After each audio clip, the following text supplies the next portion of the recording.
And a very good Sunday morning to you. Welcome along to our live coverage of the 2023 Jacaranda Basketball Tournament here at the PCYC in beautiful Jacaranda city of Grafton. And nice to have your company this morning as we bring you all the games for the final day live. And we've got Ya Tinnies and the Clarence Sistas out on the court for the first game of this Sunday morning.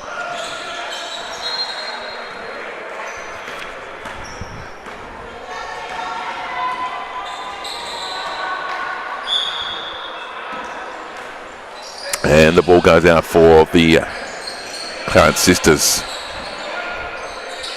Pleased to say we've got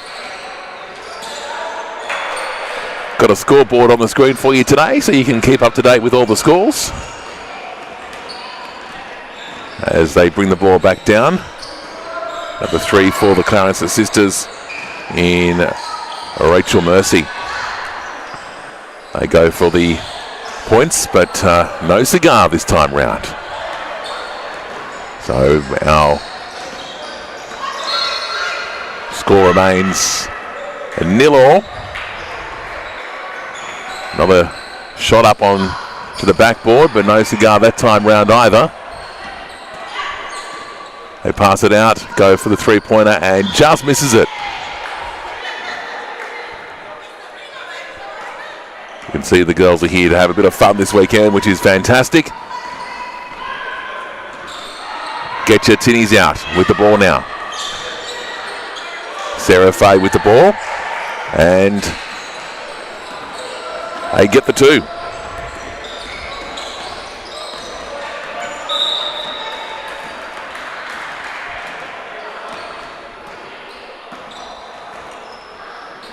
So 2-0 to the Get Your Tinnies Out.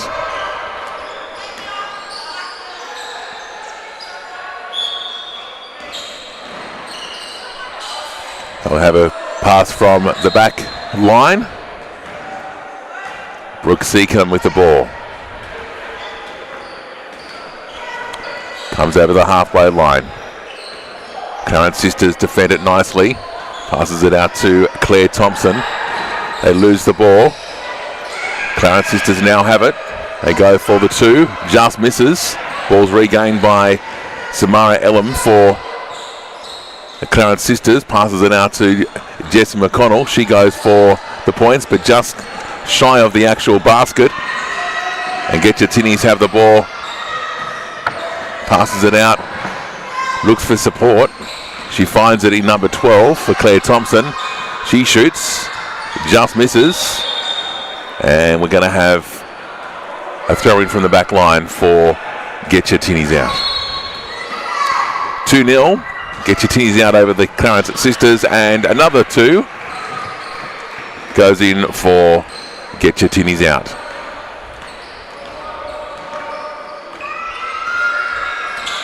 Oh. What have I done, Emma? I've pressed the wrong button.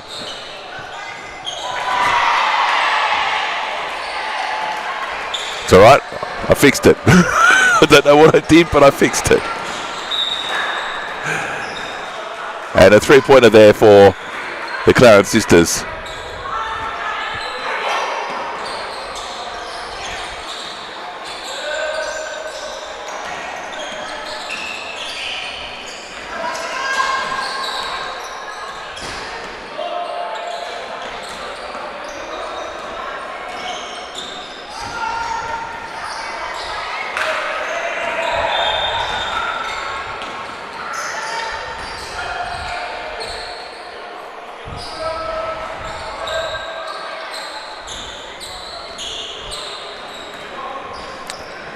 And the scoreline 4-3.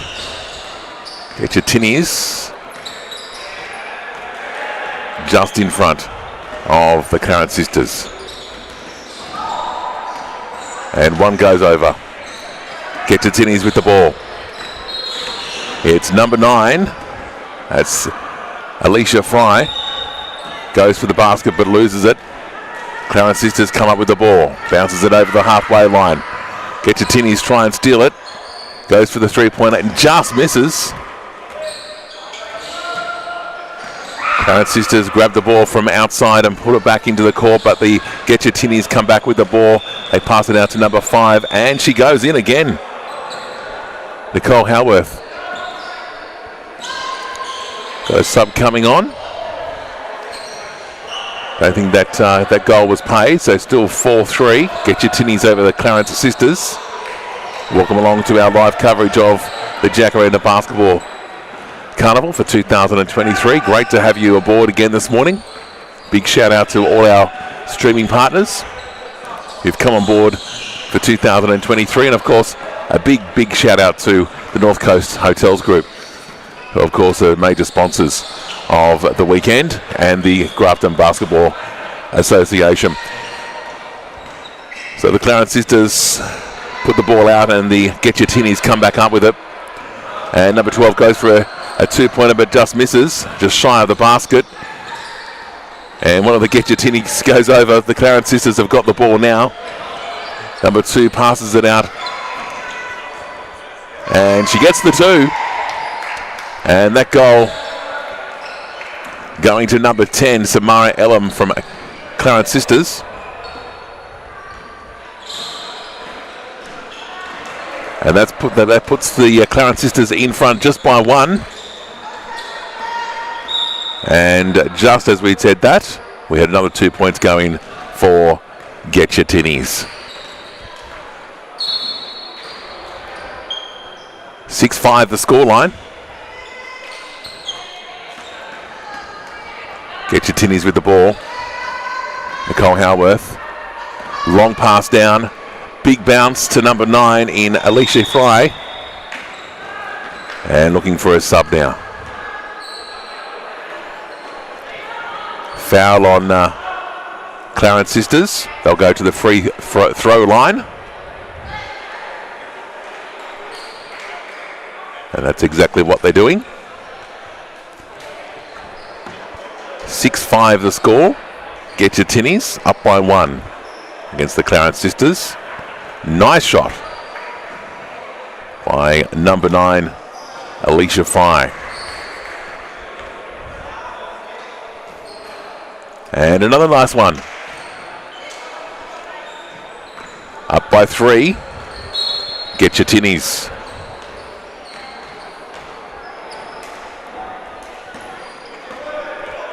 Clarence Sisters with the ball. Number 1, Missy Randall goes for a long shot but just misses, just shy. And 2 points in there for Ya Tinnies. They lead by 5 in the first half. Just over 10 minutes remaining in this first half of game number 1 on court 1 today. And Clarence Sisters with the ball, passes it out to number 5 in Emma Marcus. She goes for the shot but just misses. Rebounds off the board, and Ya Tinnies up with it. Brooke Seacombe with the ball now. She passes it out to number 5 in Nicole Howarth. Goes for the shot, just misses. Goes for another, misses again. Gets rebound by number 9, Alicia Fry. She can't get it in either. They keep on having a go. She loses the ball, passes it out to number 6 in Brooke Seacombe. Big shot there, but the whistle has blown, has it? No, it's on the other court. They keep on going. The Clarence Sisters have come up with the ball now. That's number 2 in Heron. And we have a scoreline of 10-5. Ya Tinnies in front of Clarence Sisters. And they come down, the Clarence Sisters. And to Ya Tinnies come up with the ball now. And here they go, back down their long line of the court. Number 6 gets it, and she puts it in for 2. 12-5. The whistle's gone, and it's going to be Ya Tinnies' ball.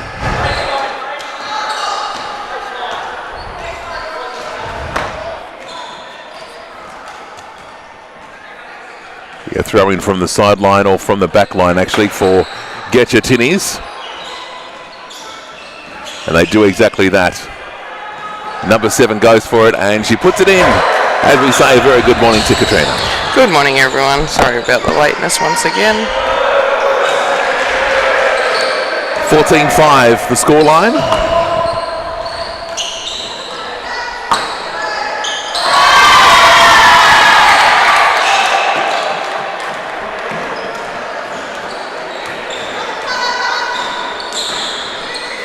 And we go up by 2 for the Clarence Sistas.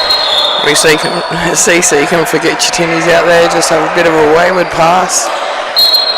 She knew the pass was on, but her teammates were unaware it was coming to them.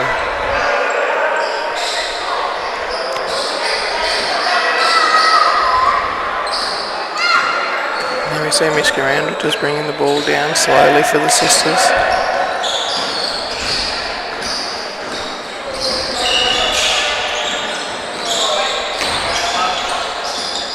Drive towards the basket, nice layout there, just straight off the backboard, and then Sisters bring back the 2 points this time. Oh, big 3, and that counts. So that will hurt the Sisters. They go all the way down the other end of the line to work for 2, and then a 3 just gets put straight back on them.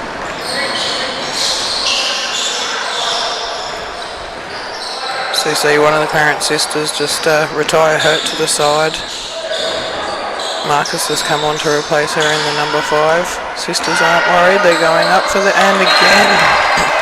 Not quite a 3-point shot, but the 2 was very accurate from just outside the key there.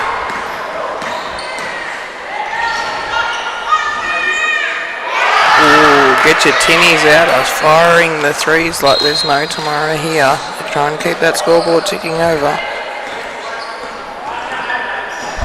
20 points to 11.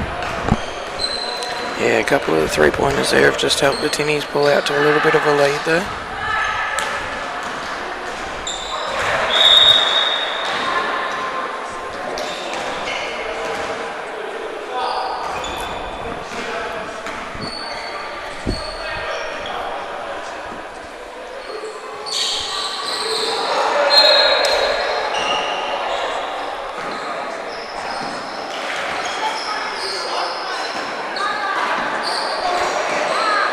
Pearl shows no mercy there and just puts away the first of the 1-pointers for herself. Unlucky, unable to finish it there. See McConnell with a few loose hands, could have come down with the rebound but slightly missed it. Marcus picks up a quick pass there in the middle, read that play very well.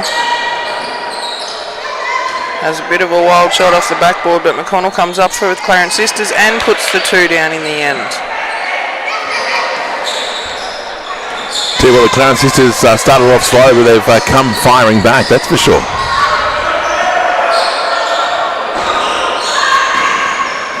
Get your tinnies in for a quick 2.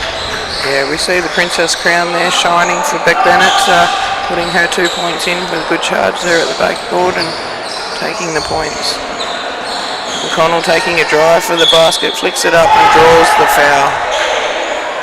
The Tinnies aren't quite happy. They think that's a very soft foul given there by O'Shea, the ref, but he has paid it, and we'll see McConnell head to the baseline. So it was before. Nope, she is at the free throw line.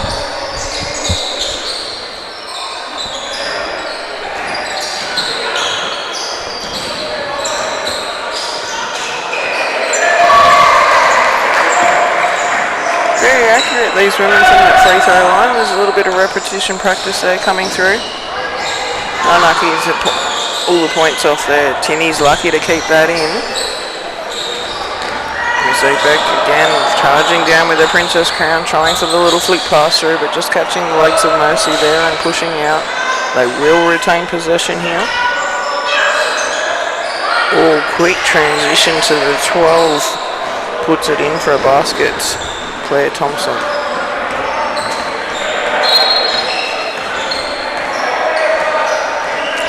(24-15) the score.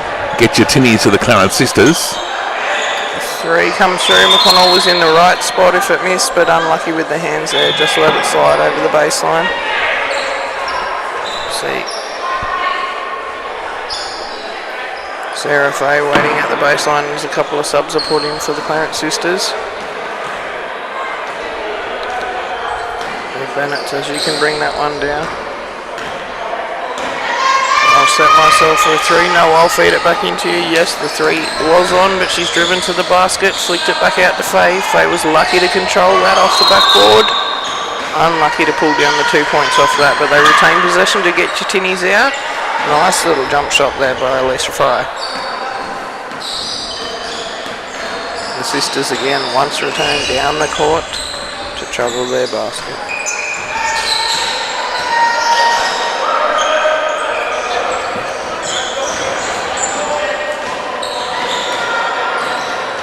McConnell just dispossessed with good hands in there from Faye, so the Sisters unable to convert. They brought it all the way down. Now Tinnies with a quick movement around the court into the hands of Fry again, and she's just off the backboard for a little easy 2-pointer.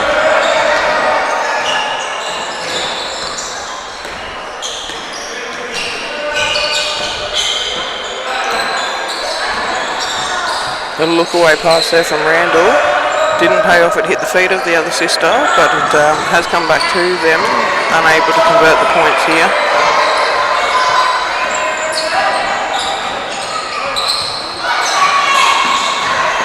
The ball just tricked Bennett there out of her hands. That's Seacom, not Bennett.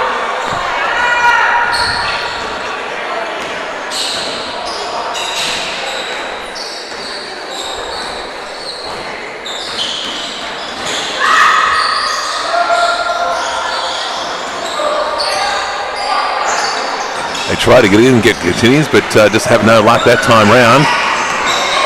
See McConnell with a solo performance down the court. Unlucky, just a bit too much backboard there. Rimmed off the front and came out. Denied her the points.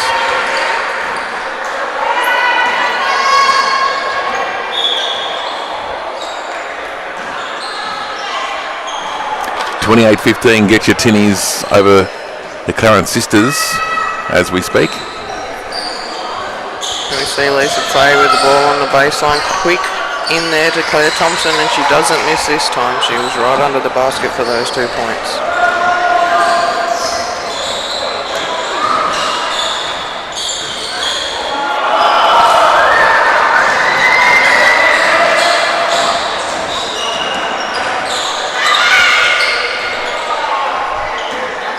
Bit of a long range shot there from Alinta Laurie, but didn't pay off.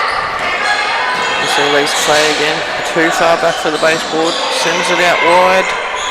3 goes up, Marcus comes down with it for the Sisters, so very lucky there those 3 points didn't come off. Now we see the Sisters on a break through the hands of Rachel Hope.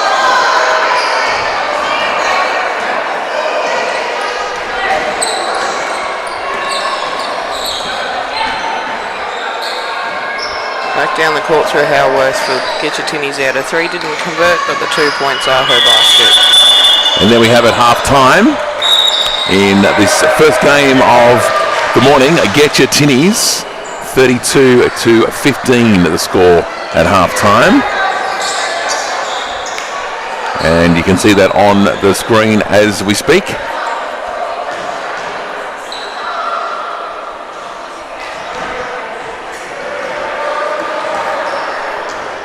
A short break for half-time. This is the first time we're seeing the Clarence Sisters on this particular court, Katrina. Yeah, we've had a few ladies matches across this court one, but this is the first time we've seen these 2 teams in the tournament this weekend. They obviously have been playing over there on court 2 and doing a good job for the women's part of this tournament, but as you said, first time we've seen them on court 1. Welcome to court 1, ladies. And I do believe that the Clarence Sisters come from all over the Clarence Valley, which is good to see.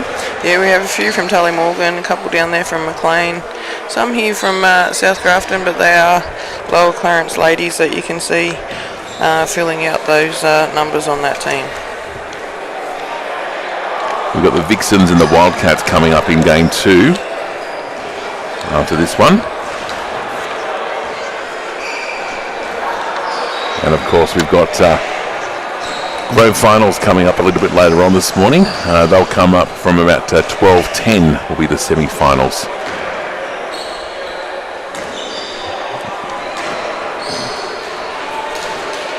We've got about 25 seconds before the restart of play.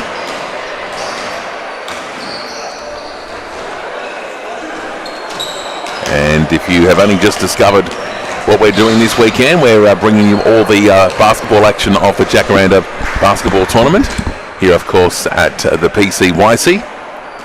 Your opportunity to tell your friends and tell your family about this fantastic event. And if you know people that are playing, then you can let them know to tune in through activeline.com.au. All right, the buzzer's reset. We're getting set for the next play. 32-15, get Ya Tinnies and Clarence Sistas, the scoreline at the moment for game 1 on court 1. We saw that some games already played on court 2 this morning. That's why there's been a little bit of a later start. Clarence Sistas not overly keen to get back on the court just yet. But obviously they've got a fair few players there, but they need a bit of a breather now and again.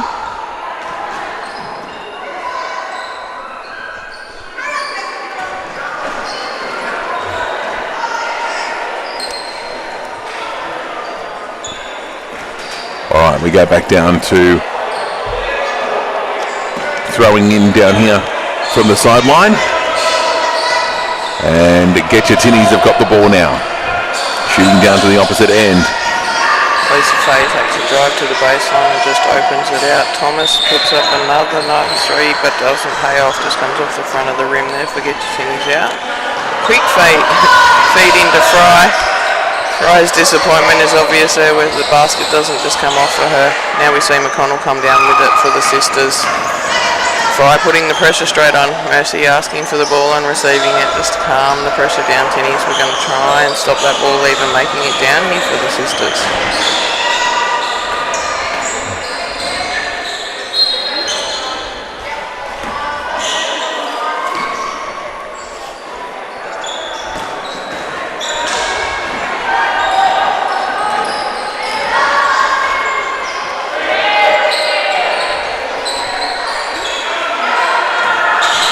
Just can't seem to get it in at the moment, can they? If the camera would catch up, you might see it go in, but yes, no, I was a bit preoccupied with the team sheets blowing away on me again there. See it come down the court through the hands of Ellum, just slips out of her hands with a dispossess there. Thomas pushes all the way to the top of the key, flicks it up with no result for the Get Ya Tinnies out.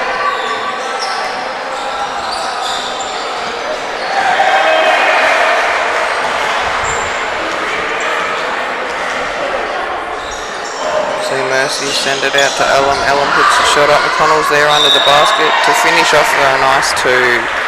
It's a little bit of wayward shot out there from Ellum, but McConnell did her job under the basket and pulls it down. Now we have Thomas tackling her own player all the way down. Tinny's having a little bit of fun this. Nice quick 2-point return. So Rachel Raquel Hope now with the ball, just bringing it down for the Sisters. Nice slow transition.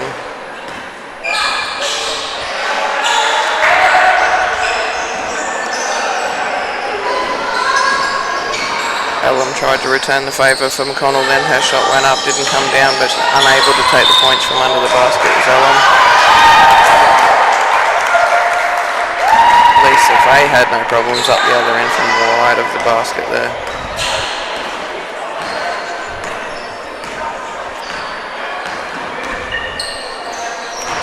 I forgot to start the clock on my on-screen timer.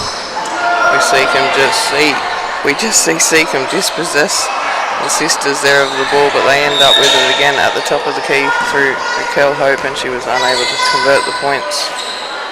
Claire Thomas again for the Tinnies, just there trying to put the ball in.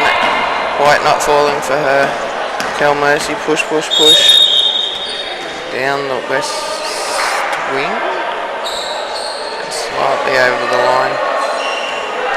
We're going to see the Sisters receive the foul there.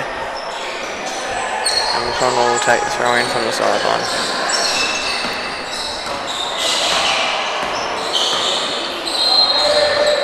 Hope into Ellum and the free throw line, unable to convert that with a quick little flick shot.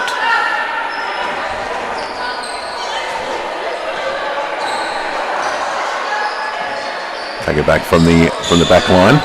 Yeah, Seacombe has to take that as we see Faye come off and Thomas stay on.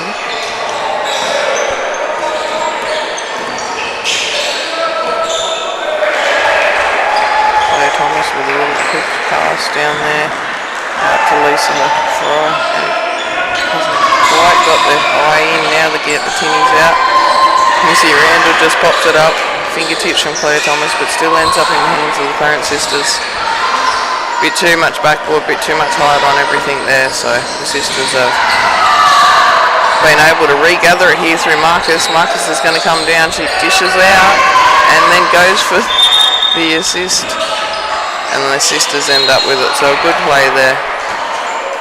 Close under the basket, 2-on-2.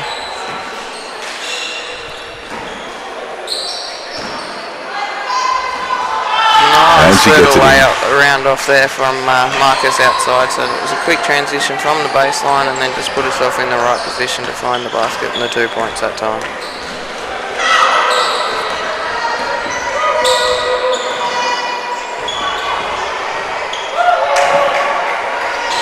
See a little layer from Seacombe to Fry there, and Fry converts the points.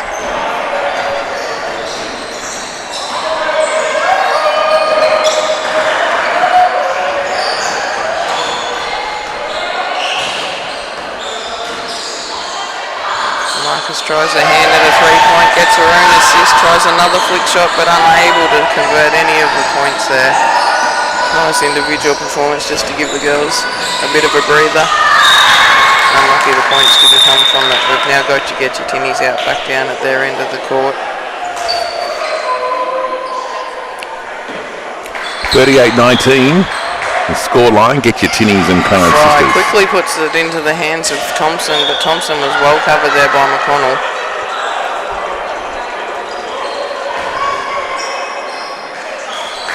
Now we see Thompson take the throw in. Seacombe left unattended there by the sisters. The basket counts and draws the foul. We're going to have a 3-point play here. Let's see if Seacombe can add the extra point.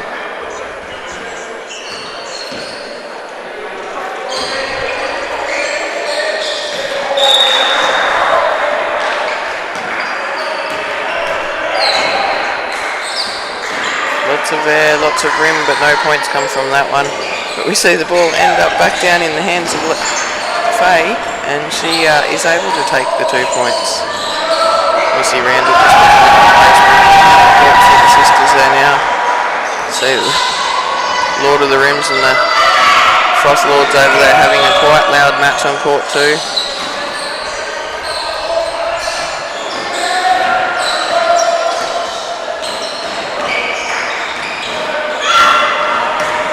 Seacombe fires it into Thompson. Thompson gets it to Fry. Gets the ball dislodged, but then is able to regather and score the points.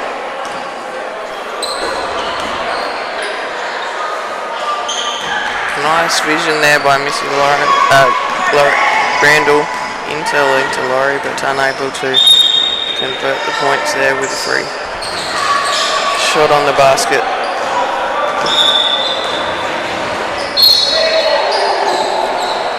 Quick subs out. Yep, few fresh legs coming on there in Raquel Mercy and Rachel Hope for the sisters. Seacombe will again get your tinnies out from the baseline. See Seacombe, Howarth, sorry. No, I've got it all mixed up there for the tinnies. They're passing the ball around quite quickly. Now we see Rachel Hope again pick up the pace for the sisters back down in their transition. Marcus cuts the key. Comes right out to the baseline, finds Mercy out. Mercy drives towards the basket, finds the backboard and the points and the foul. So now we're going to see Raquel Mercy head up for a 3-point play.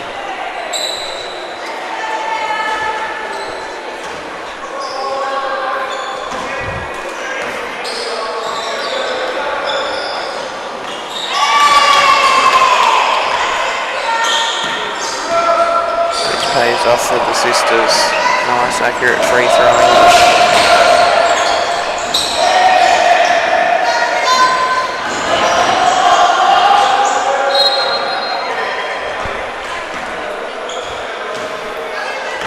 Heron and Laurie mixed up on that last shot. It was Heron that was out here unable to convert the points.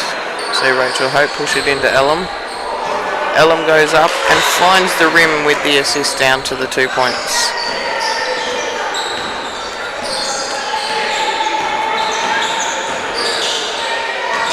Fry sends it out to Howarth for Get Ya Tinnies out and it falls short. Marcus ends up with it for the Sistas. Takes a look down the court and sees that the ladies need a bit of time to get up there, so a bit of a slower transition for the Sistas this time.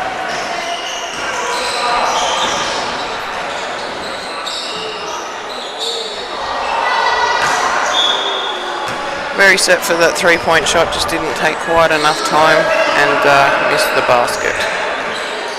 See Thomas pick up the pace for Get Ya Tinnies out and bring it straight down towards Ellum. Ellum tries to get her hands on it. Holdsworth to the Fry. Fry and Frey are gonna get me tongue twisted the rest of this match. That has 10 minutes left. Got the score pushing out there, 48 to get the Tinnies out to the 24 for the Sistas. Ellum sees Markets in the 3-point range, but the basket was not in the range of the 3-point throw.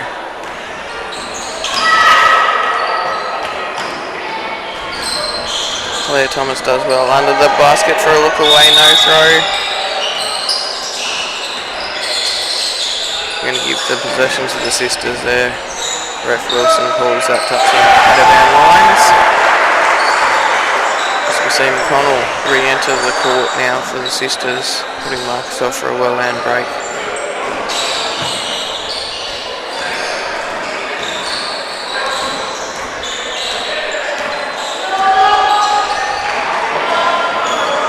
Just controls it out to Ellum. Ellum takes one step to assure herself the basket and it falls a little short. Howarth down the outside for the Tinnies. Has Faye on the inside but gives it to Fry. Fry tries a lap and gets her own rebounds and draws the foul from Mercy there. She's going back up after fighting hard for her own rebound. Gets the foul.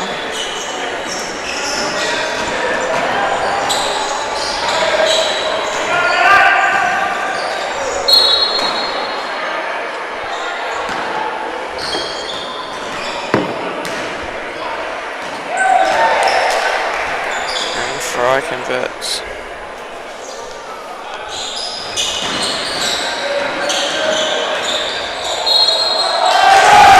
Both of her free throw tries.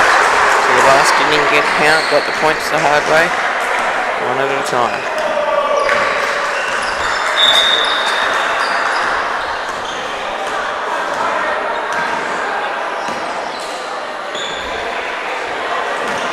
Unlucky for Ellum there under the basket. Got fingertips to the Hope shot, but it didn't come down for her.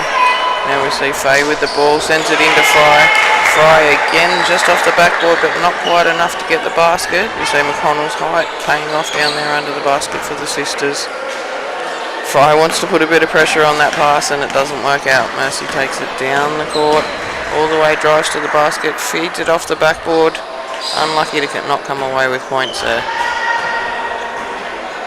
Howarth sends it down. McConnell reads that lovely. Pass was a little short. McConnell was able to push through. Howarth sizes up the opposition and chooses not to give away the foul.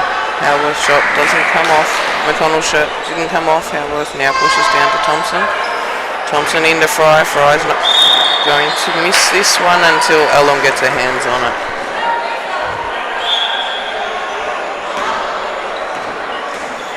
We see Heron and Randall enter the court for Laurie and Mercy off now. So the Sistas are just turning their legs over, keeping it fresh for themselves as Fry again shows her accuracy from that free throw line.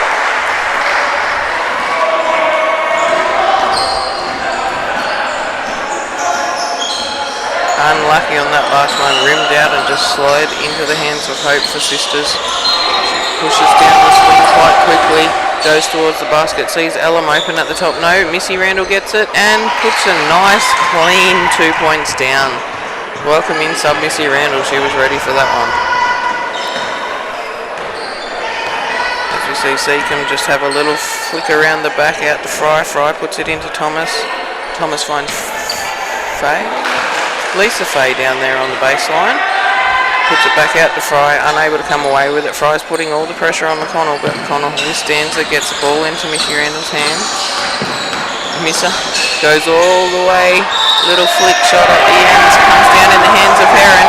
Heron's stuck on her feet, she couldn't get the bounce to release herself from under the basket, tries to get it to the hands of Ellum, but it goes over the sideline with a touch, I'm pretty sure there, from Ya Tinnies out, yes. So we'll see the possession remain in the hands of Sistas. Missy sees the quick shot out to Hope, but Hope was unable to reach the basket on that occasion. So we see Thomas just avoid Heron there and pull it down to the front of the court. Lisa Faye again working that baseline, unable to come up with the points or the pass. We see Ellum now heading towards the basket, sees the backboard, goes in for her own rebounds.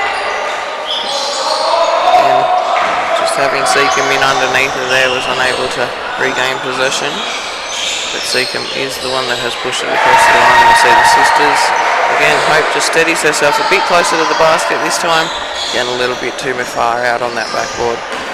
We've got Thomas and Faye. Lisa Faye puts up a flick jump shot, but it does not come off, and again Missy Randall taking it straight back down the centre of the court towards the basket. Flick out there to Ellum. Ellum, double off the rim. Missy with the assist this time, brings down the rebound and puts it back up onto the backboard, taking the 2 points for the Sisters. Seacombe sees Fry coming in on the cut. Fry, a little offload to Thomas. Now to Fry. Thomas affair. McConnell gets her hands in it. Faye is towards the top of the key. Thomas goes for the little flick assist, and again, Tinnies have 4 or 5 attempts there and no points come from it. Ellum push all the way down. Good attempt there by Missy Randall to keep it in. She's done the work at that end of the court, but needs a sub now. 3 big plays from Missy Randall there, and coming for a breather that is well earned. You see Marcus enter the court for her.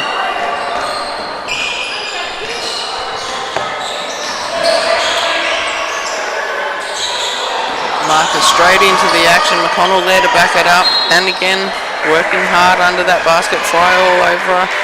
Ellum now takes a nice judge shot, but just comes off the back of the rim from the side and misses. Seacombe makes a quick burst down, but Thomas is there ready for the easy layup. She had that in her sights a long time. Marcus slingshots it to McConnell. McConnell takes control, heads towards the basket. Unlucky, comes up short and hits the front of the rim. We see Seacombe again taking the exact same track straight back down the centre of the court, and we see Laurie now with her hands in on the ball and pulls it out, tips it over to Ellum. Got 4 on 2 down here, but Ellum takes it all the way herself, converts the 2 points.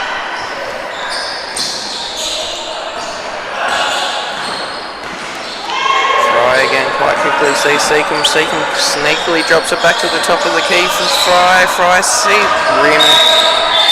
Went in then out, backboard then out. You see the Sisters regain control through McConnell over the baseline. Ellum coming off for a well-earned break also there after those points. McConnell coming off. You see Randall re-enter with Mercy.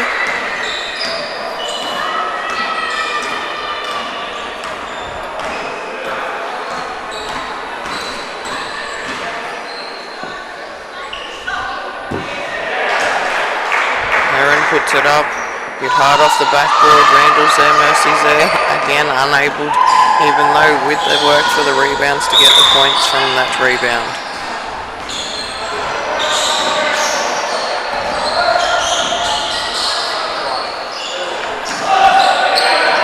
Minute 45 to go in this second half, 53-30. See Lisa Faye just send it to Fry to Thomas. We've got Seacombe out here on the 3-point range, but she sees Thomas cut the key. Thomas flicks it up. Oh, a rim assist there. Did actually come off the front of the rim, but then it does go down. see Raquel Mercy again just pick up the pace for the Sisters back down. Minute and a half left in this match, as you said, Damo. Sees Laurie under the basket. They had that communicated, and it's going to do a lap of no honour. It rolled out just at the last moment on Laurie there. Seacombe now with a charge down the court, and again a little flick pass around the corner that even beat her player in Fry. Fry saw the pass coming but couldn't quite get her long arms to it.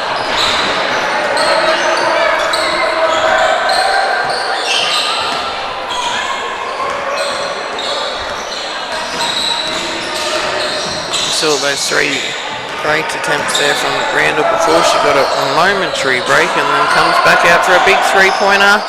Doesn't pull off.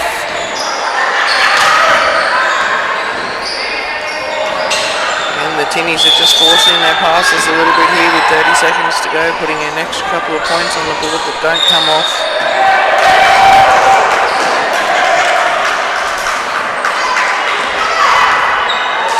Seacombe read that pass to Laurie quite quickly there. Now Randall from downtown misses the three by quite a substitutional matter. Thomas is there, she's covered by Mercy. Gets it a little, and well read by Heron there. There was a little flick pass and out it went. Laurie standing down under the basket, but the shot goes up well after the hooter goes. We see the final score gets your Tinnies out 55-30 in the Clarence Sisters. What a great ladies match, Damo. Yeah, absolutely, Katrina. It's great to see that they've come out with all guns blazing, and like I said to you, the actual score line probably doesn't demonstrate what a great game it was. Clarence Sisters sort of slow start, and then they got their mojo on, and certainly got out there and got themselves underway. So which is fantastic. All right, we're going to get set now for the next game. Which is coming up very shortly. We've got the Wildcats and the SFW Vixons. They're next on our list of games. So we'll take a quick breather and come back in a moment.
Because on YouTube I just saw people, 3 people liked it automatically.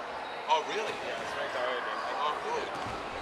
And I think this is just a learning curve for us. Next year we make it bigger. but we'll have the screen, we'll have like remote cameras. Yeah, like we'll come a day or two before and just set up the screen.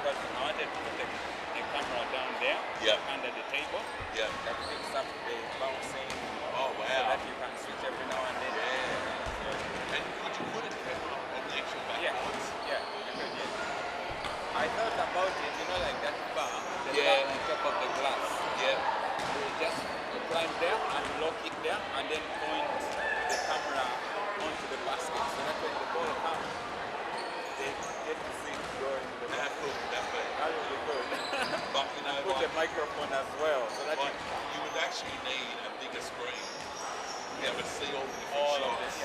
Yeah. We will do that. Yeah. And then we'd have to have an easy button, so like if I see the shot, right, and I just go, right, camera 1 to 1, Yeah. comes up. Or if not, I think the big screen, which we could use as a touch screen, it's a touch. It's very heavy. Ah, okay. So we could put You want to sit there. Yeah, you just sit there and you just tap. Yeah. I got it for that purpose, but because I've always been me and Leah, and there were no other things to do, so.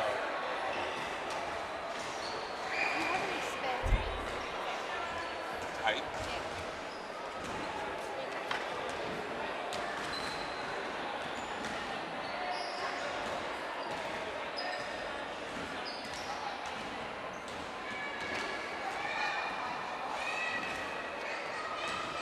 I was thinking of taping this on like where your wife is, like under to cover, and then the projector hits it from there. But it will only be useful for people sitting together. I think that's it. People are looking up there. Are they? Yeah. Oh, okay.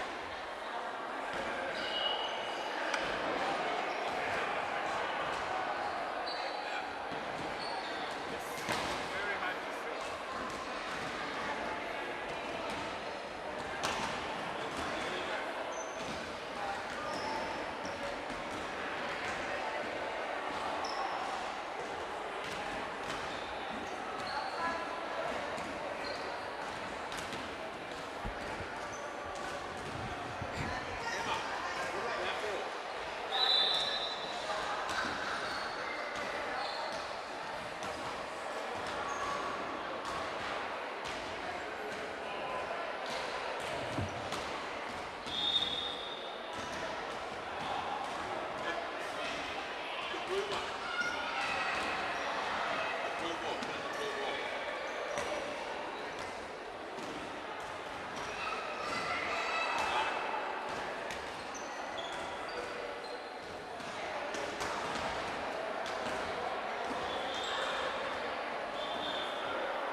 Alrighty, welcome back to game 2 of the ladies match for Sunday morning.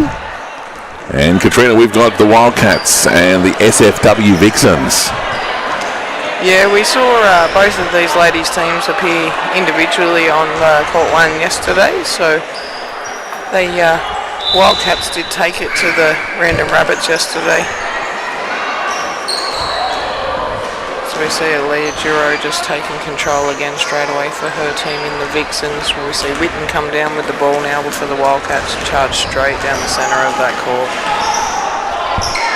And lays it up, a solo effort there for Witten just to bring down the first 2 points of the match to the Wildcats.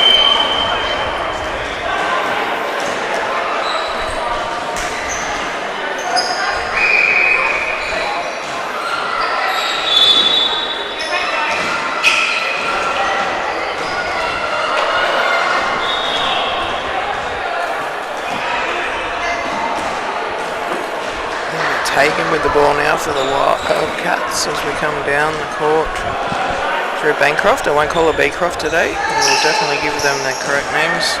Hopefully for the ladies today. Brady fights hard under there with her own Bancroft. Leah Giro just keeping the pressure under that basket, trying to dislodge the Wildcats' possession.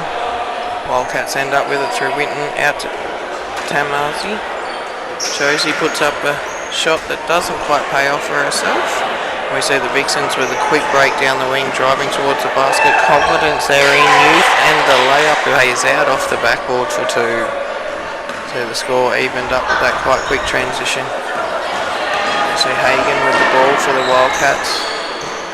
Pressure put on there from the youth of the Vixens. Granger comes out to put the arms up over to Marcy. Brady collects the ball out wide. Sends it into Witten, but Bambia has her arms all over Witten there and shuts it down. Granger sees the open pass and sends it out to the wing area again. Can we get another little layup and a two? The basket counts. So there's quite good range there from the 25 of the Vixens. Takes the two early baskets and heads to the free throw line.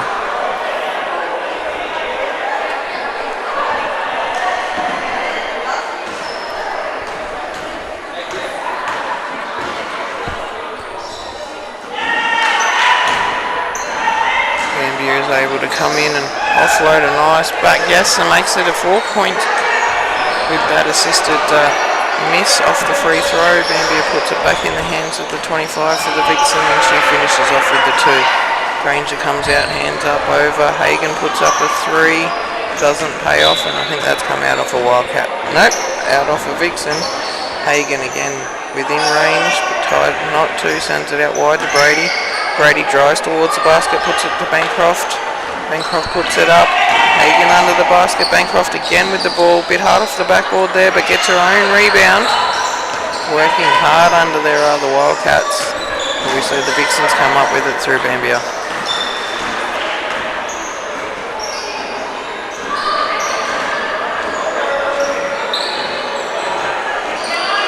Watling again drops it out to the 25 on the wing. Points don't fall this time. See Tamazi bring it down for the Wildcats and just slow it down. Give her team time to get in. Start running that key. Hagen does exactly that to the top. Gets blocked on the shot by Bambia. Goes again. We see Leah Giro just bring it down this close wing. Driving towards the basket. Calling from the foul from Tamazi and receives it.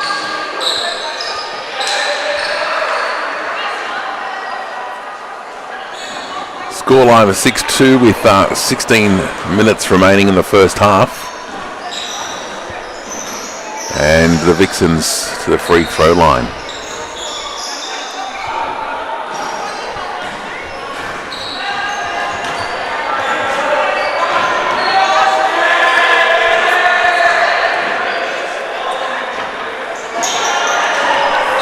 From 2 there for Leah Giro.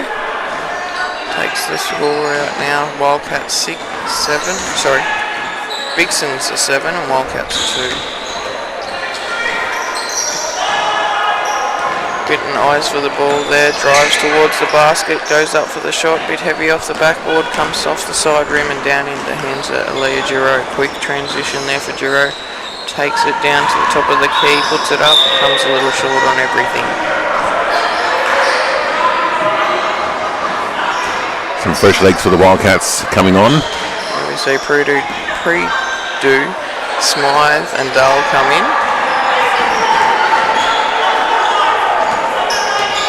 Sasha Smythe puts it up for the first touch of the ball. Now we see Dull and Prue straight into the action. Witten came down with that rebound and quickly dispossessed there by Giro.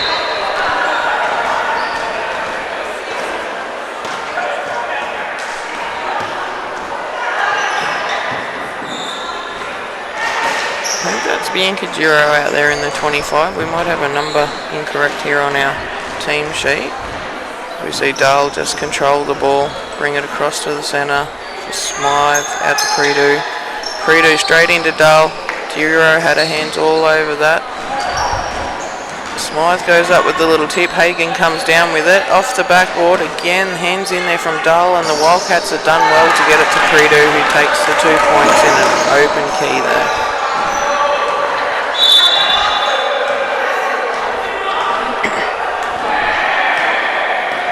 So a much faster pace to this match here for the Vixons and the Wildcats than we saw in the last match between the Sisters and the Tinnies.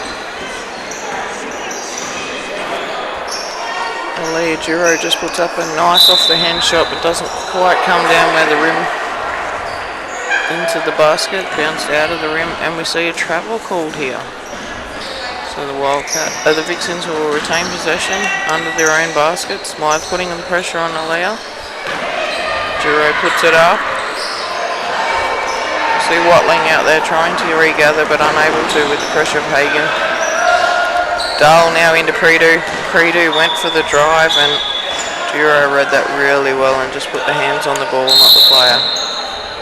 Wildcats retain possession through Prideaux to Smythe. Smythe sees Dahl way open, eyes for the basket, and we see again Bianca Duro take a sprint down to the basket, lay it up. Seems like her favourite manoeuvre. That's 3 times this match and 6 points from it. Hagen now just bringing it to the top of the 3-point mark for the Wildcats. Dahl switch sides now. Drops it into Sasha Smythe under the basket. The short slightly on the basket there for Smythe. Quick transition for the Vixens. Leah Duro working hard under there. 3 Wildcats on herself. And in the end, she gets it out to Watling, and Duro, Watling just sorted out amongst themselves. Vixen stay in control. Bambia now with the ball. What a great shot on young Bianca Duro there. It's an undefended shot, but it was simply off their hands and straight through the net. Nothing to do with the rim there. See Dahl again, eyes for the basket. Now Smythe has it out wide. Witten at the top, drives in again, goes for the hard again off the backboard, but comes up with a touch from Smythe. Dahl flicks it out to Prideaux. Witten again, being monstered there by Bambia. Can't get through the tall timbers. Prideaux sends it down court for Bianca. Bianca gets control. Prideaux's all over her. Little flick out, back up there by Watling. Casey Watling and Bianca Duro down here against 3 of the Wildcats, working hard. Well done, Bianca Duro. Puts on another 2 points. What a stunning performance so far from the youngest Vixen out there. She was looking for support and couldn't find it. She was being blocked by the Wildcats and then decided to put the ball in the basket herself. And we see Leah Duro now just learn exactly what a Duro does, drive down the court and put 2 points on the Wildcats. They scream out to a 15-4 lead over these Wildcats to the Vixens. See Hagen push through the key there with a lovely pass in from Prideaux. Bambia gets control of that ball, it almost escaped her. We again see Bianca Duro down here. Small forward all by herself, monstered by 3 Wildcats, and gets called for the travel on that. There was a brick wall in front of her of Cats there. Can't fault Bianca Duro there running into 3 Wildcats, and footwork just let her down a little bit. Wildcats here I think have called a timeout to reassess their gameplay. Make sure that they've got what they want happening. 15 points to 4. The Vixens over the Wildcats at the moment. Yeah, with 10 minutes left in this first half. We've got half of the first half gone. It's a little bit of a quick start for the Vixens. And we see the Vixens down here celebrating a little birthday celebration.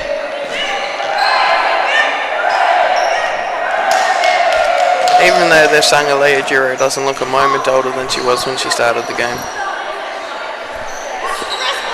So it was off in another world then. The Vixens were just down here celebrating a birthday by having a little sing-song for one of their players, and Leah Duro, I do believe, is the person they were celebrating.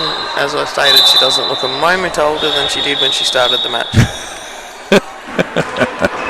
Very clever. Wildcats are keen and eager to jump back out there, so the Vixons now retake the court. See Josie Tomasi come back in for the Wildcats. She'll be taking the throw in from the baseline. Bancroft has also come back on, so she's going to be bringing it down the court for the Wildcats. Prideaux out there, eyes for the basket, puts it up, and very nice. There was slight hesitation there from Prideaux, but once she realised that she had clear open space, she just takes the two off of them.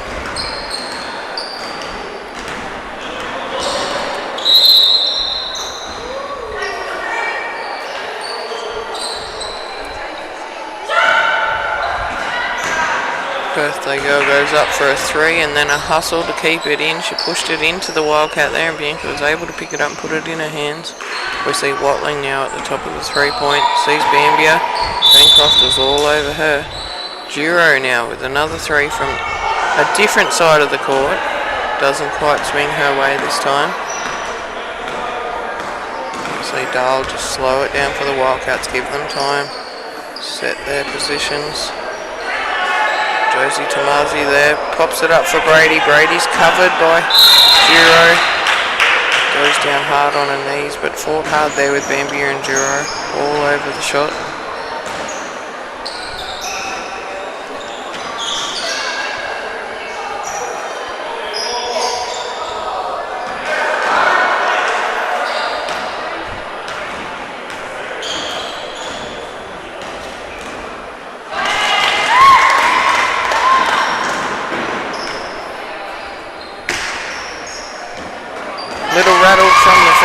Gets the 2 points, so Brady very happy with her efforts there after all, getting 2 Vixons all over her and still coming up with 2 points, even though it was the hard way.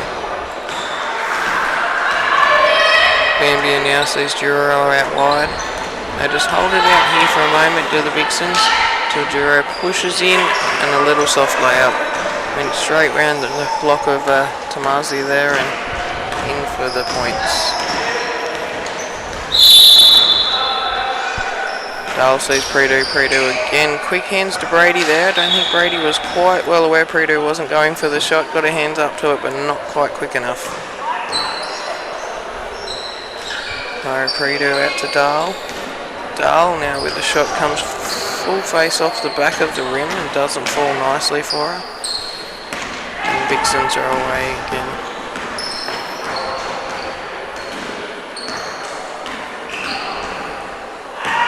Oh, nice long arms there for Bambia to pull that in on the baseline. Duro let that fly. Up for 2, doesn't work.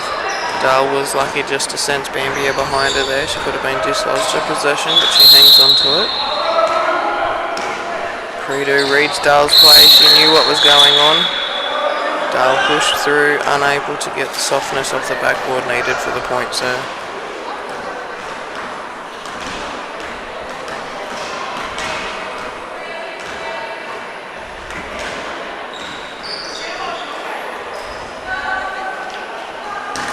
Watling being hounded there by Brady, just put her off her shot a little bit. Bambia in on the baseline to try and put the pressure on the Wildcats, and it doesn't quite come off. So Tomasi now just slowing it down, giving the Wildcats. Bancroft calling for it. I did do it, I gave her the wrong name again today. There's definitely a Bancroft out there, and was the play that needed to be had. We see Duro unhappy with the charge at the basket she just made now and was not given a foul. And the Wildcats through Prideaux come straight back up the end in quick transition and take the 2 points.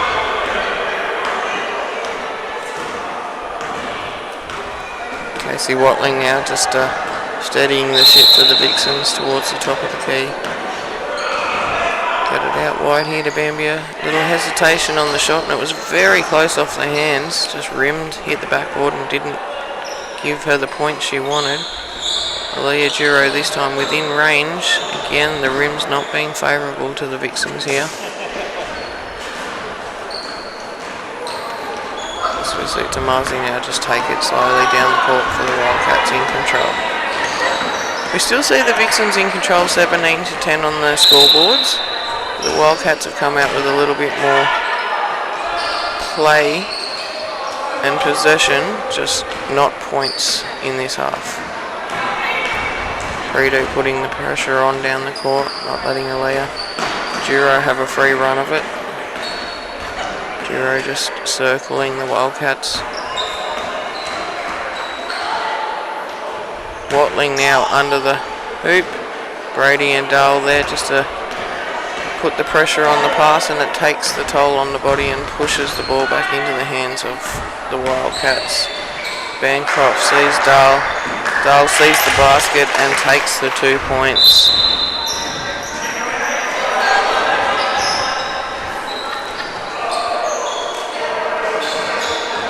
Another sub for both teams, or is it a timeout?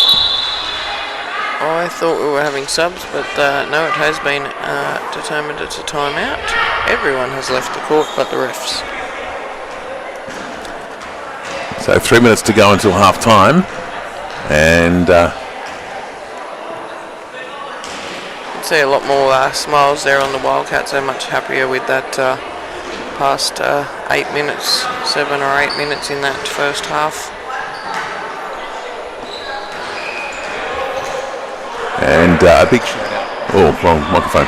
Big shout out to all our activeline.com.au streaming partners for across the weekend who have come on board to allow us to bring you all the games here at the PCYC. Athlete Foot at Grafton Shopping World, the Clarence Valley Sheds, C2C Sport, Rapid Rideshare, Clarence Valley Council, Illuminate, another great night last night.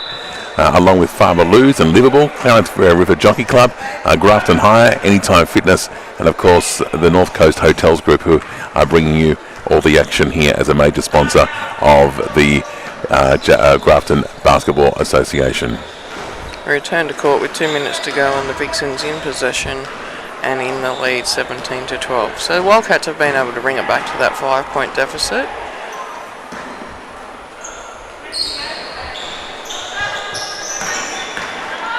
See Bambia just have a steady up and come towards the centre of the key. Shot goes up, doesn't pay off, but Duro comes down with it. So we see now Sally Rideout has entered the court, a Southwest Metro basketballer here within the mixture of the Vixons now. Hagan controls that pass to Tomasi. Tomasi again sees Bambia's threat coming and just avoids it. Pushes down to Bancroft. Bancroft does well to control that. Smythe puts up. Sasha Smythe takes a nice little 2 points just from the side of the basket there. Well timed judged, and 2 points comes down now to a 3-point deficit on the scoreboard. The Wildcats are slowly clawing this match back with 1 minute left in the first half. Bianca Duro out the side there. Puts it up to Watling, but Watling was covered by Hagan and Bancroft. Now Tomasi has to do some work with those short legs and short arms. She almost pulls it off, flicks it back in court, but it ends up in the hands of Aaliyah Duro. She drives down to the top of the key. Unlucky from the free throw line there not to pull off the 2-point basket. Now we see Bancroft again just sliding down that outside wing. Sees Witten inside. Witten slightly off the hands. Did well to recover it, heads back towards the basket to receive the foul. Head to the free throw line.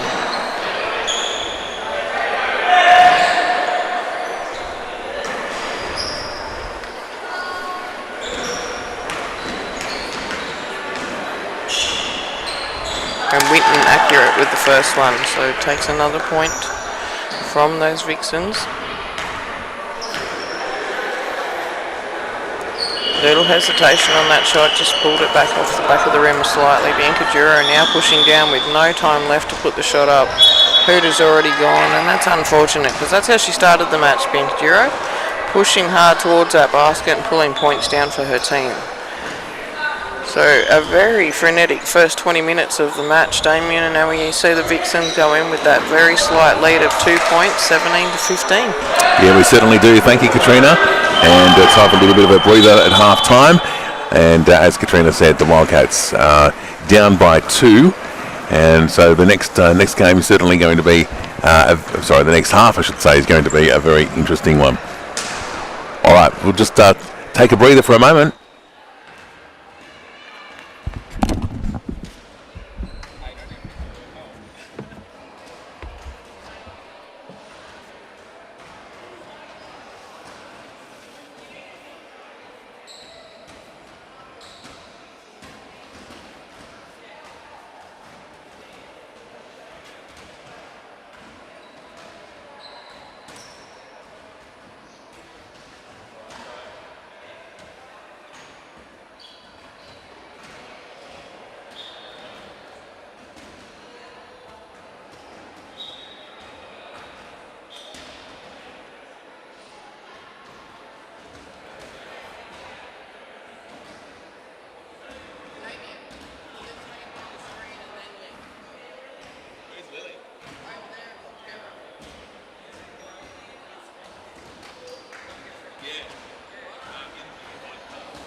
And we welcome you back for the second half of this second ladies match on court 1 this morning.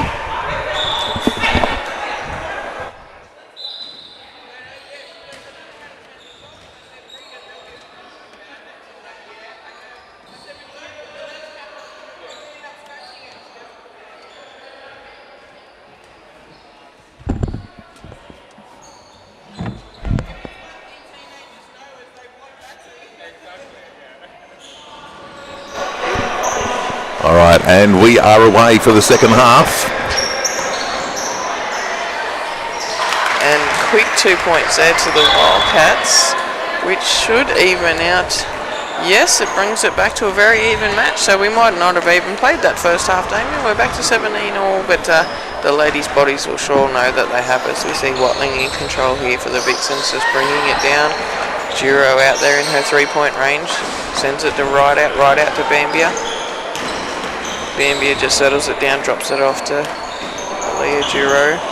Giro to Watling, Brady turn, left Giro open, but the shot does not come off, and we see Hagen come down with a drive. Giro will not let that ball go up the court unopposed, but she gets her hands to it, makes the Wildcats work for it. Now we see Dahl ice for the basket, but sends it out to Hagen. Hagen has a beautiful lineup for us. 3-point shot as we see Witten's down there. She's gone down at the back court. She's keeping her feet off the ground. It does appear that there might be a little bit of shell shock in that fall. She's shaking it off, coming up, and switches back into game mode. So again, true basketballer, men or women or children, they play hard and they go down hard and then they get back up and go hard again. See right out, bring the ball down from the missed shot. Sends it down court through Bambia. Bambia decides to drive in hard, draw the defence and leave Bianca Giro out there for that 3. She opened up the first half beautifully with her 3-point shots and her drives to the basket. So they're just keeping those options open, are the Vixens. Bambia now, nice off the hands but hard off the backboard, so no points come from that. Hagen comes down with it and we see Tomasi now just slow it down outside on the wing. Give her team, Hagen cutting that, but she's not quite there in time. Brady and Hagen cutting the same spot.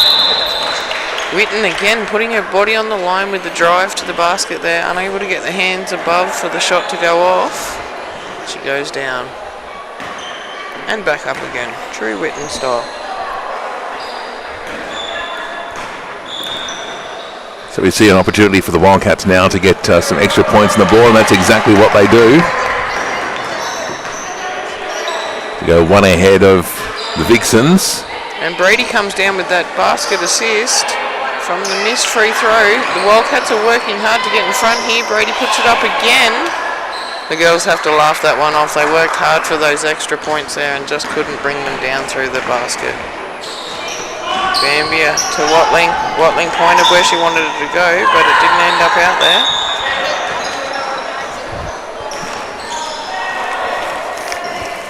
We have a little SWAT foul there called on Hagen. Vixens will retain control.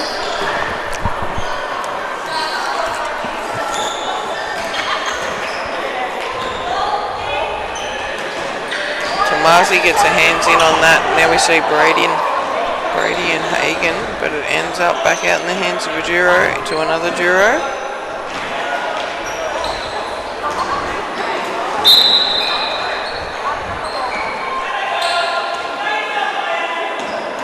Leah fighting hard here for the ball, but it comes down with 4 Wildcats underneath there and herself. It does end up in the hands of a Wildcat.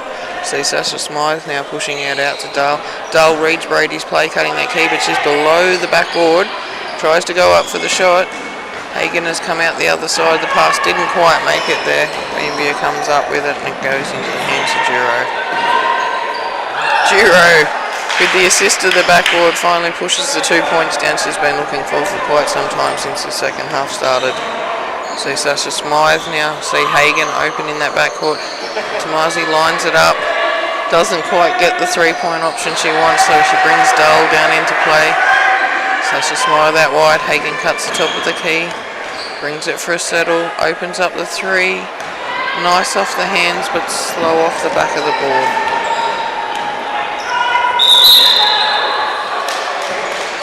Smart manoeuvring there from young Bianca Duro. Pushes through the two Wildcat players. I think they've called the foul there on the Tamazi. Duro will head to the free throw line as we see a substitute of Bancroft coming in for Brady. Tamazi coming off also, and Predu entering the court for the Wildcats.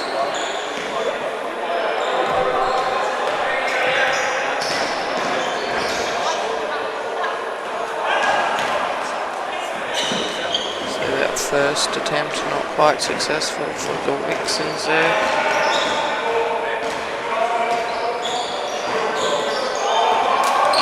Nice assist on the rebound, drops it out. That's her preferred shot. Unlucky there, it's come off the backboard and off the rim and just denied Duro those points. Dull takes it down the outside for the Wildcats. Hagan open. Bambia puts an arm up over that shot that just put Hagan off enough for it not to get near the basket or take any points. Unlucky there, the pass was well wide and just unable to be controlled by the little Vixen down the front there.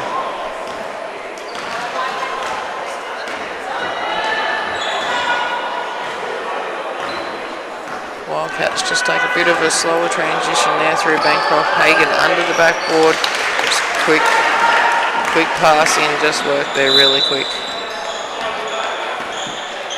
Hagan taking 2 points for the Wildcats now.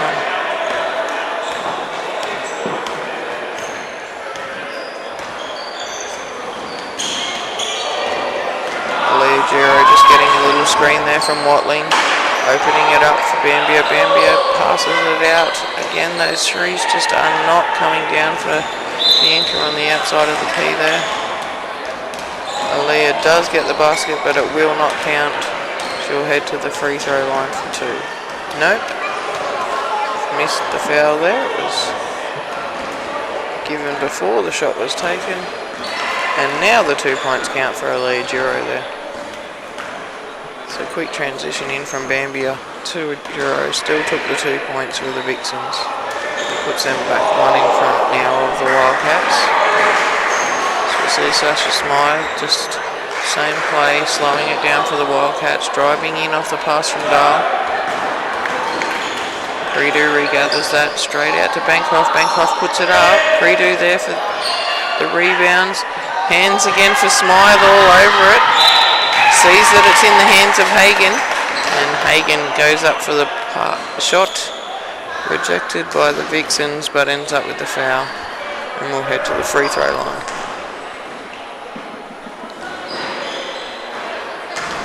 Close game this one, 21-20. The Vixens up by 1 with the Wildcats to score. Maybe. Yeah, so Hagan's injured her hand in receiving that foul there, so she's taking those free throw shots just with that one hand and asking for a sub out soon after this. But does convert one of the points. Hagan coming to the sideline just to get that water and oxygen back on board, make that hand feel a bit better as we see Brady enter the court. Bambia brings it down for the Vixens. Sends it out to Duro. Those last 2 3-point shots have shaken Duro's confidence there, but she's still got the hustle to get to the ball before it goes out. Feeds it back to Aaliyah. Aaliyah sees Bambia down on that baseline. Unable to put the shot out, this Wildcats defence comes to it. Now we see Sally Wright out. The pass doesn't quite come off, but Bancroft was unable to control it. So we'll see a sideline throw in here for the Vixens. Look away pass there for Aaliyah. Bambia almost able to control it, even though it came in very low for a tall player. Ends up in the hands of the Wildcats. Down the court we go through Dale. Bancroft comes through with one arm out, but again unable even with long arms to pull that in. Heads out off of Vixen. Predu now pushing towards the basket, comes up short. We see Smythe under there with 3 or 4 Vixens all over the top of her, but not touching her, so she does not get called the foul. Dale just puts her hands over Duro there and dislodges it, and Bancroft is able to get it back, and Dale takes it for a slowing transition down for the Wildcats. Predu's there. Brady in, has a little bit of a quick jump shot, but it doesn't come off. Goes clean over the basket. Here we see again Leah Giro with the layup all by herself. Solo performance down the court.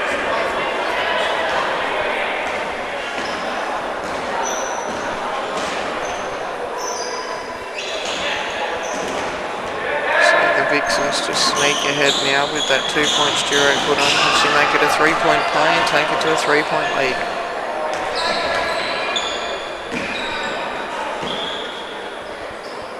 Unfortunately not.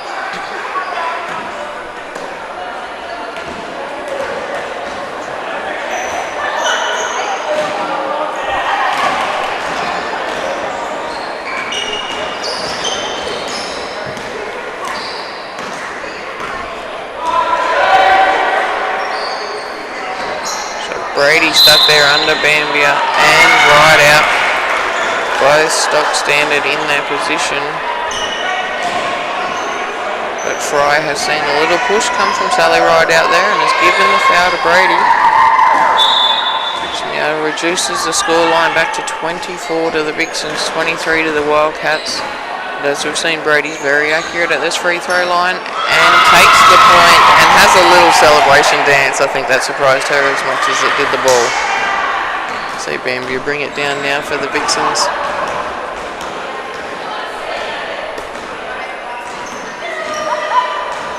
Just inside the three, but again, still confident with that shot. We changed sides to mix it up a little bit, got a lot closer. Bambia on Tomasi there. Tomasi was not aware Bambia was behind at that time. Smythe and Brady just combine at the back. Sending it through to Bancroft. I'm going to get a alphabet check here. I'm giving Bancroft, but it's always Bancroft and I'm incorrect. So that was a long range pass there from Tomasi to Bancroft that didn't come off, went out over the sideline. So you see Whitten and Dahl re-enter the court and Brady and Smythe come for a quick break. 7.5 minutes left in the match. Giro drives towards the Wildcats, lays it off to Bambia. Bambia sees Giro drop out in the 2-point range. Can't pull the points down. Now we have Tomasi spin back, see Pridu. Pridu just slows it down. Takes control for the Wildcats. Dahl's back out there. Aims for the shot. Tomasi same, but sees Whitten pushing through. Short of the push-up flick shot there for Whitten. Came through a lot of Vixons there, but had a clear shot on it, just didn't get enough power to get it towards the basket. See Sally rolled out, just put the wall there to Leah Giro.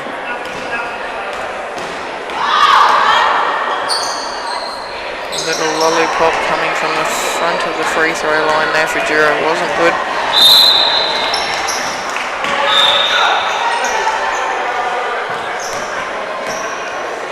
Pushed all the way down through the court there, straight into Sally Rideout.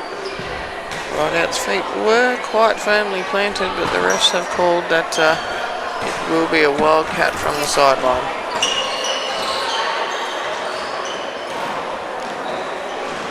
Tomasi sends it through the hands of Pridu, out to Dahl. Dahl brings it up, shapes to shoot. Bambia had her arms up, but wasn't putting too much defence on. Shot does not come off for Dahl. So we see Giro head down the court, misses on her first attempt, gets the assist, gets possession and finishes with the 2 points for the Vixens. 6 minutes left and we see that Vixens just take the lead with those 2 points. Hagen quickly puts it up but doesn't come off. We see Giro now make a quick breakdown, drawing the foul from Tomasi, just slowing the play down there. Smart defence there by Josie Tomasi. Not giving a layer, just the quick layup and then turn around and slowing the play down, giving the time to her Wildcats to get down there. Bambia had plenty clear shot there on the 3 points and it just comes off the back of the rim. Vixen stay in possession through Watling. Giro again. Yes, now her range is back in. A beautiful three. Quick transition from that throwing. Bambia saw that Bianca was lined up down there in that wing area, ready for her shot this time. Dahl sends it through the hands of Pridu. Whitten comes in, draws it back softly off the backboard this time and takes 2 points back. Still a 3-point match now. That Bianca Duro dropping that 3-pointer on the Wildcats has opened it up just a little bit with 4 minutes 50 left.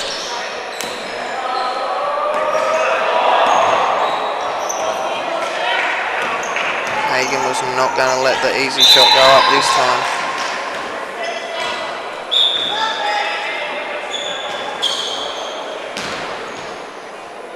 See Brady re-enter the court. Tamasi come off.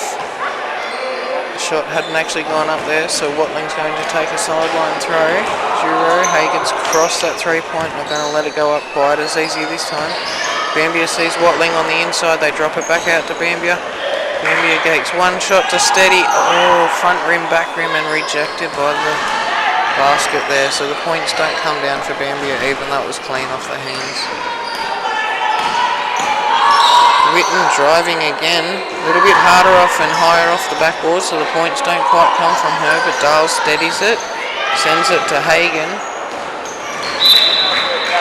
Brady down in the background, clean,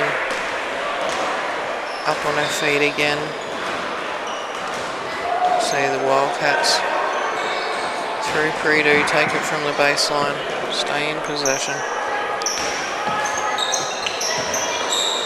Dahl feeding it through to Witten, but Sally right out clean over the top of Witten there. Giving the ball a little bit of, I can't believe that just happened. I got called for another foul. I'll just wait over here on the key while Witten takes her free throws. Sally right out resigned to the referee's decision there. Witten again with accuracy from that free throw line will reduce the deficit back to just the 2 points now. Unable to secure it down, it stays at the 2-point, and we see Aaliyah Duro come away with the ball. Foul quickly called there by the referees.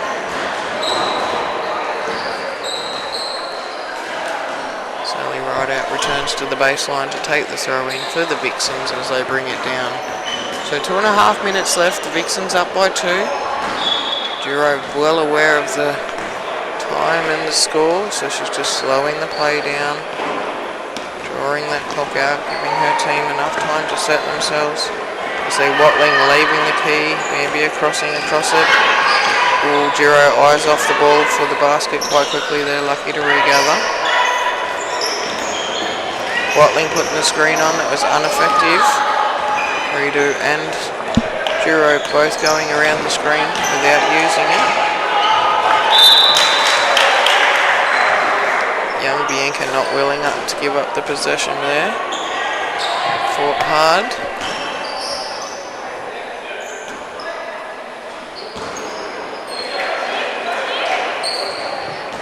So Hagen's well aware she doesn't want Duro putting up another 3-point shot there. So they spread it wide to Bambia now. Bambia to Rideout, who's come up and into the action for the Vixons now. Duro just well aware of the time, just wearing it down, making sure our girls are getting plenty of oxygen.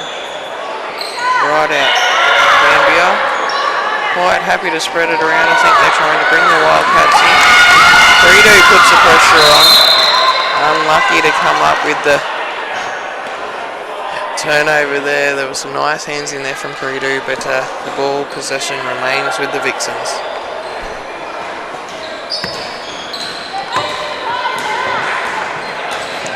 Right, it comes to the sideline, just giving that extra player up this end for the Vixons for a little while now. Again, Predo does not want Duro to have that ball. She's doing her job in defence quite well there, putting the pressure on. Now Dahl's in on the action.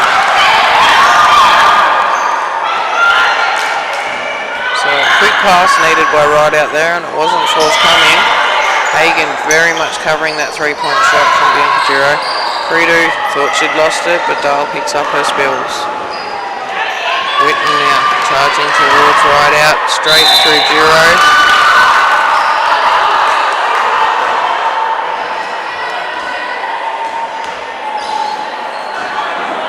Not much in it now, Katrina. No, the Vixons have done well to wind down the clock there. Aaliyah Dura knew exactly what she was doing when the ball was getting passed well around, and we do see the Wildcats go down by a 2-point deficit. We could see Dahl and Predu put the pressure on Aaliyah carrying the ball there, but it just was not enough. And we're going to, I'm pretty sure that's a team foul situation. We should be going to the free throw line unless that just brought up the 17 fouls. No, we are finishing their half and the match with the Vixons coming away with the 2-point win. Yeah, good job there, and certainly a great game. We'll take a short break and we'll come back very shortly with the next game, which of course are the Frothies and the Outlaws coming up in our next game here on Court 1. So let's go to the break and come back with more. At Anytime Fitness Grafton. It doesn't matter whether you're a beginner or more experienced. We'll have a program that's just right for you. Our dedicated team will guide you every step of the way, providing fitness consultations, personal training, exercise physiologists, complimentary classes and more. Locally owned with top quality equipment, Anytime Fitness Grafton is proudly the most awarded gym in the Clarence Valley. It's never too late. Let us start you on your fitness path today at Anytime Fitness Grafton.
We do apologise for the short delay in getting this next men's game underway, the Frothies and the Outlaws. We've had one of the players from the previous game not feeling well, and she's under medical care as we speak. So we hope to get the game on this Court 1 underway very, very shortly. In the meantime, let's have a word from our broadcast partners. At Anytime Fitness Grafton. It doesn't matter whether you're a beginner or more experienced. We'll have a program that's just right for you. Our dedicated team will guide you every step of the way, providing fitness consultations, personal training, exercise physiologists, complimentary classes and more. Locally owned with top quality equipment, Anytime Fitness Grafton is proudly the most awarded gym in the Clarence Valley. It's never too late. Let us start you on your fitness path today at Anytime Fitness Grafton.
All right, we welcome you back to courtside.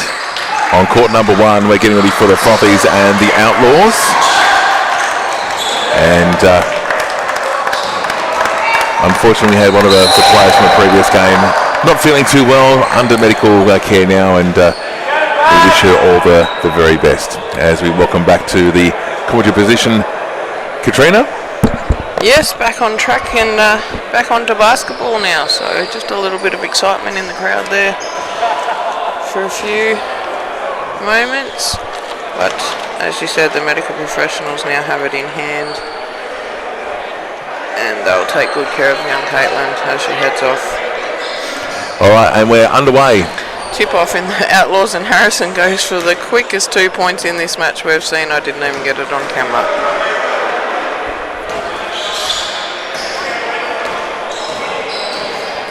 So we have the Frothiatrics unintentional foot foul there, but still a foot foul no matter what. So we'll see the Frothiatrics retain possession from the sideline, taking it to work around their key.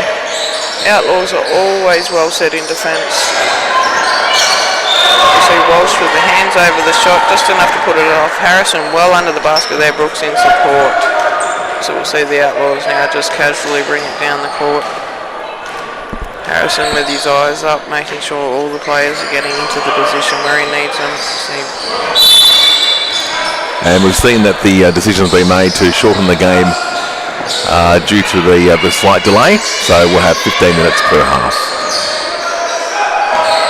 Being the Veterans League, I don't think the men will have too much of a disruption with that. They'll still get their game of basketball, and the points and the matters will still come to the end as we see the Frothiatrics not quite on target just yet, but putting up the shots anyway. So Frothiatrics are saying that we have that ball, and then now the referees concur with that possession call.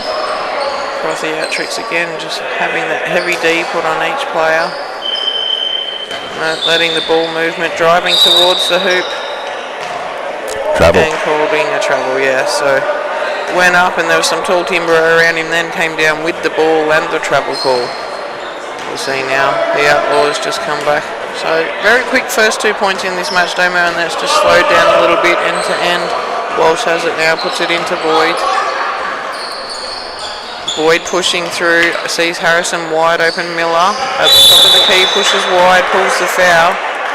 But it was before the shot was about to be taken, so we continue.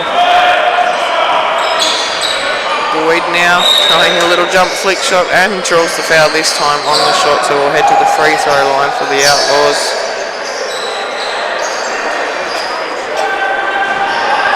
In Boyd.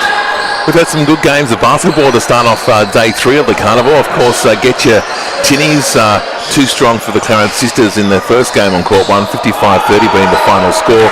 And the Wildcats going down to the South SFW Vixons 29-27.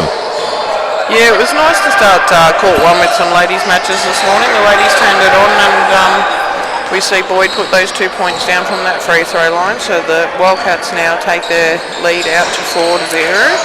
Frothies won't allow that for very long, they'll get their eye in. Miller hands in on the ball there, unlucky not to dispossess the Frothiatrics with it. Beautiful rebounding and pulls the foul, so again fighting hard under the rebounds. But as you said, Damien, with the women's match opening up these games here today, we've had 2 fantastic women's matches.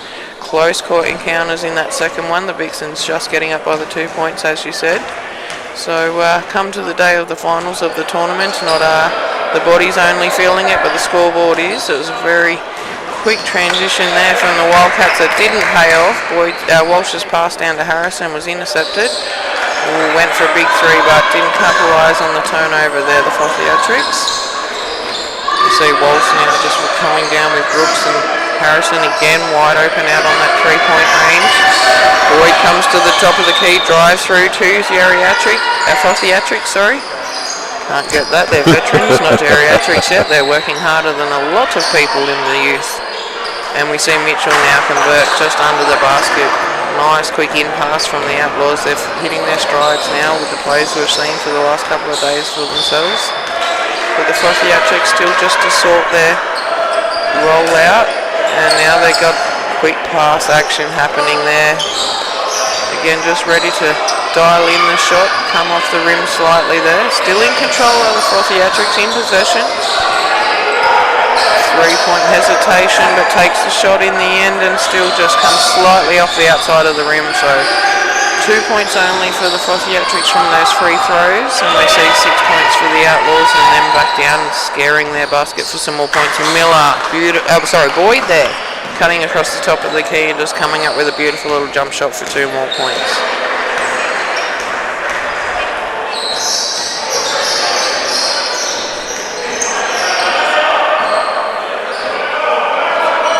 Frothiatrics are opening up the play very nicely to get the shots away. They're just not quite falling for the points for them at the moment. Harrison now bringing the Outlaws down, just a little bit slower transition, and we see Walsh with a bit of an air shot from the 3-point line. He was well set there, had it in his mind exactly what he was going to do, no hesitation on the shot. Harrison read that pass in court really well there, so KJ just puts his hands up and says, apologies Frothiatrics, that was my bad pass. Now we see a few pot shots coming up from the Outlaws, trying to rush the point, slides across the backboard, doesn't even trouble the rim or the net. That's a much better pass inbound there for the Frothiatrics. Unlucky not to pull off the points in the little layup there.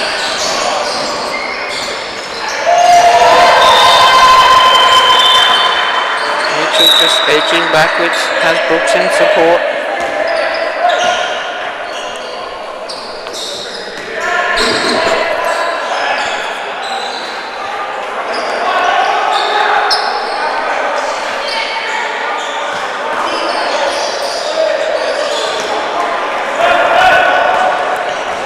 think you got that in, didn't you, Katrina? Say it again. I think you got that one in. I was helping the other camera assistant there. I did not have my eyes on the play, so if you think it went in, then I No, believe the scoreboard hasn't changed, the official scoreboard.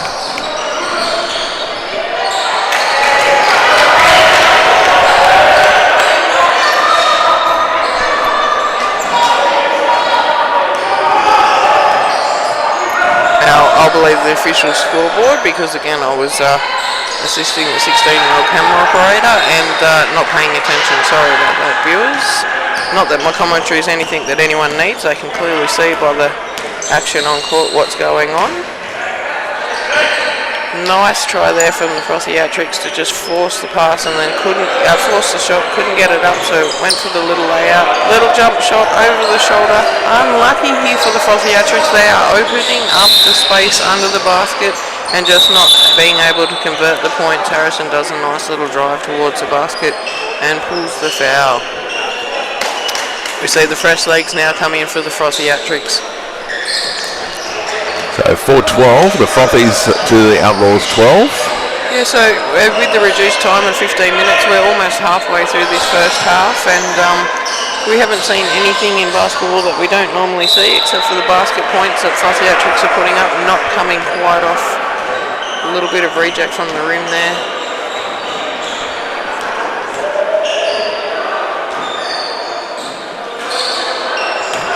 We see Harrison missing his first free throw attempt, lining up for the second. And taking that point there for themselves. So now it's 13-4 and the Frothiatrics with their fresh legs are a quick start down the sideline. Ooh, read well by the two Outlaws there in motion.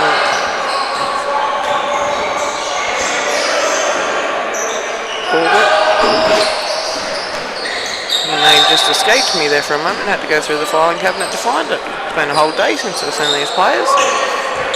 And Brock comes down with a strong rebound there. Corbett had him under pressure, but he did withstand that pressure.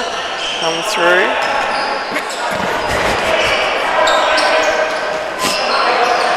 As we see Boyd just slow the pace of the... He was going to take off with the ball there and then decided no, he'll bring the rest of the Wildcats down the court with him.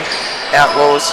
They've even renamed the team now. A bit shaken after that medical incident. It did happen quite quickly and suddenly down here in front of us.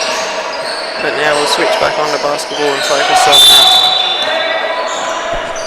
a little unlucky there. Wasn't too much in that foul call, but Miller has drawn possession to be from the sideline for the Wildcats. Boyd now, again under the same pressure, puts a little jump up and nice softness off the backboard there to pull the points down. So the Outlaws extend their lead 15 points to 4 and the Frothiatrics make a quick charge down the court and then just slow it down, work it around that 3-point zone. Key left empty, Brock goes up for a big three and the ball decides to have a break without any players. He's just going to wait there a moment until Boyd releases him from his little cage behind the rim.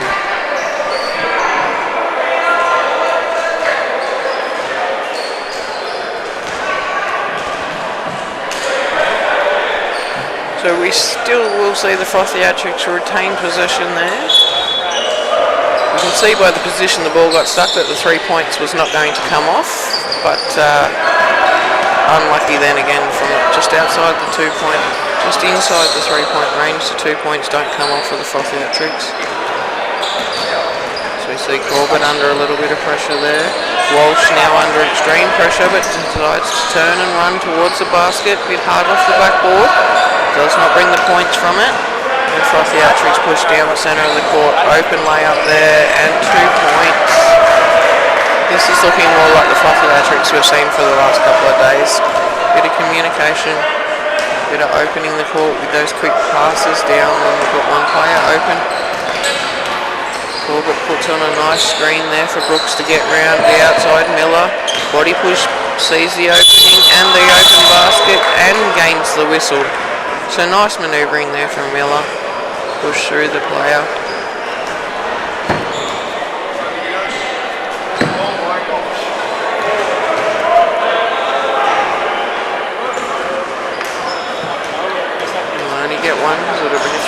play here. Boyd's done well to get his hands to that and finish it with the extra 2. So a nice little layup from behind the backboard there. Uses the backboard to assist it into the net for the 2 points. Frothiatrics now pushing straight through the key. Taking on 2 bodies from 1 player.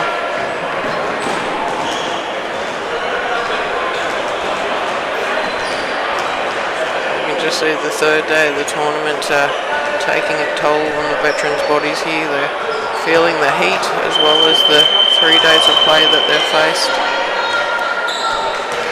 We see the accuracy coming from the free throw line to claim that first point for the Frothiatrics. And the second one is another swish, nice and clean there. So 2 points the hard way, but the Frothiatrics get them. 8-19, the Frothies up against the Outlaws 19. Yeah, so there's an 8-point deficit here, but that won't take the Frothies long back to bring back. Corbett's calling for it inside the key there. Sends it out wide to Brooks. Brooks had plenty of time to get that up and away. Corbett underneath. Now Miller working hard under there and can't bring it down. Big breakthrough from the Frothies.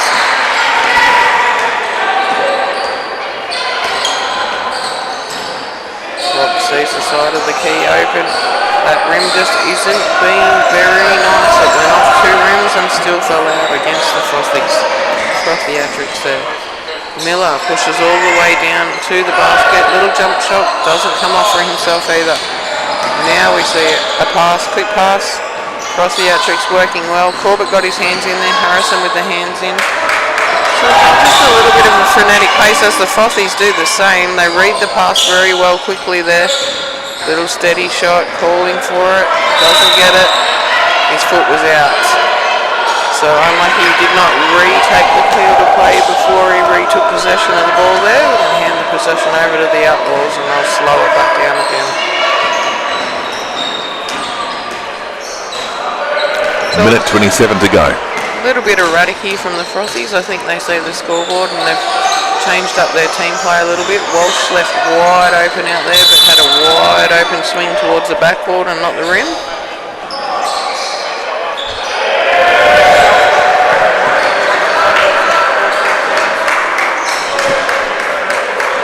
Less than a minute on the board now, so the Frothiatrics would love to pull off a 3-point and reduce that deficit down to a 6-point margin at half-time. Going to drive towards the basket and again possibly reduce it. Miller's called for the foul, so the 27 there from the Outlaws forcing the infraction. We'll see the Frothiatrics line up at the free throw line.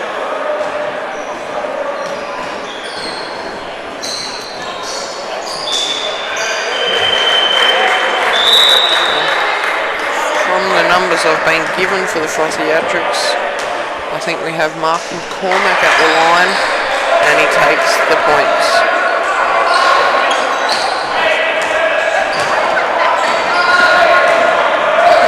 3-2-1 on the shot clock. Brooks takes it all the way down but is unable to convert.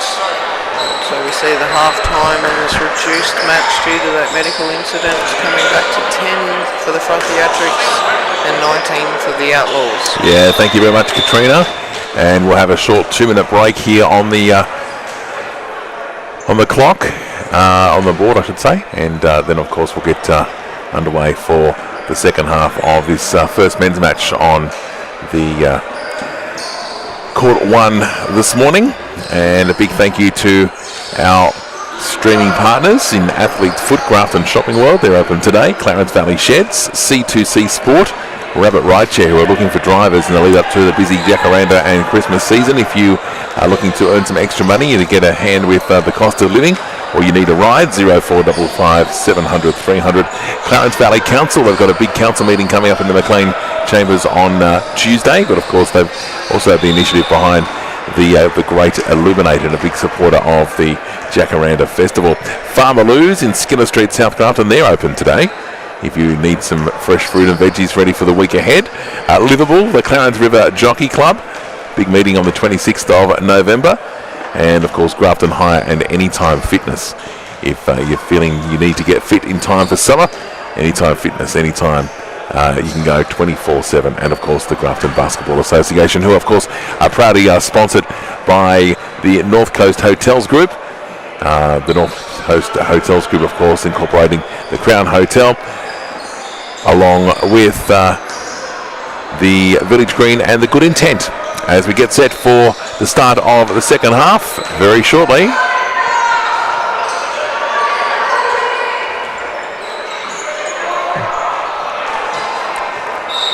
And 15 seconds before the start of the second half. Noises coming from court 2. Yeah, so we have the Tequila Mockingbirds and the SAB Men over there. Mockingbirds are always quite quick to bring in the noise level into their game. And we've seen the restart of the court 1 action here. Harrison puts it into the baseline there of Boyd. Boyd decides to drive to that open basket. Frothiatrics were well on the single defence there, but not on the defence of the basket. So we see a couple more points just added to the Outlaws as the Frothiatrics bring it down the court through KJ. Spreads it out wide now.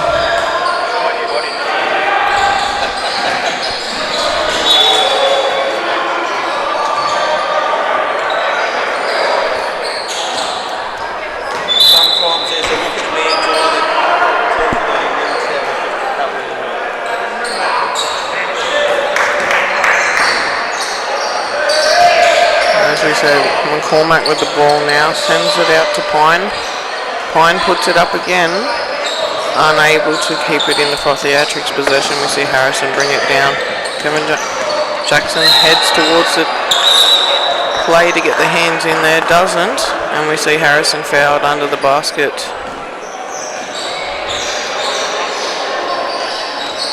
Bagley strong in the defence down there.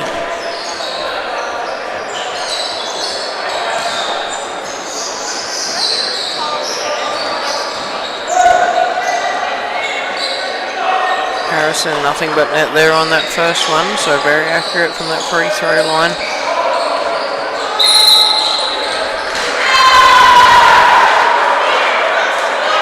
Unable to convert the second. Boyd comes in strong, but Cormac ends up with it for the Frothiatrics and brings it, Frothiatrics, sorry, wrong team, right player. Sends it down to Pine. Pine from the outside. Oh, we see Bagley coming through and picks up the pass. Goes in for a long jump shot off the backboard that misses the backboard and misses the points. Outlaws back in control through Boyd. Offloads to Walsh just to bring it down. Phil Pine just directing where he wants his players to watch.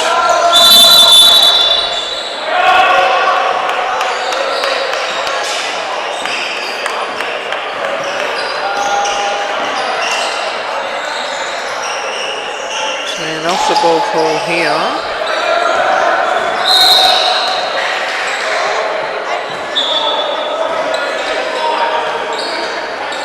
Brooks still just takes the pressure and holds the ball up. We see Bagley coming in. Last to touch off the Frothlord, so we'll see the Outlaws stay in control of possession here, but it was a good two-man defence there that just stopped the play from working. Boyd lines up the shot, hesitates, but then takes it. It was far wide of the board, so the hesitation did slow the shot down there. We've seen McCormack all the way down by himself and Boyd back there at the other end to back it up. Bagley going up and unable to score the basket, but does pull the foul from that play.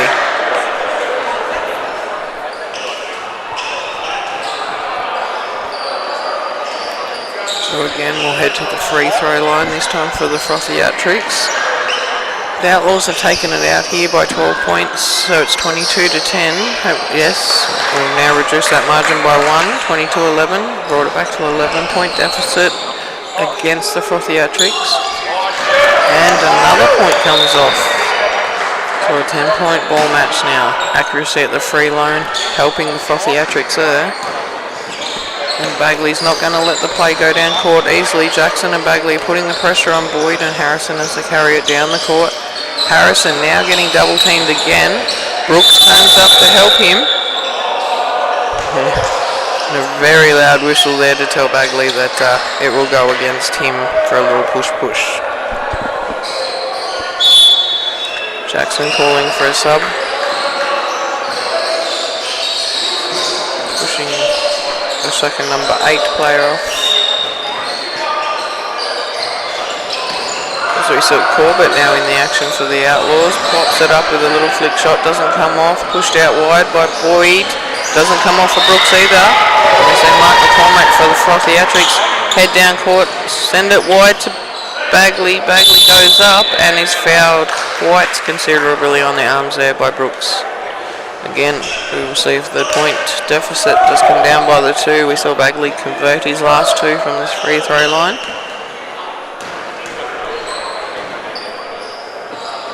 And again, nothing but net. He's not troubling the rim from this free throw line.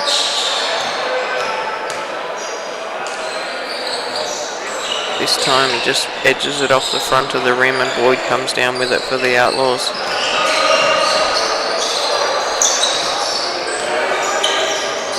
So the Frothies have changed their tactics a little bit. They're just going the 1-on-1 D and pushing hard on the player. We had Boyd put up a shot there. Miller goes up for the assist and flicks it in, gets the 2 points, and is also given a very soft foul there so he can head to the free throw line also. Only 1 remaining with the first 2 going down, but all points matter, and he keeps it. So now we see the Frothiatrics just heads up for McCormack there as he comes back down the court.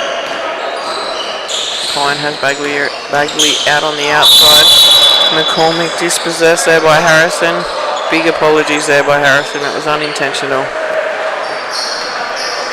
McCormack looks straight away to the referees to make sure that the injustice was paid. And now he's under the hoop with Miller. And he drives to the basket and takes the 2 points off the backboard. Miller thinks that's a little bit of a brain snap there. He wasn't quite across his players' movements. So another 3-point play coming here if he can convert this last one in the set. And he does. So fought hard there was McCormack under the pressure of Miller and comes away with the 3 points for the Frothiatrics. Now we see Brooks just bring it to the side here. Corbett comes to the top and sees there's no option there. Drives straight into Boyd. Open basket again. We had the 2 Frothiatrics on him, but he was able to just scoot around the back of both of them. Now we see Pine send it into the back of McCormack. I think that pass was heading down to Bagley, and it didn't quite get there with McCormack's body in the way. Quick pass there from Harrison into Miller, but Miller is doubled out on that one. Possession returns to McCormack and he hands it off to Jackson. Jackson puts up a bit of an air ball. Harrison safe hands at the back and Tall Woods pushes it back down into the control of the Outlaws. Puts Miller under a little bit of pressure, but Miller knows that little steady bounce and then takes it to the backboard and canes the 2 points from that one.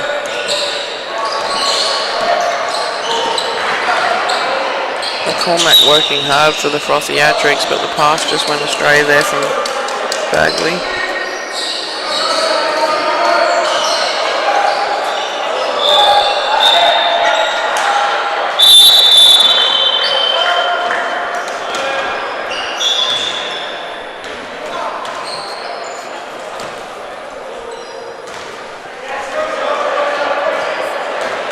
So the play is called there from Miller. Brooks has control for the Outlaws, sends it to Harrison on the outside. Miller cuts straight through the key, sees Walsh open, out beyond the 3-point line. Waits for the opportunity. Corbett fakes the shot. Brooks is now in possession. Again, they've opened up Walsh, but the defence comes out to meet. Harrison now going to drive to the board, sees Brooks. Brooks gets his hands to it, even though there's the tip of the hands from the Frothiatrics there. Corbett turns, steadies. Brooks unable to control that, goes across the baseline. Frothiatrics now in control of the possession. Bagley, nice and quick passing down the far wing from us here and unable to convert that layup.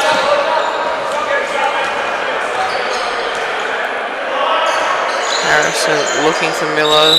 Miller came through right at the right moment, sent it wide to Brooks. Brooks back out to Corbett. Points just evading the Outlaws here. Maybe a little bit of fatigue calling in as they've now finished 10 minutes of this second half. Frothiatrics have put a couple of points on the boards to shorten that deficit, 29 to 18.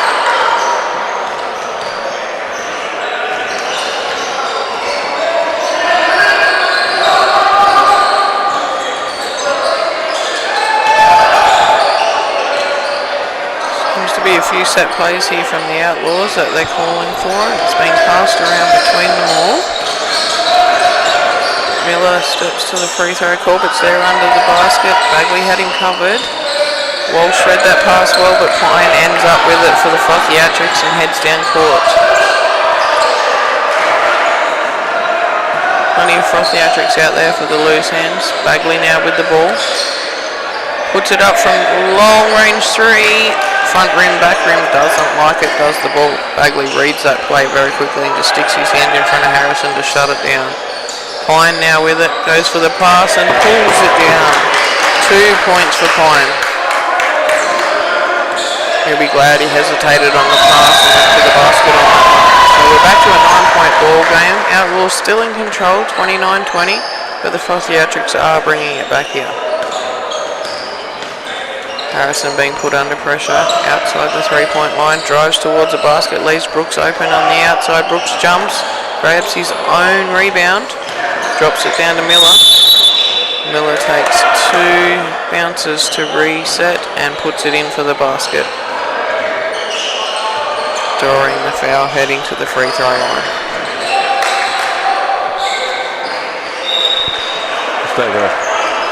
Just over 3.5 minutes to go in this second half. 31-20 the scoreline.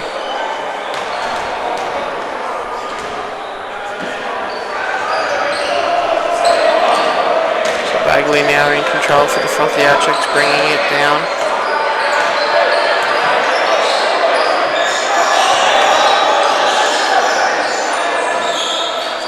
Bagley had to rush that 3-point shot just a little bit.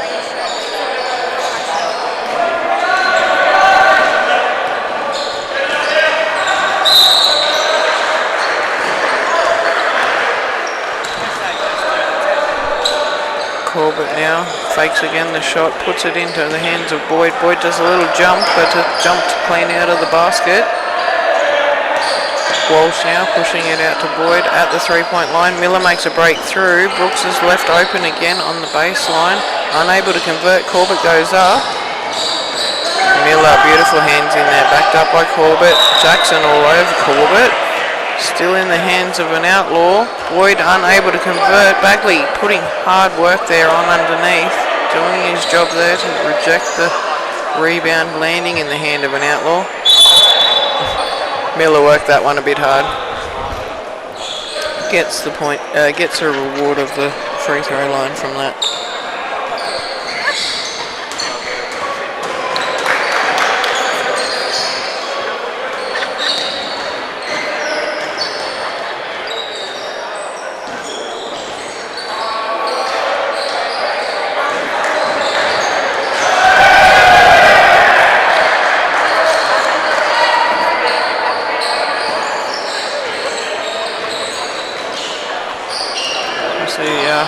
No points come from that free throw. Bagley, unlucky, crosses the line, slightly slips the ball out of his hands. But the Frothiatrics keeps the pressures on Brooks all the way down over the baseline. You can feel the heat that we were promised outside today slowly creeping in, even in these early stages of the day. The players' bodies will be feeling it quite quickly today. Corbett did well then to try and keep it back from crossing that traverse line. Jackson now with it, puts it to the free throw line, up goes the shot. Corbett comes down with it under the basket for the Outlaws. So we still see that 11-point deficit with under a minute to go in the match. We would almost safely say the Outlaws have control of this match. Miller's going to make sure of it here with a little jump. No, it goes clean over the basket. Does not result in points. Frothiatrics come down the sideline through Bagley. Much better control there this time, not such a slippery ball. Drops it back out to Jackson. Jackson drives straight to the post. Sees Bagley left out there unattended. Unlucky, the 3 points doesn't pay off for the Frothiatrics there. Now we see Brooks again coming down the sideline. Has Walsh in support. 10 seconds on the clock. Walsh just noticed that he's got time, got the points on the board, and again, as we saw yesterday, no need to push the point line past it. Good sportsmanship from the Outlaws there. Just walked down the time and finished up with the 11-point win, 31-20 over the Frothiatrics. Yeah, another great game of basketball here at the PCYC as we get set for the next games. 31-20 the final score.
All right, welcome you back to courtside, getting ready for the third ladies' game of the day.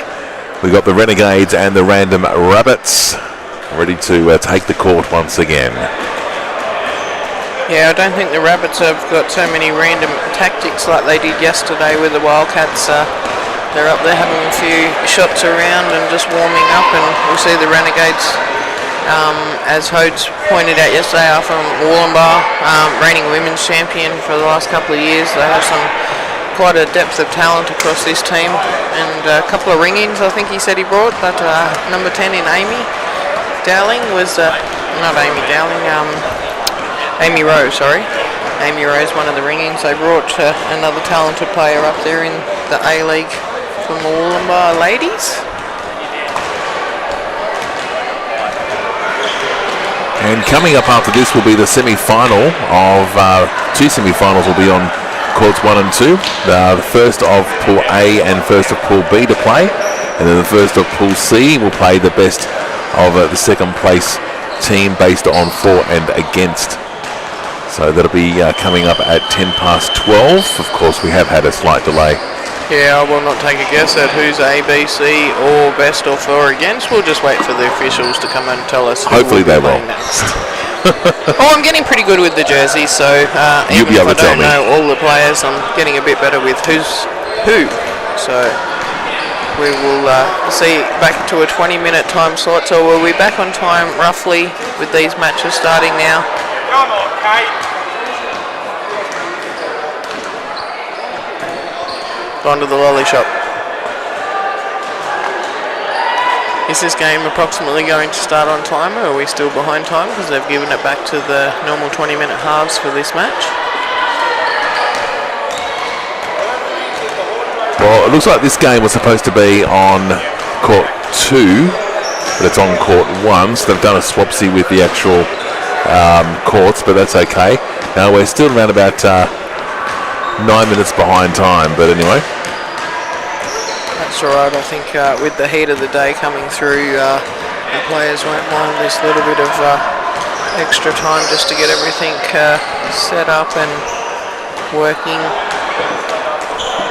the way it should. We can see that the Wildcats and Bring Out Ya Tinnies over there on court 2 have definitely started their match, so the ladies' match on that court is well underway. So that's half an hour ahead of time. Yes, there's might have been a few revisions on the draw from the one we printed out late Friday afternoon that we haven't been aware of. As we knew last night, there was a forfeit from the last two teams heading off to the luau a little early. The social aspect of the tournament is just as much for these players that travel the distances, as well as the prize money and the glory for the winning of the tournament. And the social aspects as well. I mean, getting to, meeting up with old folk or old friends from, of course, years gone by if they've been at the carnival for the last couple of years. Yeah, with COVID shutting it down, there would have been a few names and teams that have had to change their little lineups and things a bit, so meeting new interesting people as well as you said, old people that friendships that are of old that have been missed for a little while. You can reminisce over a few frothies, as they say, and it all goes along with the tournament that such is the great Jacaranda tournament of 55 years so far. Indeedy. Alright, we're getting set for start of play. The Renegades and the Random Rabbits on the court, ready to go.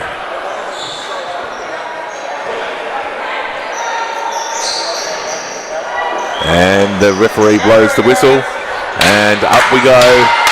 Here we go. Alright, Karen Moon's just getting a little bit of assist there because she's not quite the jumper that the Renegade might be there in Johnson.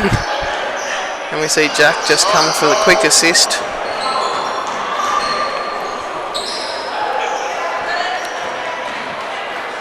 Almost the first points of the game. Yes.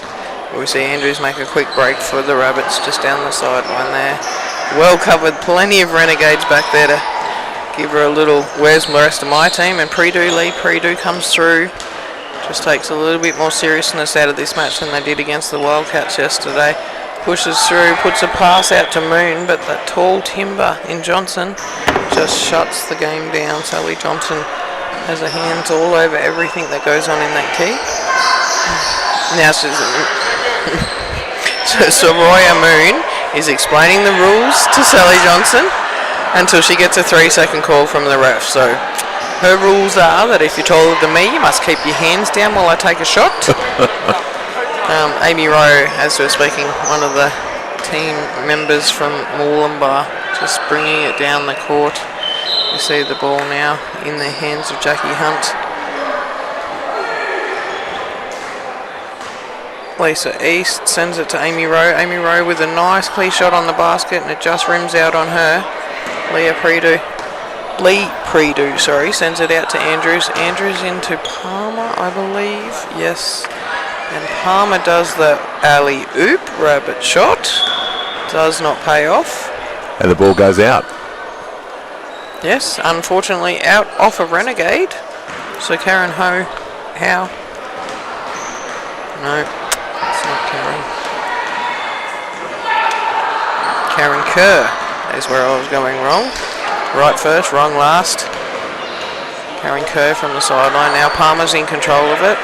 Karen Kerr gets a touch.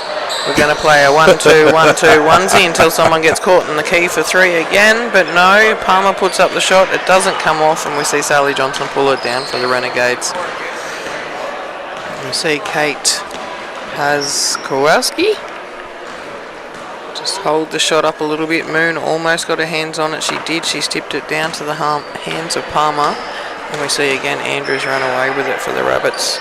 Lee Predu, quick flick back out there to Andrews. Palmer into Moon. Moon's not going to explain the rules. I don't think Amy Rao is quite that tall timber that she needs the rules explained to. So Andrew and Paz now having a little tussle with everything. Out to Karen Kerr. Karen Kerr does the lollipop over the top to Palmer. Palmer controls that ball and sends it out to Lee Predu. Lee regathers the ball, pops it up slightly behind the backboard, but still finds the basket. Nothing to do with the rim there. Straight through the net. So the Rabbits first to score.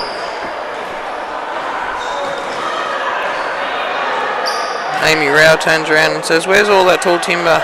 Sally Johnson goes, "Here I am," but the ball slightly slips out of her hands, ends up in Moon's hands, and now Lee Predu's going to bring it back down for the Rabbits. I think she's still thinking about that 2-pointer she just put on. Do I go back to that spot? Do I look for my players? We've got Karen Kerr out here, unmarked. She sends it out the wide to Dion Andrews. Dion, goes to put it up, but we had Lisa East just come straight through with the fingertips and just says, "Nope. Nice try, but I'm going to stop that ball going to the basket." Lee Predu with hands, saw it going through to Jackie Hunt, just gets her hands in there. Lisa East says, "Where's that basket gone? I left it up there and the ball didn't fall through it." Now Jackie Hunt just putting it on Dion Andrews. Dion just doing the back, the forward, big smile. Karen Kerr out on the court there. Dion again fakes the shot, lays it off to Karen. Palmer's turning around and says, "Lee, where are you?" Lee goes, "I'm over this side now, so Karen, pass it out to me out here. I'll drive towards the basket, put it through the hands and feet and everything of Moon." And we see Kate Pawlowski just pick up control of that ball, send it down the court to Lisa East. Jackie Hunt, a nice pass back into Lisa East. You can see that's a play they use in Wollongbar when the basket's empty. Calm, precision passing from both ladies. Not a bad shot to finish it off from Lisa East either. So 2 apiece. So Roya Moon again just slows the ball down out to Karen Kerr. Lee Predu goes, that pass came in a bit. I'll regather it, push towards the basket. Same shot as last time, just slightly off the back rim this time. Jackie Hunt now just down through traffic. Well controlled on the ball. Lisa East has to hustle. I don't think Jackie Hunt realised Lisa East's arms aren't quite as long as hers. A little bit of a loose pass there.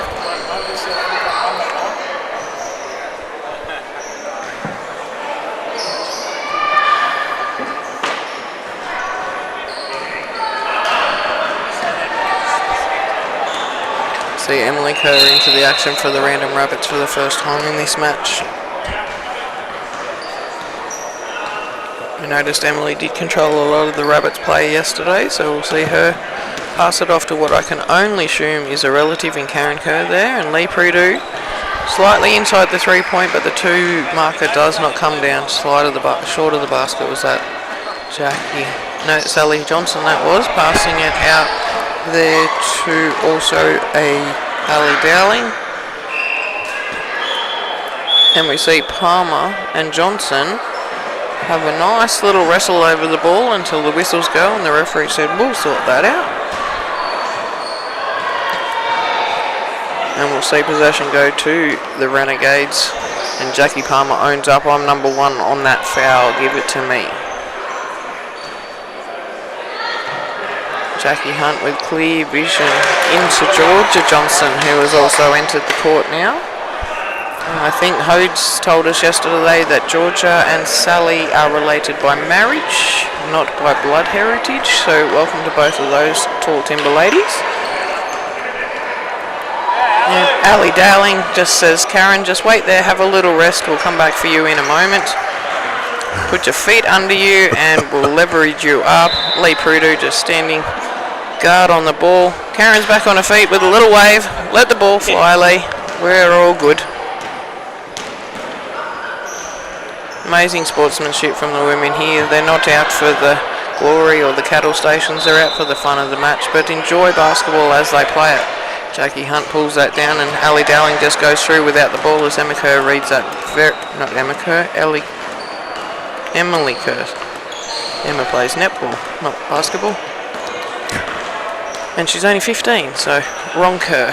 But Kerr seems to be a basketball name within the east coast of Australia, so we'll keep it going. And Soraya Moon gets the ball now. Karen Kerr, low to the ground, helped her there. The ball came down when she assisted with that out to Soraya, who was in the same position and made the adjustment to pull down the 2-point basket. See Ali Dowling now, just taking it and going, Sally, arms up, eyes up as well. Just went quite past the tall timber there. Pass was on all day, as long as the players are aware it's coming through. Now we see Emily Kerr just holding the ball back while we see Val Fuller come in. Karen Kerr heads off for a well-earned break there. That assist gaining her team the 2 points, and there's only 2 points in this match, Damo. 6-4. Again, the ladies are out here to enjoy themselves. Emily Kerr fakes up the 3. Lee Prudu gets a hand to that, and Soraya Moon again under the basket this time, puts a little flick shot up and takes the 2 points.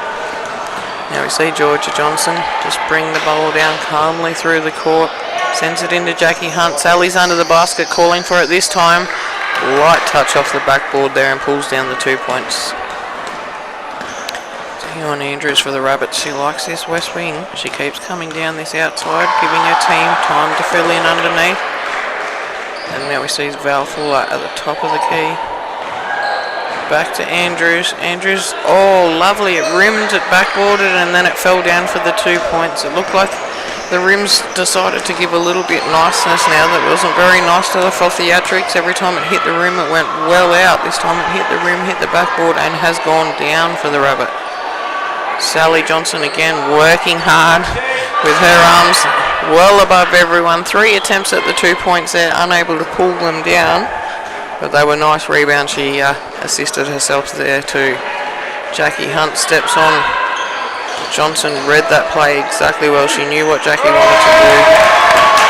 And then we see Ali Dowling, very excited with her first 2 points for the match, just swishes it through the basket from the top of the key. The Renegades 10-8 against the Rabbits. So Emily Kerr just brings it down, slows it to the outside, and Lee Prudu. Val Fuller there, faking the shot from the 3. Would have been from a long way down. Takes the 1 step in, tries to balance it out, and does not come off with the pass. Georgia Johnson sees Ali Dowling. Ali Dowling goes to throw the pass. The ball escapes her. Beautiful passage of play down there to Jackie Hunt's hands and puts it through the hoop for 2 points. The Renegades seem to be hitting their stride here now.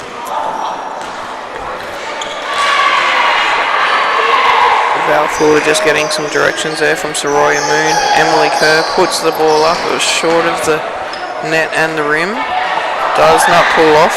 Now Sally Johnson goes, was that my feet or the ball? That was both, and the ball goes over the sideline.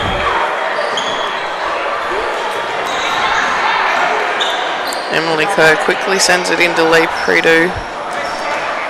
She had the open three, decided not to take it. She can see that, yes, now she does. She lines up, and it was a little bit short of everything but the floorboards there.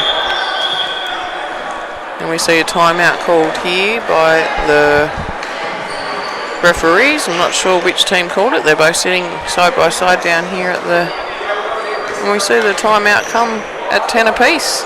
Yeah, we certainly do. I got a little bit confused there. I think the official scorers got confused as well there for a moment. Score on the screen was going up and down a couple of times, but anyway, we got there in the end. 10 apiece, 7.5 to play. First half of the Renegades and the Randon Rabbits here at the PCYC for the JACARANDA Basketball Carnival of 2023, the day 3 of the competition, 55th year that it's been going, and a great weekend has been had by all the teams that have been here this weekend from far and wide. We see on the far court at the moment 2 of the other ladies teams playing. Yeah, Ya Tinnies just pulled a nice 3 out of the bag on the Wildcats there, and we see Dale putting up a 2 that doesn't quite come off. I can't see the score on that match, but again, there's plenty of smiles over there on the women's faces. Hagen defending hard against 2 Ya Tinnies out down there. We see the Renegades just having a nice big smiley group down here on court 1. The Rabbits are having a bit of a discussion here about plays that they're going to make. Well, I think the Renegades are just a little bit more relaxed, but again, the women are having just as much fun in the men. It is a social tournament, and everyone's putting in just as much social as they are putting basketball, so it's good to see the spirit of teamwork coming across. Indeed, and we'll have the ball restart from the far end of the court. So we have Kate Pałzawalski hand it into Ali Dowling there. I've just kept the camera at this end, so they're doing a quick shot pan around. And we see Georgia Johnson up for a quick shot. Again, as we spoke to her yesterday, you can see that netball action still there in Georgia Johnson. She's got the basketball speed and the control on the ball awareness. You can just see that little bit of netball still creeping into her action of shooting. Ali Dowling knows exactly what she's doing, hands over everything. Kate also pressurising. There's Georgia Johnson with her hands up underneath the basket, cutting off the pass to Lee Prideaux and taking it away for the Renegades is Kate. Ali puts it up to Amy Rowe. Amy Rowe, quick hands there from Kate, out to Georgia. Georgia into the Holly Roworth. First appearance for Holly in this match. You see Dion Andrews run away with it for the Rabbits. So a couple of attempts there for the Renegades that don't pay off, and now we see the Rabbits coming back to trouble their end of the basket and see if they can put the first points on since the timeout. Val Fuller sizing up that 3-point shot. She was well back from the line there. Emily Kerr opens it up to Andrews. Andrews sinks it for 3. She was left waiting out there by the Renegades. 2 came at her, but she had enough time just to steady that shot and pull the 3 points down to take the 3-point lead for the Rabbits.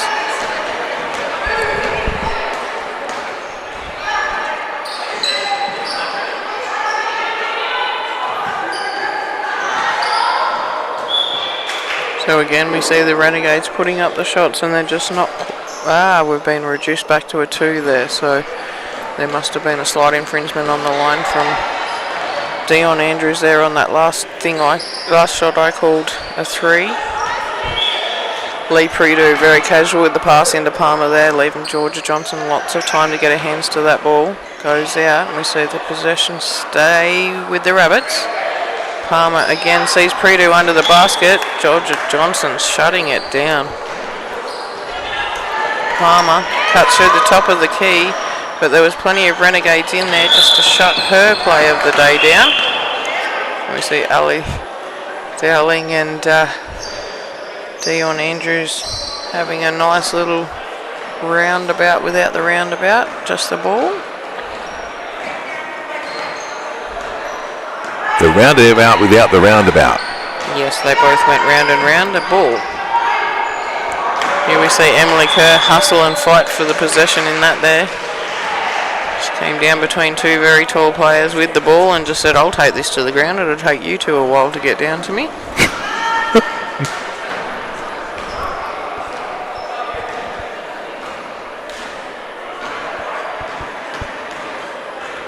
Now Kerr into Fuller, Fuller back to Kerr just to bring it down for the Rabbits.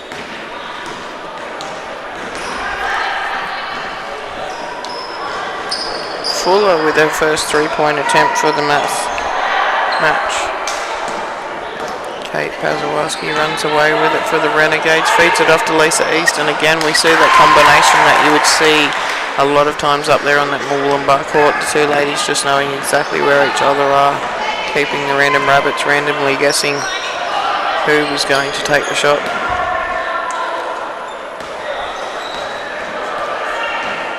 See Val Fuller finding Lee at the free throw line. She dumps it out to Andrews. Andrews unlucky there, unable to convert the points. You see Holly Roworth. Kate Pazowski now holding up the play slightly, seeing Lisa East wide out. Sally Johnson being put under pressure by Prideaux and Kerr. Till the foul's given against Emily Kerr there on Sally Johnston. Even with a hand up, I think she would be lucky to touch the top of Sally Johnston's head, but does get called for the foul nonetheless on that.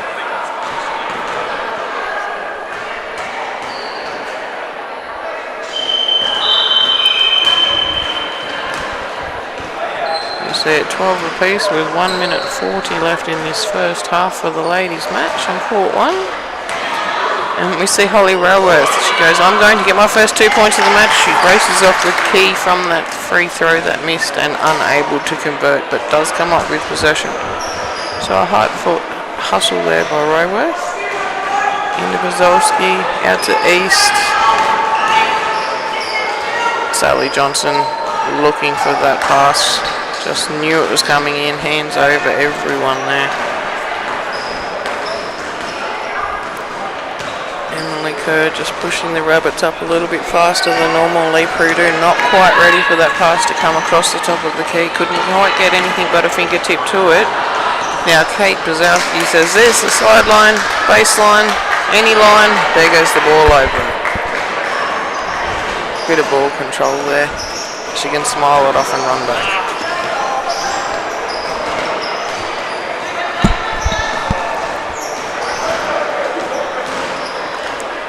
Val Fuller. Look away past Lee Prideaux. They did not escape Johnson or Raworth's eyes. They knew what was happening. Lisa East just controls and comes to the top of the 3-point line. Pushes Kate in now. There was no mishandling of that except for the backboard was just a bit unkind and pushed it away from the rim.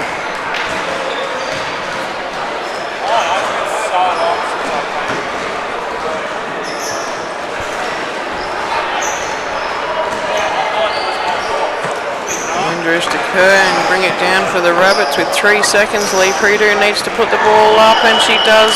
Hits the front of the rim, so we see the scoreline slightly blow out towards the Renegades. Renegades, that's right. Rabbits and Renegades, I was just conferring with myself, but yes, the Renegades have gone into half-time here with a 16-point to 12 lead. All right, thank you, Katrina, and another great first half of this match. And we've got the second half coming up in just a matter of moments. We'll come back and do that for you right after this. You want to at Anytime Fitness Grafton. It doesn't matter whether you're a beginner or more experienced. We'll have a program that's just right for you. Our dedicated team will guide you every step of the way, providing fitness consultations, personal training, exercise physiologists, complimentary classes and more. Locally owned with top quality equipment, Anytime Fitness Grafton is proudly the most awarded gym in the Clarence Valley. It's never too late. Let us start you on your fitness path today at Anytime Fitness Grafton.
welcome you back for the second half of this match. So the Renegades in possession here through Ali Dowling at the top, sending it out to Jackie Hunt, who now has returned to the court. Georgia Johnson, sorry.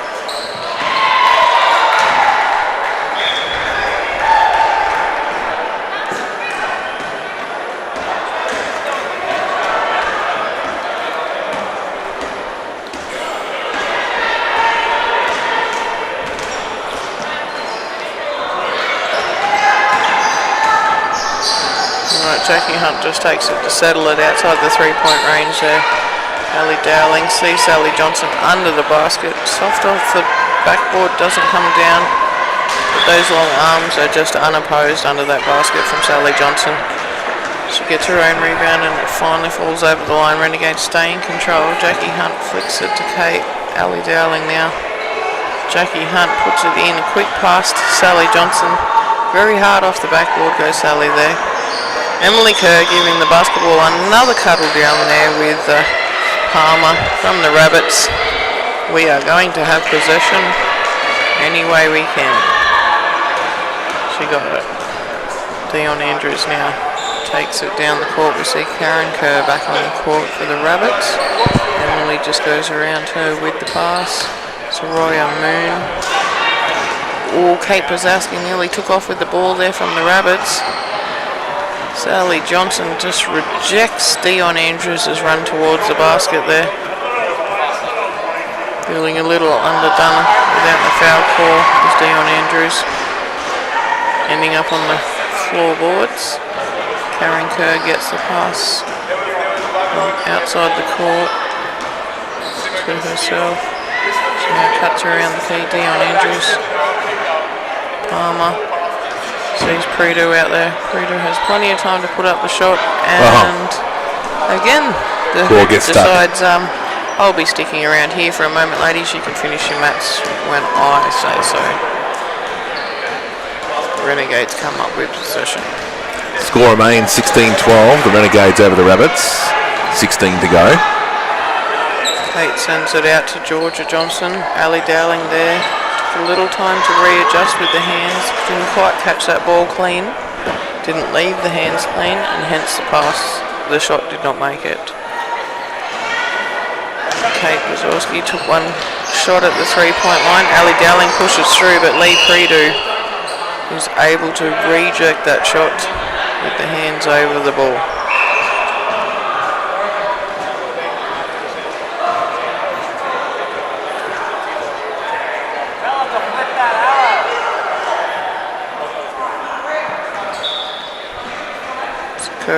Emily Kerr there just copying a slight knock to the side of the head. She's shaking it off. Handed the ball to Karen Kerr to bring it up for the Rabbits.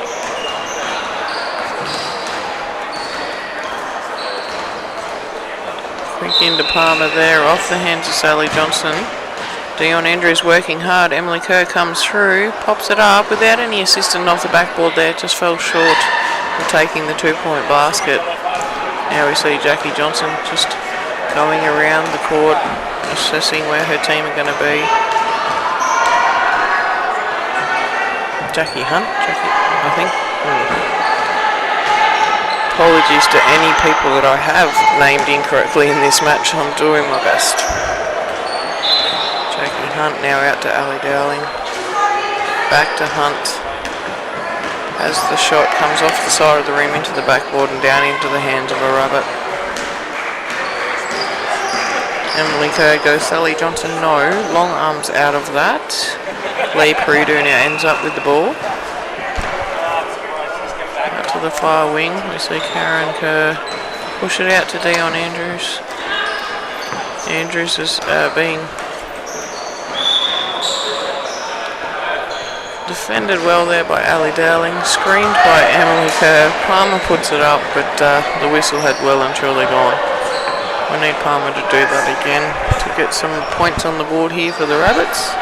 So we can see the Renegades still hold that 16-point to 12 lead. Some fresh legs coming in for the Renegades and the Rabbits. And it's certainly starting to warm up outside, Katrina. It's already up to 32 degrees in the Jacaranda City at the moment. expecting a top of 38 today. So we'll see Fuller descended out the side to Predo into Palmer. Andrews working hard and can't come quite up to those tall timber arms of Sally Johnson when they're in the air. We see Jackie Hunt pushing towards the basket. Fuller tried to put a block on but had feet movement. Jackie Hunt bounces off that, sends it out to Amy Rao. Kate sends it in to Sally Johnson and finishes off with the Renegades.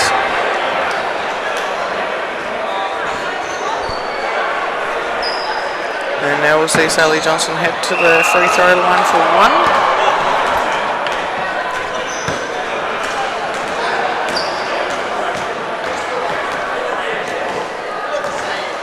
And clean for Sally Johnson. Finish that off nicely.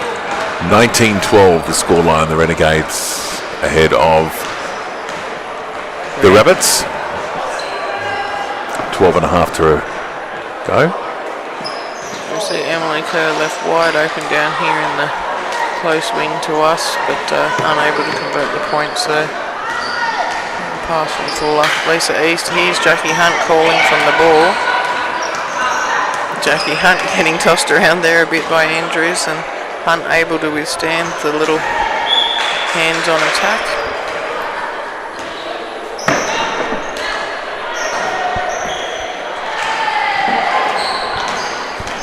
Jackie Hunt just sends a bullet straight through Johnson's hands, ends up in the rabbit of Andrews. She brings it down her court and just steadies it to Val Fuller, and Emily Kerr can come up and help her there. Palmer up the back for the Rabbits, just directing traffic. Lee Predo's now arrived on the scene and is going to drive towards the basket. Go for her own rebound, unable to come up with it. Lisa East pulls that down for the Renegades and puts it off into the safe hands of Jackie Hunt to bring it down. Amy Rowe sees Howarth coming through. Howarth just unsteady on her feet as she comes through. Bit of a limp out of that, might have twisted her ankle but landed on her feet, so that's a good sign for anyone. Palmer, very lucky to see the wayward pass for Andrews there and pull it in from the sideline. Keeps control in the Rabbits' hands. Lee Predo getting hunted and Johnson. Now we see Lisa East, quick break down this side wing, slows it down just over the halfway mark, brings Jackie Hunt into play. Jackie, a quick pass into Amy Rowe, didn't quite get around Lee Predo quick enough there. Soraya Moon and Val Fuller up there. Soroya's going to have to push through and outlays it there to Fuller. Fuller puts it up. There was 4 Renegades on Soraya Moon, so she did well to come down with the rebound but unable to put it back up for some points. Amy Rowe sees Johnson there. Johnson sees Railworth coming through. Did I get that right? Was Railworth? Yes, it was Holly Railworth coming through, and Johnson just a little outlay there, and Railworth comes up with the 2 points. So we see the Renegades slightly run away with this match now, 23-12, with 10 minutes left in the second half. And we're joined at the microphone by the president of the Grafton Basketball Association, Nathan Martin. Nathan, morning. Morning, Damo. Good to have you here for a Sunday morning. How did the Hawaiian night at the Village Green go last night? Yeah, absolutely brilliant, mate. Everyone had a great time. Didn't know we had so many singers amongst us in the basketball community. Is that right? And no, they had a great night. And yeah, thanks very much to the Village Green for putting that on. I had all the staff decked out in the Hawaiian shirts and looked a treat, yeah. I saw a couple of different teams wandering around the streets of Grafton last night in their basketball attire. That's right, mate. They, yeah, look, obviously we're here to play basketball, but sometimes the basketball gets in the road of socialising. So, yeah, everyone's had a great night and ready for the finals today. Now, of course, we've seen some great games on this course so far already. You get your Tinnies and the Clarence Sistas in a very tight match, 55-30. Get your Tinnies taking that out. The SFW Vixons too strong for the Wildcats, 29-27. That was a great game. Yeah, tight game, that one. And of course, the Frothies up against the Outlaws went down 31-20. And of course, a tight one here too, 23-12. The current score in this ladies match. We've got the finals coming up, I believe, or semis coming up after this. Yeah, that's right. C-grade men semi-finals coming up. We've got the local boys, the 18s Vikings. They'll take on the Drongos. And in the other match, I'm just thinking, Damo, I might have to get back to you on the teams in that one. I think it's Murbar Magic And I just can't think who slotted into that last place in the semi-finals. That's right, we'll find out. But so we're going to have the Drongos and the Vikings on this court? Drongos and Vikings on the main court here. Fantastic. And it's at Port Pirates. Port Pirates up against the Merbah Banjik. That should be a good game, that one. Yeah. You got the youth of the Pirates who have, I think, are undefeated this weekend, playing some really good basketball. And a bit of experience there with the Magic boys from Morelenbah. Nice assist there for Lee Prito as we see the Rabbits and the Renegades back out here on court.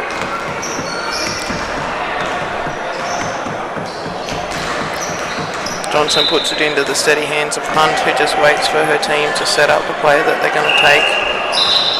Amy Rouse, the option they take. Quick shot there, didn't take much time to balance out the shot. I think the referees have got a foul there. So she'll go to line for two.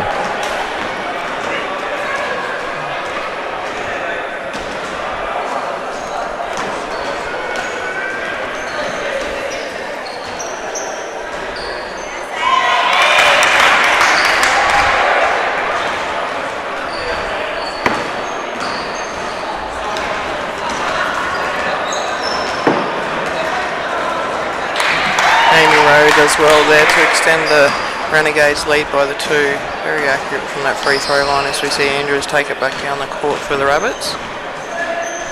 Offloads to Fuller. Fuller sees Prito. Prito fakes out the three, drives towards the basket, drops it out to Emily Kerr. Kerr into Andrews, but that tall timbers just hang way over the top of Andrews. She gets a little cranky with herself there, running into the traffic she did, but unable to avoid it. Jackie Hunt sends it in, just enough notice for Georgia to get her hands up to that, but Georgia Johnson drops the ball over the line. No, they're going to, yes, went over the line from Georgia Johnson, so Soraya Moon very lucky not to have touched that ball there. Andrews on the quick burst, sends it to Fuller, and Fuller just goes, I'll put my hands out for the next one, thank you. There's plenty of stories with each game that we've got here on the weekend. Out on the court right now, we've got the Random Rabbits with Lee Prito, one of our local girls there. Lee come through the junior ranks here in Grafton. Could be wrong, but I think represented Australia in under-18s. Wow. Very good player in a day. And on the far court today, we've got, again, some local girls in the Wildcats. Many of those girls played in our Sunshine Conference when we had the women's team in, playing up against the Tinnies, who are from Coffs Harbour. So I think three of those girls I coached against many years ago, probably about 20 years ago, and they won the national titles in under 14s and went to nationals in under 16s. I think they lost in the grand final in 16s, but they've sort of had dinner with them last night. They've used this as a chance to get back together, and they've guaranteed me they're here for the next 10 years. That's fantastic. And we see over on the sideline there, Les Goff, who was their assistant coach during those times, has come up from Costa today to watch the girls play. So, yeah, lots of great stories, and those reunions, keeping it social for the weekend. I mean, considering this is the 55th year that the Carnival's been running. Yeah, that's right, 55 years. Of course, we had the COVID years where we had to cancel it in 2021, and in 2020 it was reduced to just local teams with the with those restrictions that the government put on. So yeah, 55 years is quite an achievement, and it's well known throughout Australia, this carnival. So we're very pleased with that, and we look forward to 56 next year. Although I don't want to talk about it yet. Get through the 55th year first. That's right, mate. Yeah. And is there any chance of expanding to more teams, or do you have to cap it at the 30? Do you want a bigger day than yesterday, Damo? No, I don't. No. No, look, 30's I think maximum for us.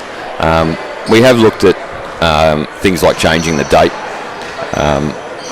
whether we go 2 weeks later or 2 weeks earlier to avoid the HSC. New South Wales HSC's on at the moment, so that takes away the courts at Grafton High School, which we have used over the years. Like I said in commentary yesterday, we like having everything here at the PCYC. It's easy to manage, more of a community atmosphere with everybody coming and watching the games, as we can see here today. Yeah, and it would be a difficult situation to actually try and, if you had two different locations. Yeah, that's right. I mean, It's doable, but it puts more pressure on our volunteers, and with our limited volunteers, much easier to keep it here at this great venue at PCYC Grafton. Yeah, and I'll tell you what, you've been pretty busy too with the barbecue out the front and selling the drinks and the merchandise out there as well. Yeah, that's right. Little things like that. I think things like merchandise, our players love that. They go away with a shirt and a bit of a memento. And things like the barbecue helps our juniors out. Money raised from the barbecue this weekend will go towards our junior Vikings. So really important there. And you've got a great bunch of juniors coming through the ranks, and actually more numbers than you have in previous years. Yeah, that's right. We've increased by 300% in the last 12 months. And in the next 12 months, we're looking to do that again with the inclusion of North Coast Basketball coming up to help us out with our Aussie Hoops, which is for our juniors, and our elite players. They'll do some development sessions with them, and also to help our coaches out. We've got a few new coaches this year in our representative teams, and they'll develop those coaches as well as the players. And when do the juniors train?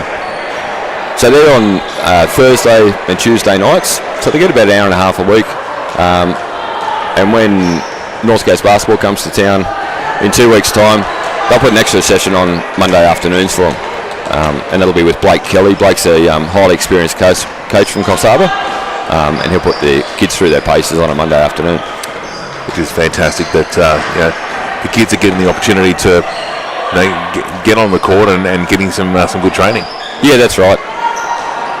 And we see throughout the North Coast that junior players have really exploded in numbers, and I think that's through a few things. We've had success with the Boomers over the last couple of years, the Australian team, and so many players in the NBA now. I think we're up to about 12 Australian players in the NBA, so that's great for the kids to watch and aspire to be one of those. We're looking forward to the challenge of getting more players and putting competitions together for them. And I guess when you're talking about the juniors, I mean, these are the kids that are going to come through the ranks to actually play on weekends like this. Yeah, that's right. That's our next group of players to come here. We see the 18s Vikings here this weekend, and it's guys like those that'll make the carnival as big as it is for the next 10 years. So we need those coming through, and also our teams from Sydney, Brisbane, Gold Coast, ensuring they come back and they pass on the message that it's a great carnival, and it's well worth the trip to Grafton for. Seeing a timeout here. Yeah, with only 33 seconds left on the clock, we see Andrews just suffering an injury and just coming to the sideline. So I think that's the match for it here. We've got the Renegades up by a good 14 points at 30-16. But the heat will be kicking in for these ladies now, and their bodies after 3 days of play will be feeling the stress of it all.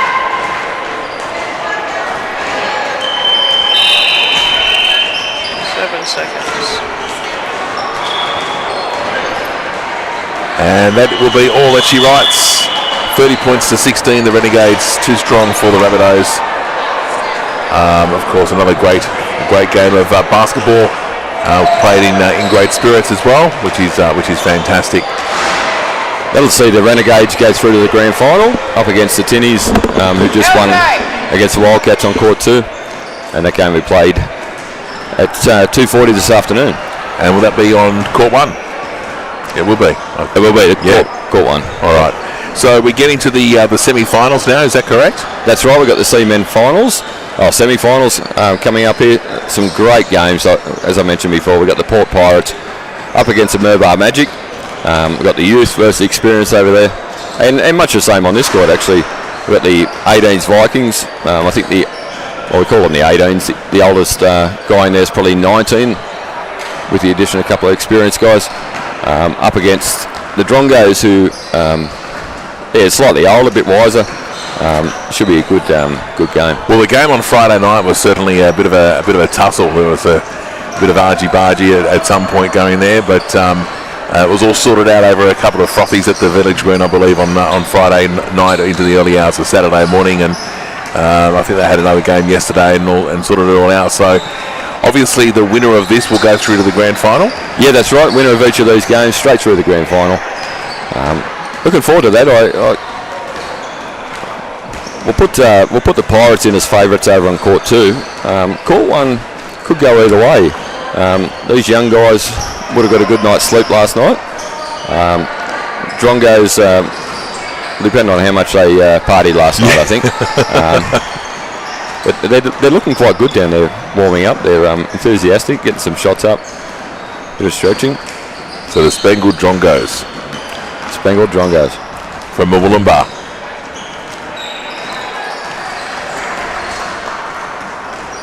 Oh, I've pressed the wrong button on my little keyboard here, just trying to get the scoreboard up. We might take a break and we'll come back right after this. At Anytime Fitness Grafton. It doesn't matter whether you're a beginner or more experienced. We'll have a program that's just right for you. Our dedicated team will guide you every step of the way, providing fitness consultations, personal training, exercise physiologists, complimentary classes and more. Locally owned with top quality equipment, Anytime Fitness Grafton is proudly the most awarded gym in the Clarence Valley. It's never too late. Let us start you on your fitness path today at Anytime Fitness Grafton.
We welcome you back to the PCYC getting set for this next game, the men's semi-final 2023.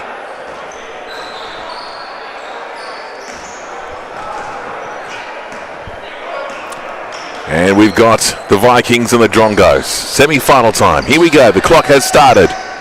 And we're away. The Vikings with the ball.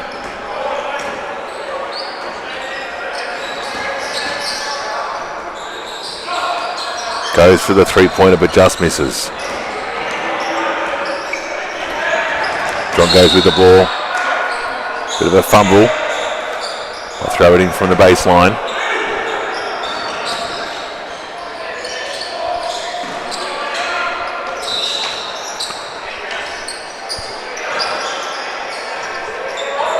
Vikings back with it. With a pass around the back, almost loses it over the sideline.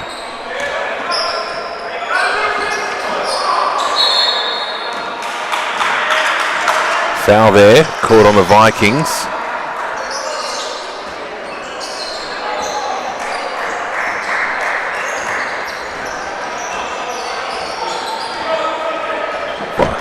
Strong goes down with the ball.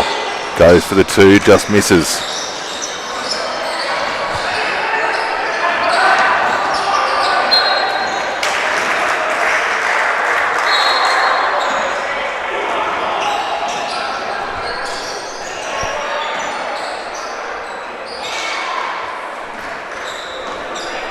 Still no score. Just having a clarification about something here. All right, Vikings now with it.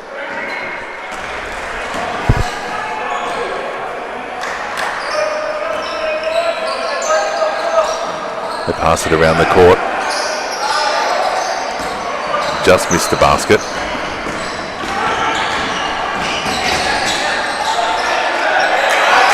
Yeah, strong finish there by Ray. The Spangled Drongos from Moolumbar getting out in transition and good finish there. Shane McClay works around the top of the 3-point line, puts up the shot.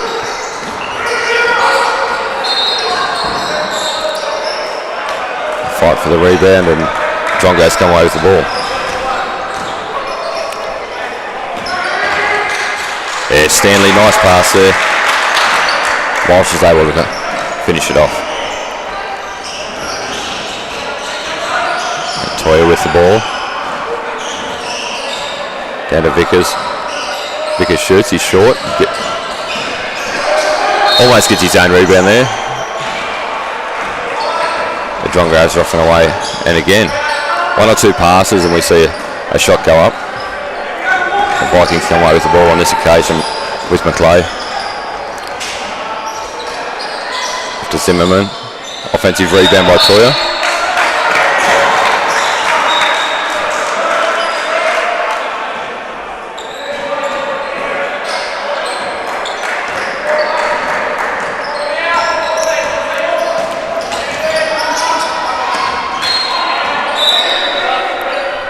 A little too much on that one from Walsh, and we see some substitutions here early in the game.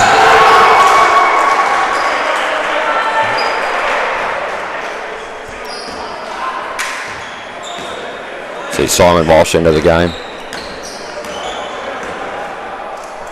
for the Drongos and Mo coming on for the Vikings.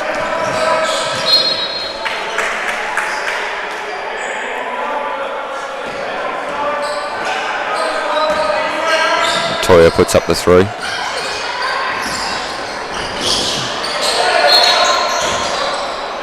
Got a foul there.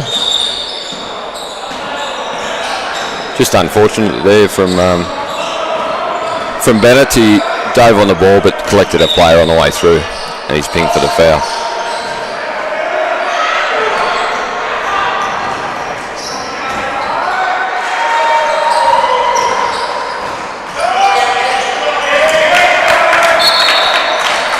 See what, the Drongos have come out all guns blazing, haven't they, so far in this game? They have done it. I expected quite the opposite, actually. I expected the Drongos to slow things down and use their experience, and the Grafton boys to try and get out and use their athleticism in transition and offense. It's been quite the opposite.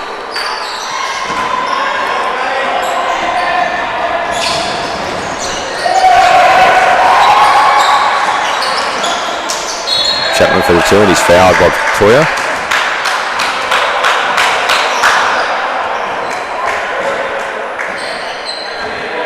Toya picks up his first foul.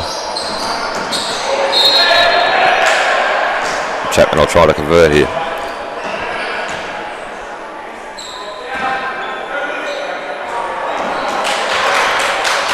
Short on the first.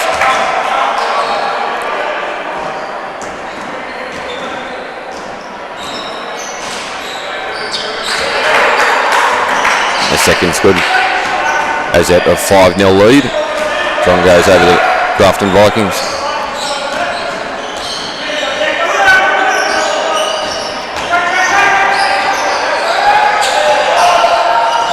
for 3. Just off the side of the ring there.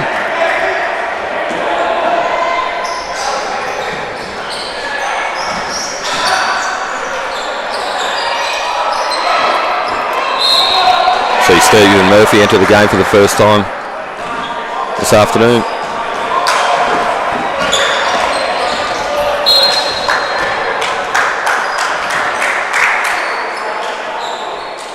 And Vickers picks up the foul.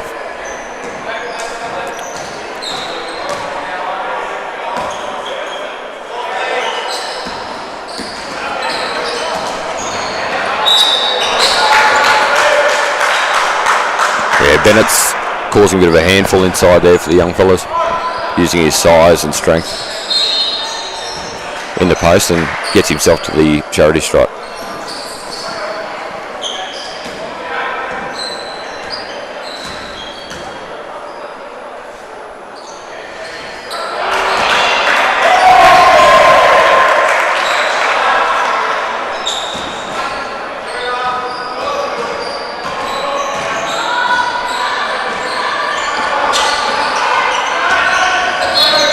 Both of those, but good hustle play there by Simon Walsh. Gets the ball back for the Drongos. Throwing from the baseline. Well done to Vickers there. Put their bodies on the line, the boys. So the Vikings in transition. And a foul there to Simon Walsh.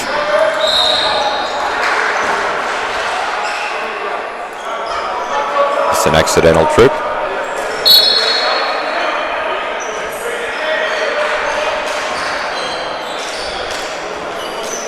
You see Ray and Rutland enter the game for the Drongos.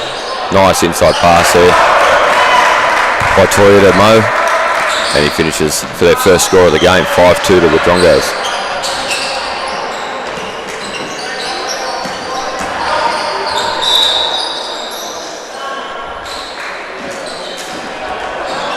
Stanley's fouled on the drive.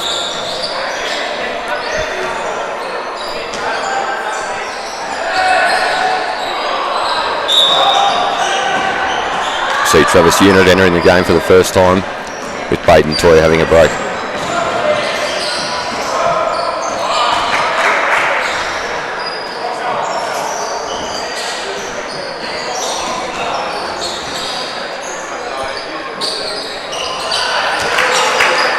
Makes both of his free throws. 7-2. Drongos lead. The Vikings look to push the ball down. A 3 from Sebastian Toy is no good. And again, the Drongos are real smart in transition. They spread the court, but referee Vernon Blinman calls a foul.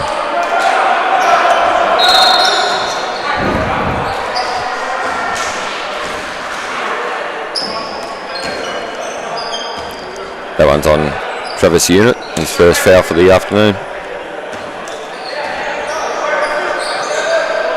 Drongos inbound from the baseline. Yeah, good play again by Vickers there, just getting in front. McClay sends it off to Toya. Just got the ball behind him there, and Toya couldn't reel it in.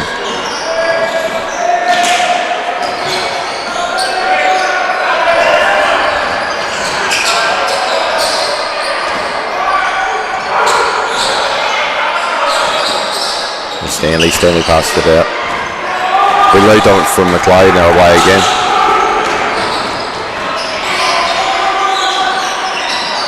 Oh. It's the offensive ball, puts it straight back up.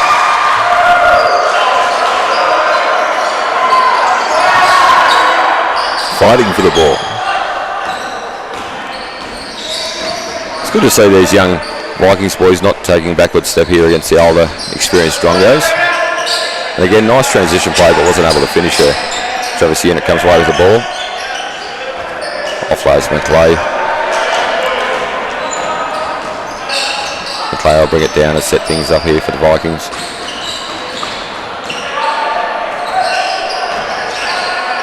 Into Vickers. Yeah, strong defense there by Stanley.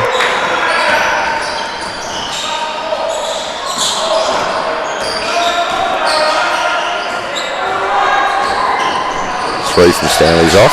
Offensive rebound for the Drongos.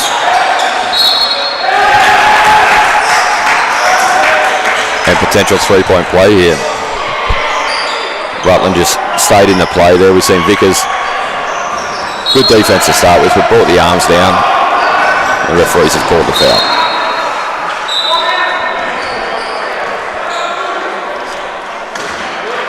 And that's 50 to go in the first half. We've got the Drongos 9 points to 2, with more points expected with this free throw. Yeah, Rutland makes that extra to make the three-point play. It takes them out to a 10-2 lead.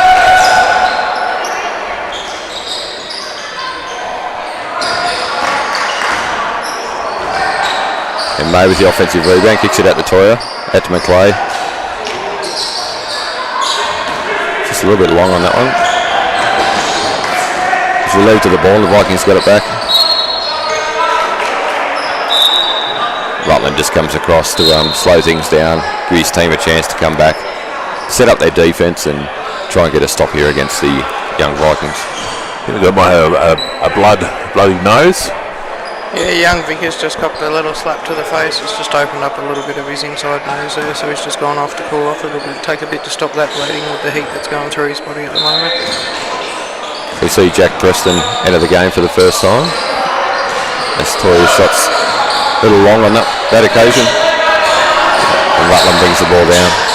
Again, puts pressure on the defence, not able to make the layup. McClay comes away with the defensive rebound and is fouled.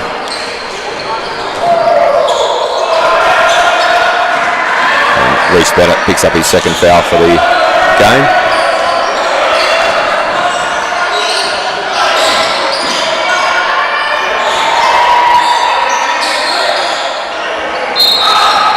Baden Toy just trying to get some movement happening from his players. Unit drives and he's fouled.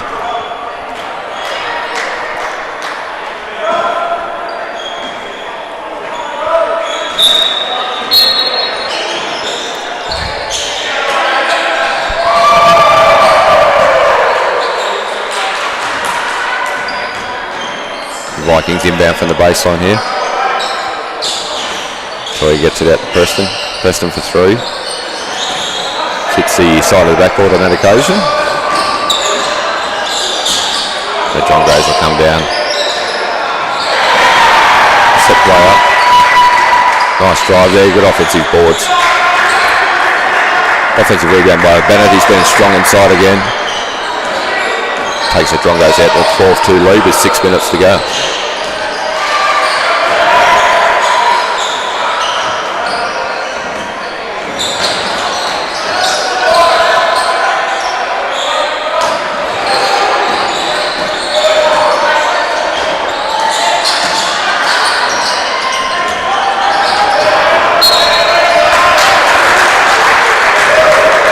Again, Reece Bennett proving a handful for the young guys inside.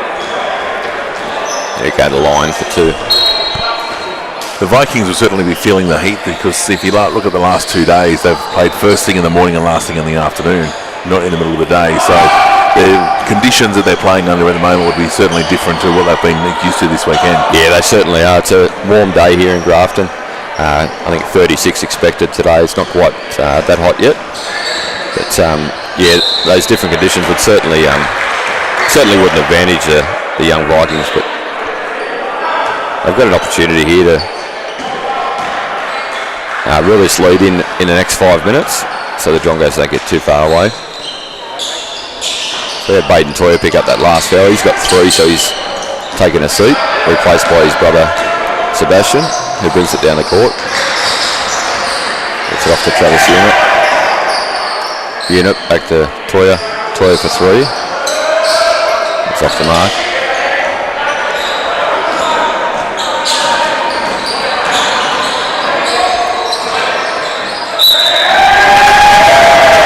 And again, Reece Bennett causing havoc inside.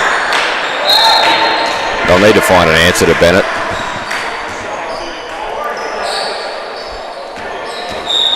The logical place to go would be young Vickers with his size, strength and his height, but he's just down on the bench with his bleeding nose at the moment. Hopefully he can get back into the game and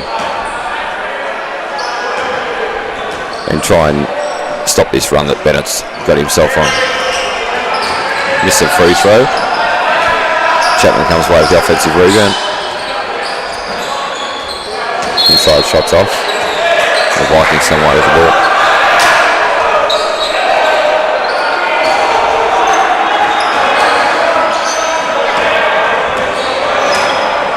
The Vikings just the 2 points so far. Let's see if Toya can spark the team. They work it around, just looking for an opening.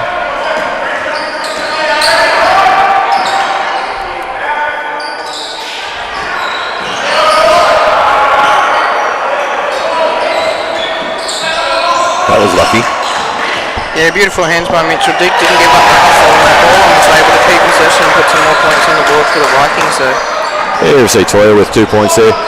Toya's one of these players that can really spark a team, and we see him with plays like that. And even the three-pointer that he put up on the last play, just Toya's way of trying to get into the game, spark his team, and try and get the scoreboard ticking over.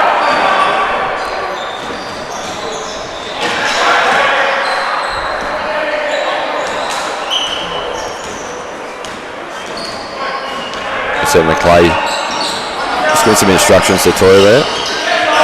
Inside the Moen, he's fouled.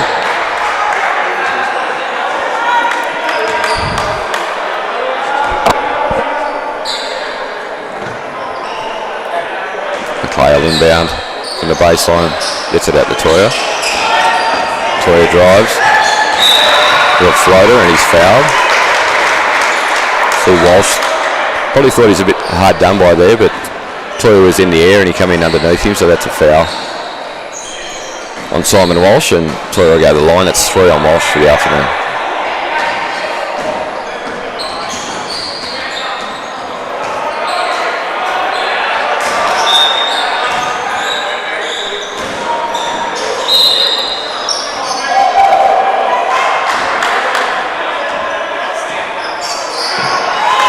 Beautiful shot.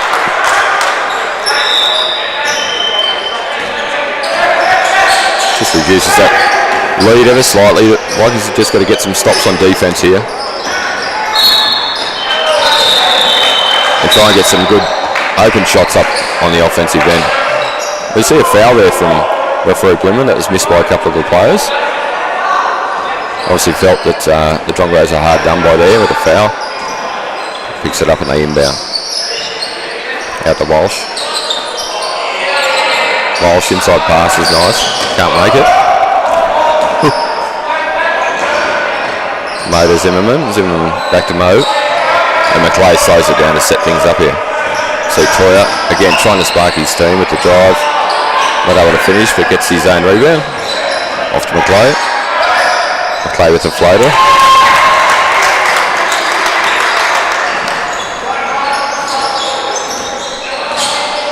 Drongos lead 14 points to 7 with 40 seconds on the clock. Walsh drives. He spins. It's fouled by Zimmerman. Got a baseline ball to the Drongos with 30 seconds on the clock.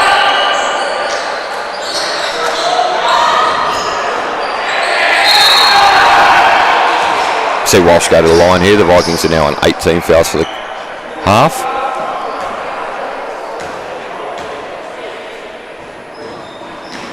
Makes the first.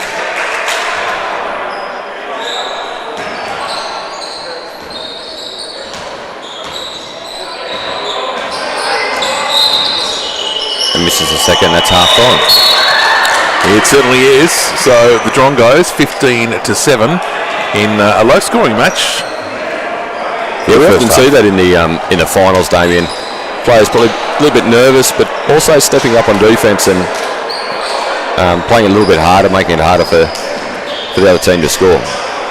Yeah, for sure. And Katrina, what did you make of that first half?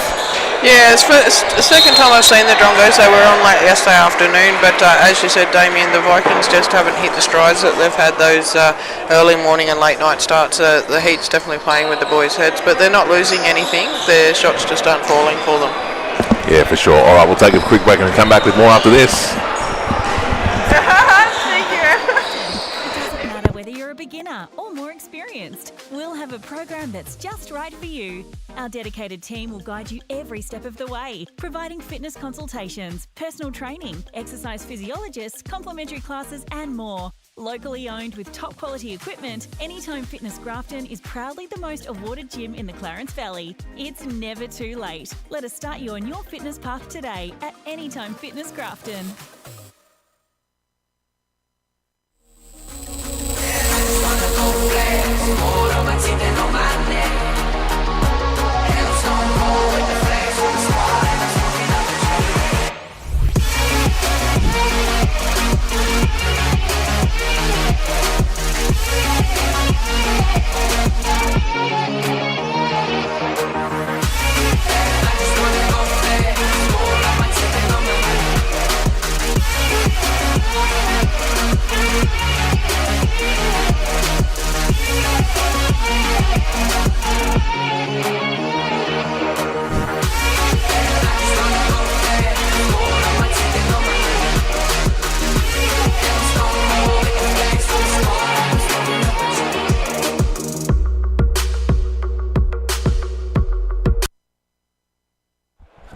As we welcome you back to the second half of this SAB Men's semi-final game between the 18 Vikings and the Drongos. The Drongos lead currently 15 points to 7.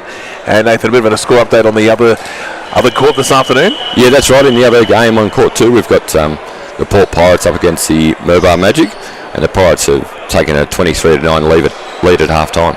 Wow, so it's going to be an interesting grand final. Yeah, it should be. Would have been nice to see the two Murbar teams playing off in the grand final, but by the look of it, we'll have the Port Pirates up against the winner of this game here. I think the Vikings got a good chance here in the first few minutes to close this lead and put some pressure on the Drongos from Moolumbar. All right, and we're underway for the second half.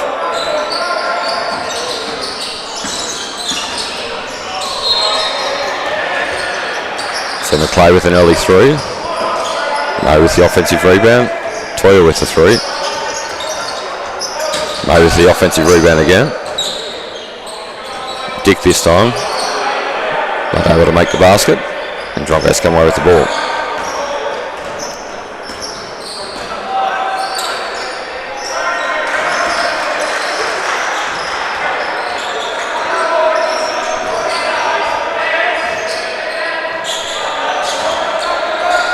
Bennett not able to convert that time. McClay sets things up. High ball screen for the 3. He's off.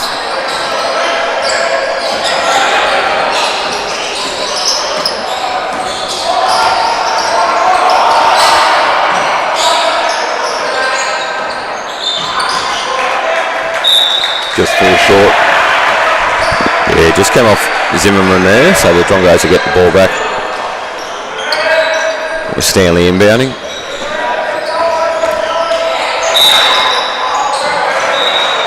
Ray sets it up. And McClay is called for the foul.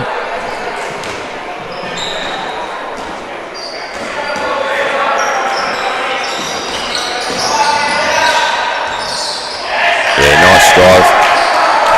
And finish here, the Drongos.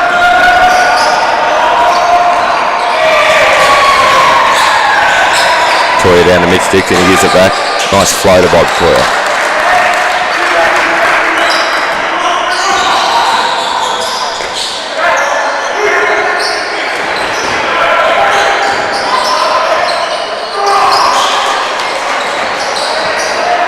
John goes to the offensive board. Nice pass inside to Walsh. Walsh is fouled. Scoreboard hadn't changed from that last 2 points that the Drongos had got. But it has now.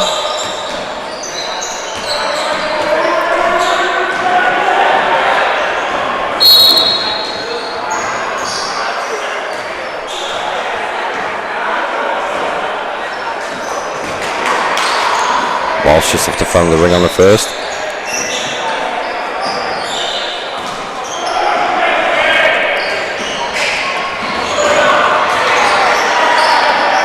Makes the second.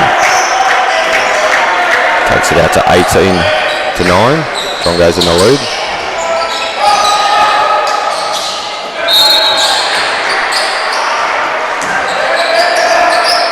McClay for another 3. Off the back of the ring. Ray brings it down for the Drongos to set things up. Yeah, Zimmerman probably felt like he could get the ball after the second swipe there, but used his body to get across Ray and fouls him.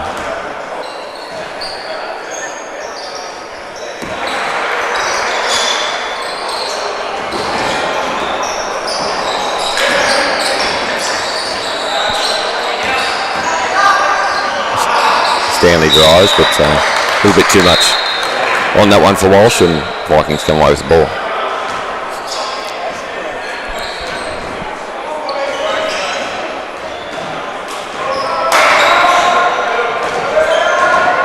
See what Toya can come up with here. Zimmerman in the corner. Good play there by Bennett to pick that one off.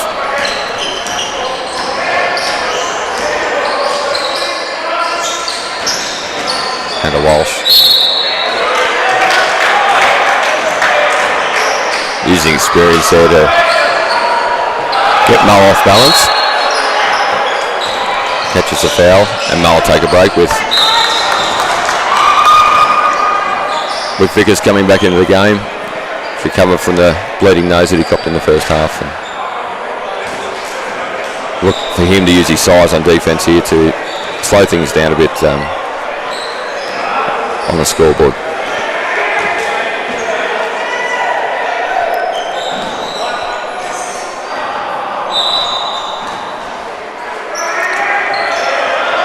And he puts it in.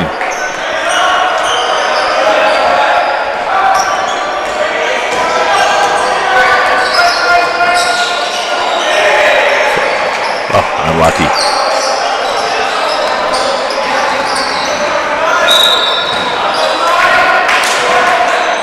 Foul in transition there by the Vikings.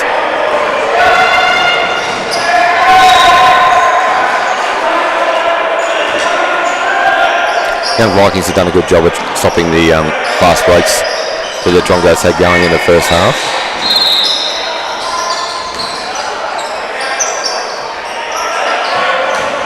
Side of Walsh is blocked. Out for the 3. A little long. Good recovery there from the Vikings. Head to Mitch Dickens. Couldn't make that one. It's a nice pass there by Toyota. And again, Dickens has got to get his feet across in front to put the pressure on the Drongos player. But he picks up the foul there. I think Vickers 4th. You need to be careful here. He's only one foul to go, and he has a seat on the sideline for the rest of the afternoon.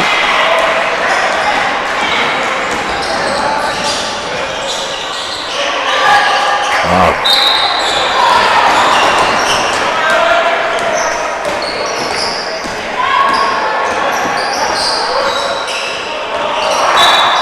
Murphy inside. Nice feed in there to Stanley for the 2. Play to Zimmerman, 2. Just catches the edge of the backboard there.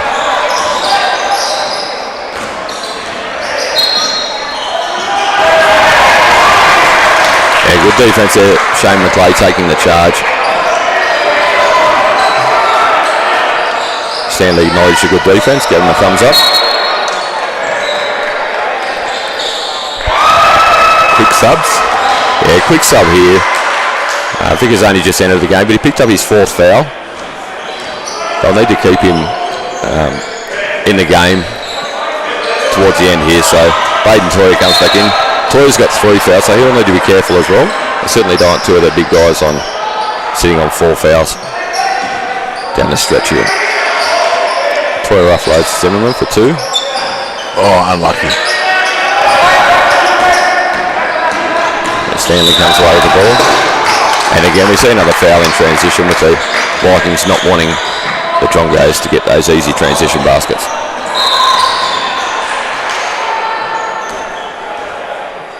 Unfortunately for the Vikings there, that brings up their team foul opportunity now, so each foul will incur scoring opportunity for the Drongos. Yeah, that's right. 7 fouls in just 8 minutes. Price to pay for stopping those fast breaks.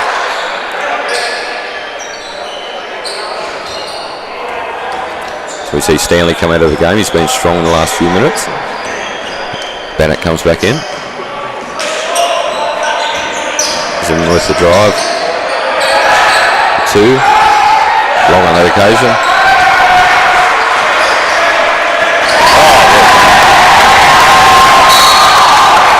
Fantastic play there by Zimmerman. That might be the spark the boys need. Big block. We see Chapman just give him a high five on the way past and say, well done again, fella. You got me. Here comes the replay on the screen now. We missed it.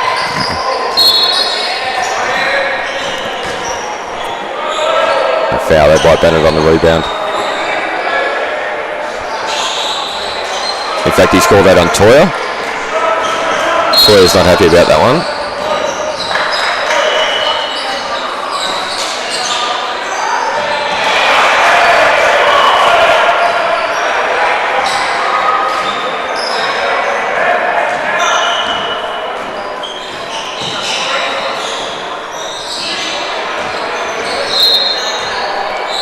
Might have missed one there. I think that might be Toya done for the afternoon. He picked up his 5th foul there.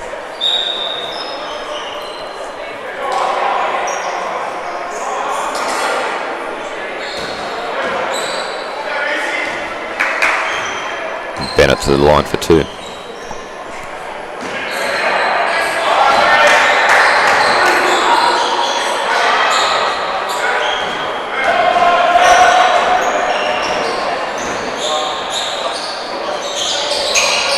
Just both of those. Ball with the rebound. Off to McClay. Clay brings it down. Relieved by Bennett. Gets his own rebound. Foul on his second occasion there. McClay picking up the foul.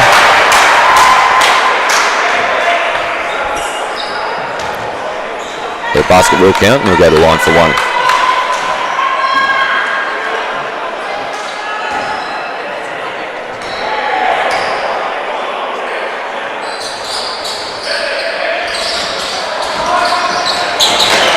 With the defensive rebound, he's fouled on near the sideline there, and the Vikings come away with the ball. See Sebastian Toya there just calling a timeout, wants to talk to his team. Important few minutes coming up here with 8:50 on the clock, 23 to 9. Drongos in the lead.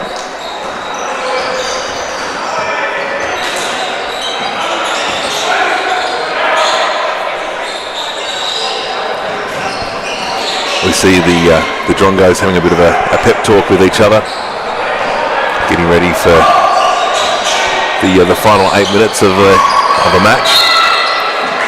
Yeah, that's right, Damien. They've got a lead here. They'll need to be careful in this next 3 to 4 minutes. Just ensure that the Vikings can't use their speed and athleticism to worry the Moolumbar team here.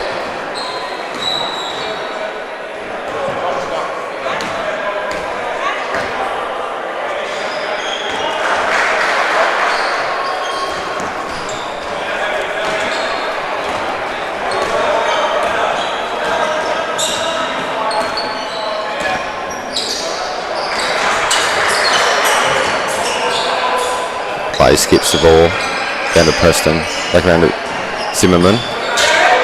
Toya to McClay. McClay looking for a way through. Inside pass to Zimmerman. So a foul. Zimmerman goes to the line for 2.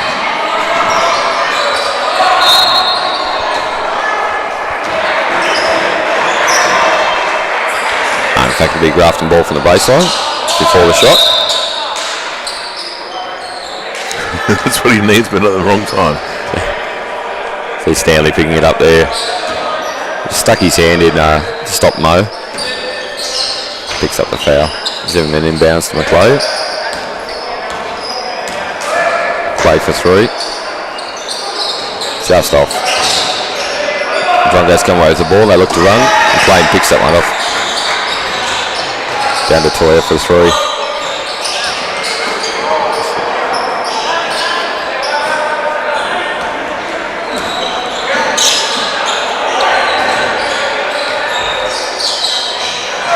Yeah, smart play there by the Drongos, getting it inside to Stanley.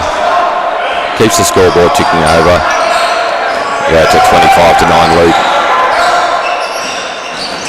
Toya looks for an opening. Foul by Chapman.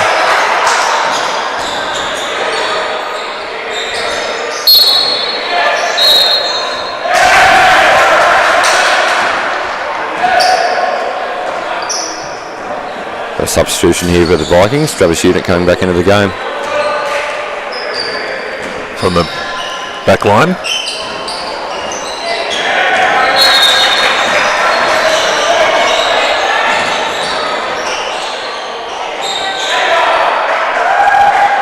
A bit of confusion there, but referee Blimmen said black ball and pointed the wrong way, but he fixed his little mistake there and Vikings come away with the ball.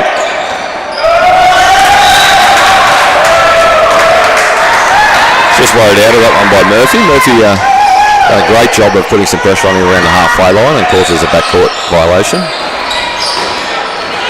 Drongos drive. Misses on that occasion. Toya comes away with the ball. Offloads to McClay.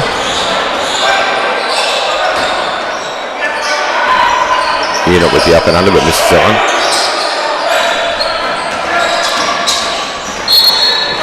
Yeah, Stanley.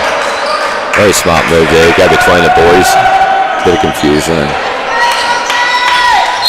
Jack Preston picks up the foul.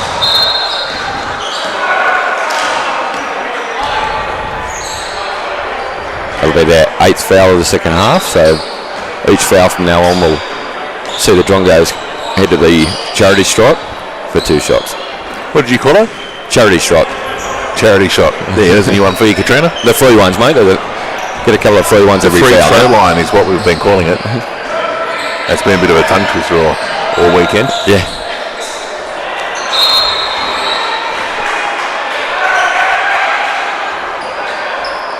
Stanley's not able to convert there, and McClay comes away with the ball. Out to Toya for 3.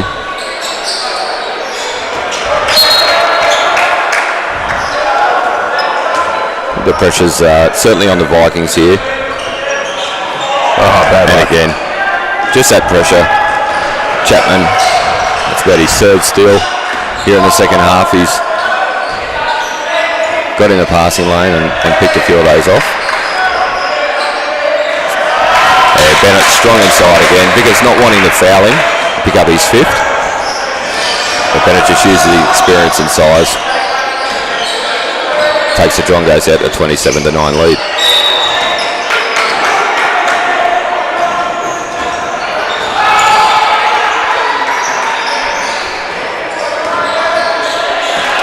Three and a half to play. Ball screened by Vickers. McClay out to Toya. Toya drives. Not able to convert.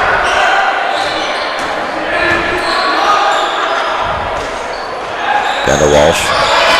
McClay picks that one off. He'll lay it in. Yep, that's what they needed.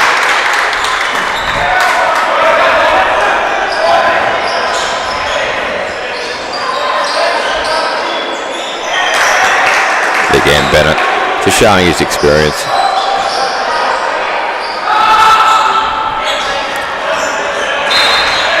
Drongos have the answer every time.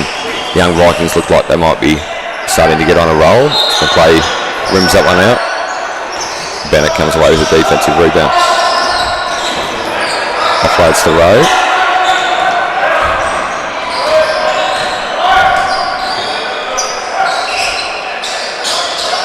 Stanley to Chapman off to Ray. Ray drives. layup. That takes it out to the 20-point lead. This is going to be tough for the Vikings to come back. They do have a couple of guys out there that can do this. And that charge by Toya certainly won't help. Very good defense there by Aaron Chapman, picking up the charge. Damien, that's an offensive foul, so they won't go to the line on that one. Only defensive foul, see him head of the charity stripe.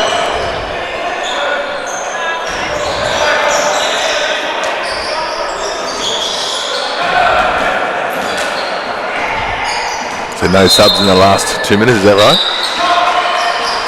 They can have substitutions. They've got to be careful when it's coming down to the last few seconds, where the referees may not let them have a sub if they think it'll hold the game up too much.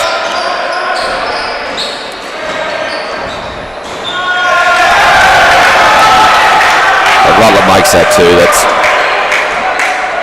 I think, put it on beyond reach for the young Vikings here. They play for three. I think it's for the offensive rebound. He's fouled.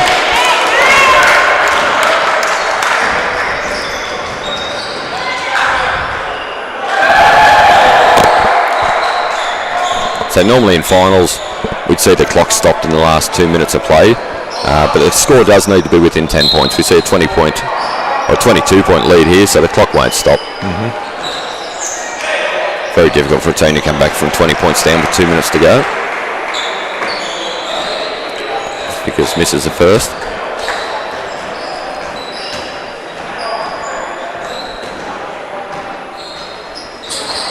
And the second. May with the offensive rebound. Referee Blinman scored a violation there. McClay entering the 3-point area before the shot had hit the basket. And the Drongos slow things right down here. They'll be happy to see this one out, I think.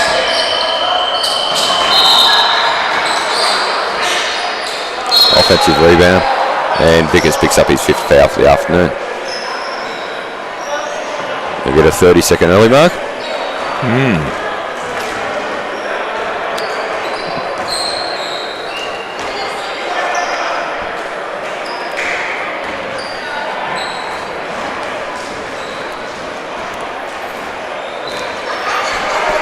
See the game on court 2 just wrapping up. Damien with the Pirates taking out the win against Moranbah Magic.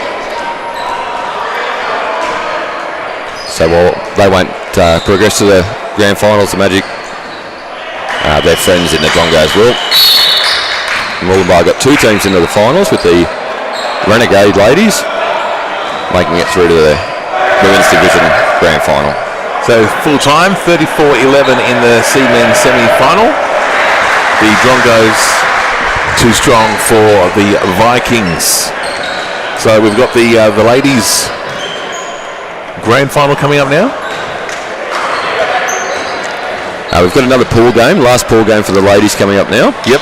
And then we'll move into the grand finals. All right. So who we got coming up on the court for the ladies? Can you? So we've got Tinnies on court 1 here. So Tinnies and Wildcats should be on court 1. Fantastic. All right, we'll take a break and come back with more here from the PCYC in a matter of moments. You want to at Anytime Fitness Grafton. It doesn't matter whether you're a beginner or more experienced. We'll have a program that's just right for you. Our dedicated team will guide you every step of the way, providing fitness consultations, personal training, exercise physiologists, complimentary classes and more. Locally owned with top quality equipment, Anytime Fitness Grafton is proudly the most awarded gym in the Clarence Valley. It's never too late. Let us start you on your fitness path today at Anytime Fitness Grafton. I just wanna go flex, more on my teeth and on my neck. Hands on more with the flex, with the squad and I'm smoking up the tree.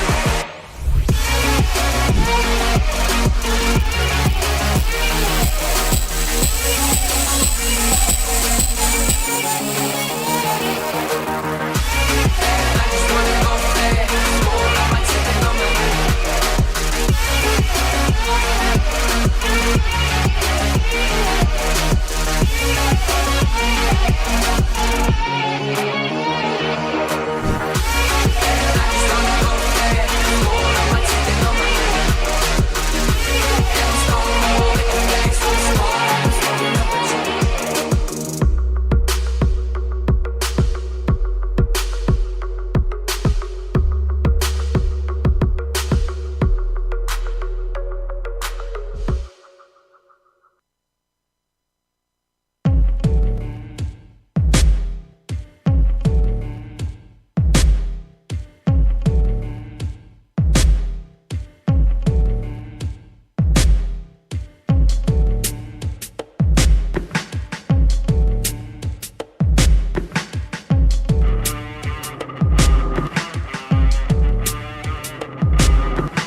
the life you choose. We are here to help you achieve your goals and aspirations. It's my life, my way. Looking for a tough Aussie-made shed, garage or carport for your home or rural property? Clarence Valley Sheds are the authorised distributors for fair dinkum sheds and can provide you with a custom-built structure made to your specifications. We can also take care of the council permits, concreting and the build. Or, if you prefer to build it yourself, we offer a popular range of DIY kits that are easy to install and very affordable. Did you know we also supply a variety of quality water tanks? Call our friendly staff today on 02 6643 2742 to Get moving the way you want to at Anytime Fitness Grafton. It doesn't matter whether you're a beginner or more experienced. We'll have a program that's just right for you. Our dedicated team will guide you every step of the way, providing fitness consultations, personal training, exercise physiologists, complimentary classes and more. Locally owned with top quality equipment, Anytime Fitness Grafton is proudly the most awarded gym in the Clarence Valley. It's never too late. Let us start you on your fitness path today at Anytime Fitness Grafton.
And we welcome you back to the PCYC, and in co-commentary position, a new voice to the commentary is Mel. G'day, mate. How are you?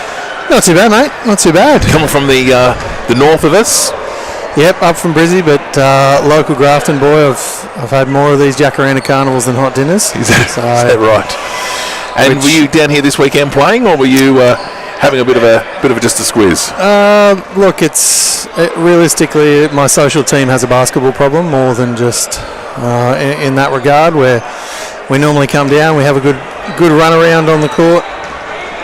It's more the social gathering of it for us. We're a C grade team, but it's great to see the vets about to get out for their major grand final here. Yeah, indeed, and getting ourselves set.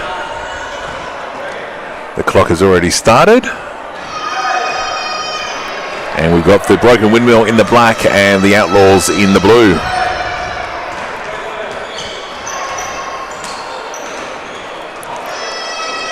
Joe at halfway, making sure everything's underway and getting moving. And tippity whippity boo, we're off. And straight away, Outlaws. Quick 2 points. And straight through Paul Harrison. Streaking ahead off that early tip. Out to a 2-0 lead. Broken Windmills resetting at the top. Looking to go inside now. Nice pick and roll action. Can't get it to finish. And Outlaws come down with a strong rebound through Greg Miller. Outlaws slowly bringing it up now. Resetting. And 2's up. It's off. Broken Windmills looking to push quickly. Defenders ahead though. Oh, swatted away. Greg Miller. And snatched straight back though by Grant Carson. Put in for 2 points. Outlaws bringing the ball up nice and slow. Windmills in a 2-3 zone to start. Kicks round. Bit of a mismatch there. Tries to kick all the way around it though. Back to the top, back inside once more.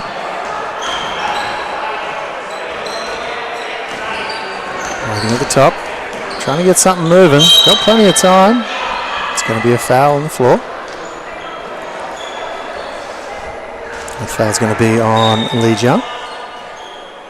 Outlaws ball from the side. Back in once more. Mid-range 2 is well short though. Dan Newton bringing down that rebound, bringing it up. Nice and slow. This is the Vets game after all, of course.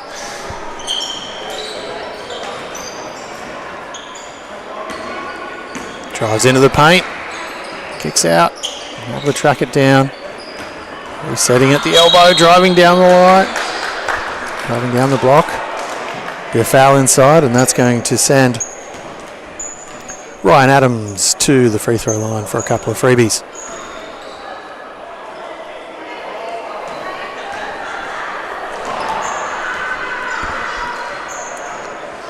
Well short on the first. Well short.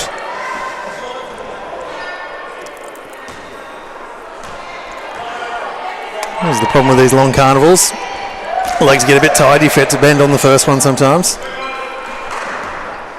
We're at 4-2 now. Windmills up. Goes round, all the way. 3 ball is up, shorts it. Fighting inside. No, it's going to come away with the broken windmills, and they're going to look to push this one. A 3-on-2 advantage. Foul has been called. Looks like Ben Brooks is going to pick up that one. For the Outlaws. Another way once more. Windmills kicks it back. Looks to go inside. Nice hands from the Outlaws there. Greg Miller. Very busy inside. Nice match up there between Grant Castle. I think we're going to see a little bit of that here today. Wants it right back. Resetting now at the top. Outlaws in man.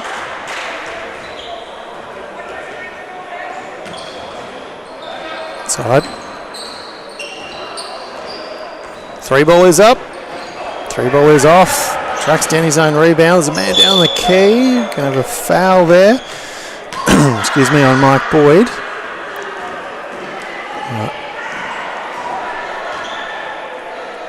Looks like Gavin Walsh is back up and about now. Just shaking it off, rubbing some dirt in it. We'll be back to action in no time. Dan Newton on that free throw line. And this is that first one to the right. Excuse me. Wearing a lovely teal blue pair of Hardens there. Harden 7s, I believe. Misses both. 4-2 remains the score. Windmills still have a 2-point advantage. 15 minutes left here in the first half.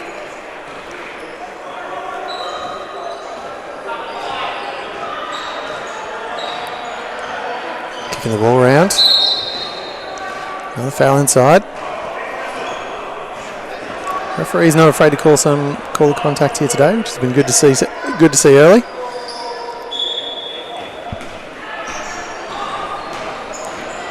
Ball's up, splashes it. Ben Brooks knocks that one down. That should tie us up. 4 apiece. Windmills.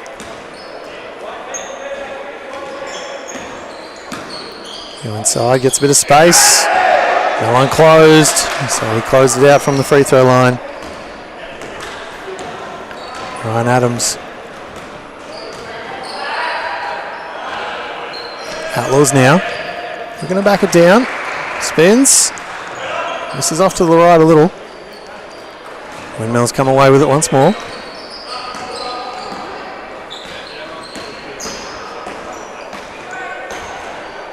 Just resetting at the top now. Adams kicks it round. Screen comes. Snatched away though. Outlaws. 1-2. They're going to count it. Foul heading to the free throw line. Looks like Nij Young's going to pick up that that foul for Windmills. And Paul Harrison knocks down the 2 and heads to the free throw line for an extra one. We're tied up once again at 6 apiece. They're at the Jacaranda Carnival, the veteran men's final. Misses that one. Team had faith though, didn't bother sending a rebounder. Working hard inside. Tipped out, it's going to be blue ball, yep. Outlaws from the base.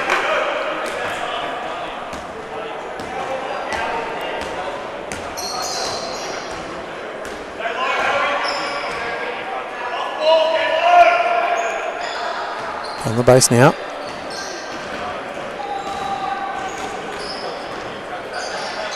Low block set.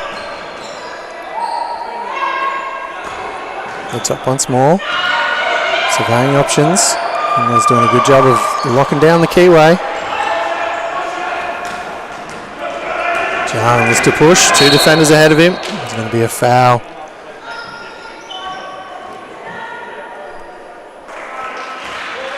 Foul there on Ben Brooks, I believe.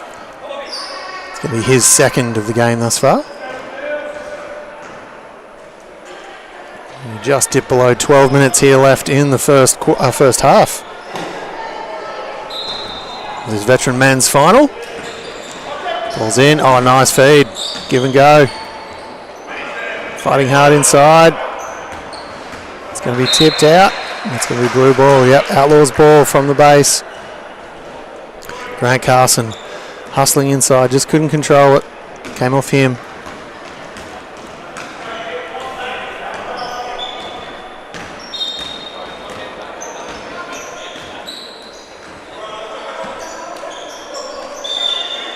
Outlaws kicking around once more.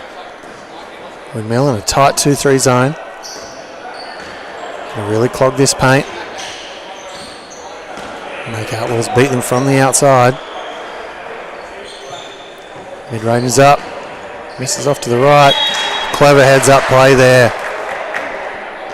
Clever heads-up play there by Dan Newton. Throwing the ball off the opposing leg. Getting the ball straight back. Windmills bring it up.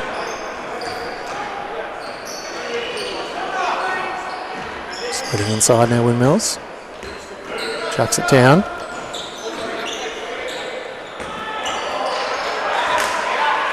Outlaws come away with it. Mistimed pass.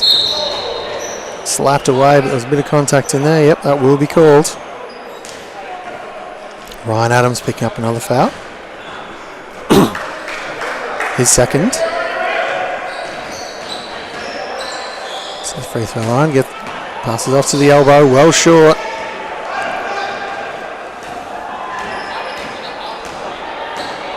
Can't. Push that right hand.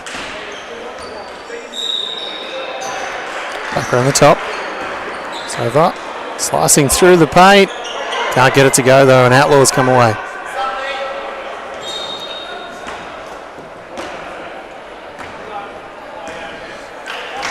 Bring it up over halfway. Still 6 apiece.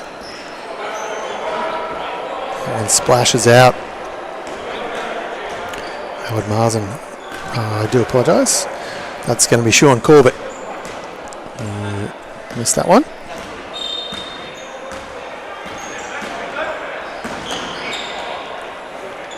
Almost lost it.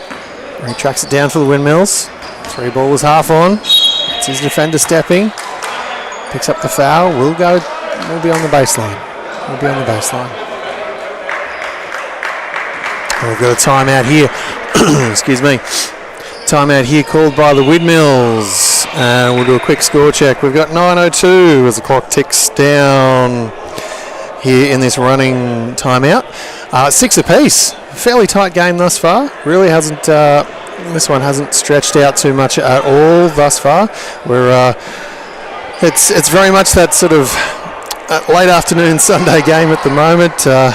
Going through the motions, waiting for shots to drop. There's been a little bit of work inside the keyway, but nothing's really opened up for either team. Both teams are still there, neither team's really looking to push that fast break and really stretch the legs just yet. We've still got another 28 minutes of game time here, so they want to hold something in reserve, but it's going to get to that point, I reckon, by the time we get to closer to half time, where it's potentially going to stretch and they're going to have to really get after it and invest the legs to win this championship. And the other thing is too, it's quite warm outside, Katrina. I think the temperature gauge is up to around about 35 degrees at the moment. Yeah, the wind's hot, the sun's hot, everything outside of the shade, even in the shade, is very hot outside. It's living up to exactly what predicted out there in Grafton in the Jacaranda City today.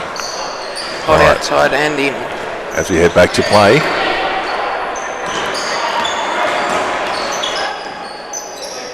Brilliant weather for it for a day at the pool, but Grafton doesn't have one. No.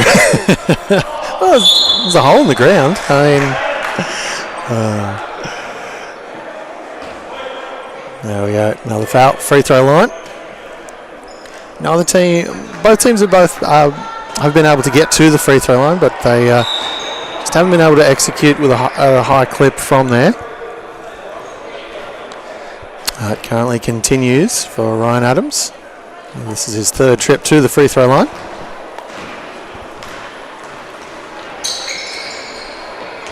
Gets the second one to go though. He's made about 50% of his.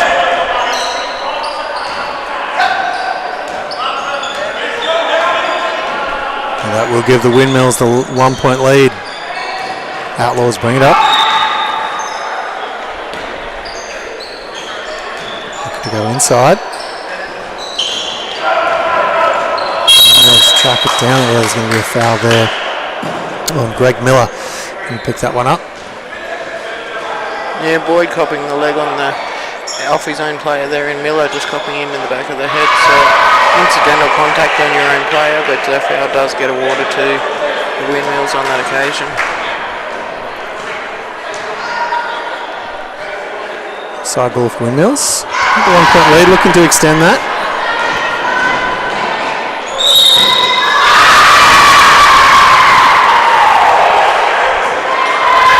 There we go, we're back underway. Just under 6 minutes left here in the first half of the Veterans Grand Final. The Jacaranda Basketball Carnival. Fighting hard inside is Dan Newton. He's going to find his way back to the free throw line, his second trip.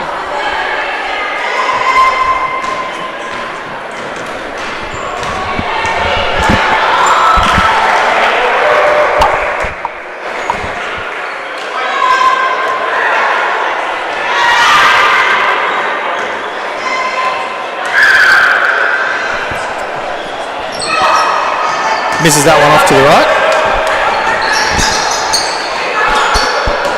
Almost a misconnect. Resettling now through the Windmills. 3 balls up. A little long. Neither team having any major success from 3 here thus far today. Unlucky for Cormac there, just dropped it too low for Walsh to control. Goes over the sideline and Windmills regain control. To it. John, playing quarterback. Screens there, goes the other way. Tries to kick it around. Disconnect, that's going to be out of bounds, and Outlaws ball from the side.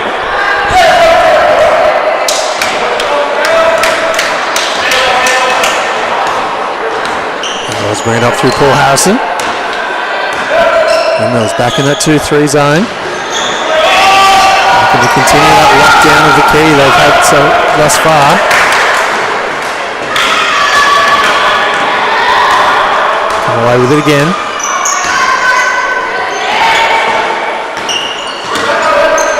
Kicks around. John finds a cutter. Ryan Adams once again heading to the free throw line. Finding that space, looking to drive. Hands foul on the way, so he'll be into the free throw line for a couple of extra ones.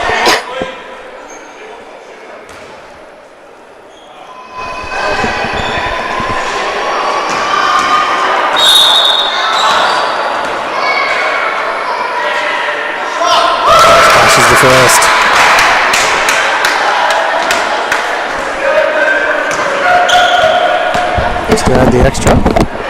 It's now 2 points. 2 point lead for the Windmills. Well short on the second. Still shooting at that 50% clip almost consistently every time. Outlaws ball from the side. Paul Harris is going to chuck it back in, get us underway. Oh, quick reset.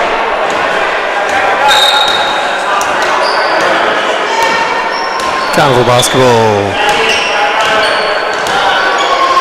It's a glorious thing. Has to go inside. Solid defense, maybe small, but he's going to find himself heading to the free throw line. Sean Corbett. Do apologise, baseline.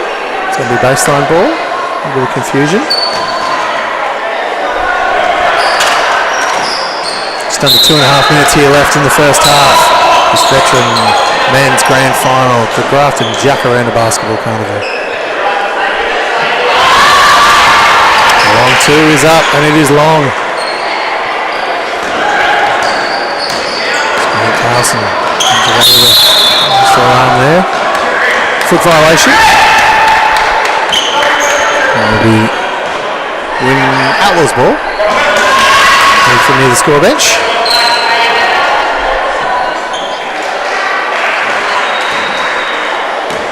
Next game up, we'll feature the Tequila Mockingbirds looking for their 6th title in 7 years here at the Grafton Jacaranda Carnival. Will be the next game.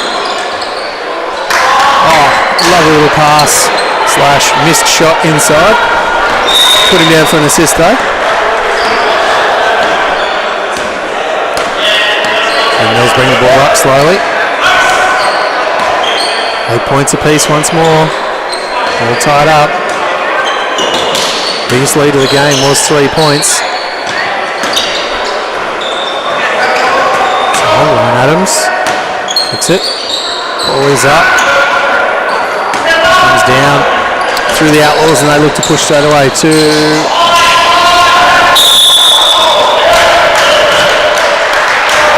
whistle. We're going to come back the other way by the looks of it. So that basket will not count. Foul before it. It's going to be Windmills now looking to reignite that lead. Things pushing into the half as we last 40 seconds here on the first half. Clock. It's around. Free ball. Thought about it. To back around. Ball is up, missing to the right. Outlaws come away. They've got one more decent shot left here in the half. Especially at the speed they bring the ball up. No rush. Good time, get a good one. Not a bad look. Stepped into it, knocks it down. It's going to be a 2 point lead there for Outlaws. Windmills with only 6 seconds to get something back up on the scoreboard. Going to send Ryan Adams. Oh, that's going to be a offensive foul on Ryan Adams. That's going to take us to half-time here at the Veterans men's game. Outlaws going to go into break with a 2 point lead. 8-10 to the Outlaws over the Windmills. It doesn't matter whether you're a beginner or more experienced. We'll have a program that's just right for you. Our dedicated team will guide you every step of the way, providing fitness consultations, personal training, exercise physiologists, complimentary classes and more. Locally owned with top quality equipment, Anytime Fitness Grafton is proudly the most awarded gym in the Clarence Valley. It's never too late. Let us start you on your fitness path today at Anytime Fitness Grafton.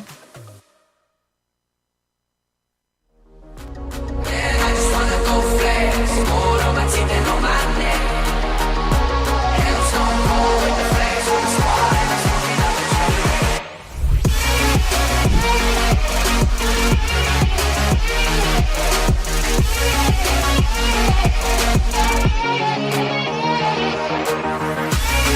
I just wanna go flex, more on my teeth and on my neck.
as we welcome you back to the second half of this Veteran Men's Grand Final. Katrina, 10 points to 8, the current score at the moment. The Outlaws have got it over the Broken Windmill. Yeah, as you said, halfway through that match, it was a low-scoring match, but I didn't expect the Outlaws into half-time to be in the lead. The Windmills did seem to be in control of that match most of the way through it for that first half, but the Outlaws just seemed to be a little bit more accurate in the end and ending up with that 2-point advantage heading into the half-time break.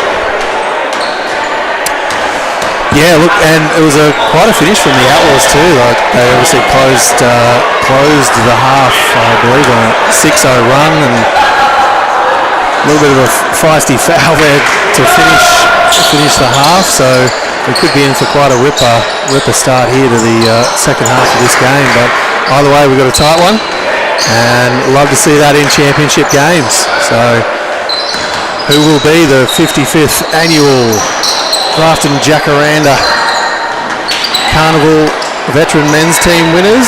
Oh, Windmills coming straight out, firing 2 points down through Dan Newton. So all tied up once more. We have a tight game as we come down to the end of this championship final.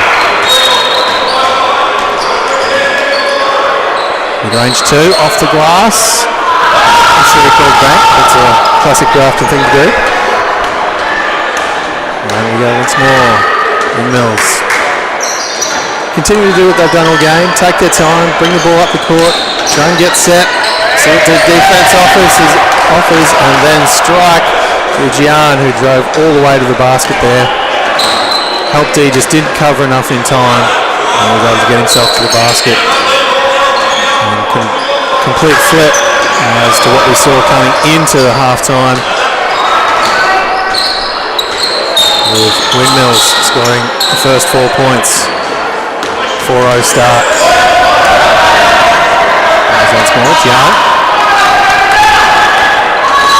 Top just waiting for his team to get here. No shot clock at this level. We've got plenty of time. Ranger does not drop on that free throw line. Yeah, Paul Harrison will be disappointed. His first 2 shots from out wide in that 2-point zone haven't quite hit the mark. It's allowed the Windmills to break away to that 4-point deficit now. 2-point deficit, bringing it back from half-time. Inside, once more.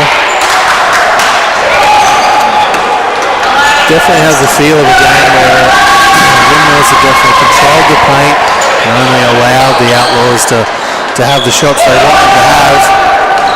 And so far, the majority of that has been those mid-range shots that just haven't consistently dropped for the Outlaws. Inside. It's going to go the other way through through Outlaws, sorry. Ball's in. No need to rush these things. Nice gentle pace as we ease into the second half.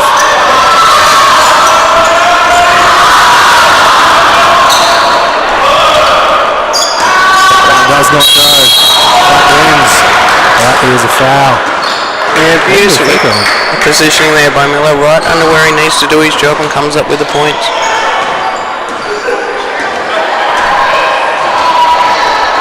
Right into the free throw line.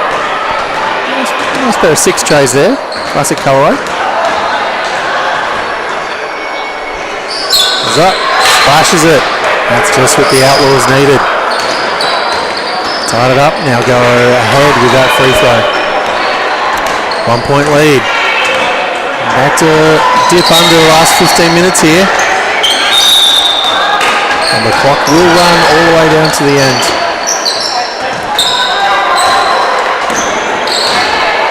John.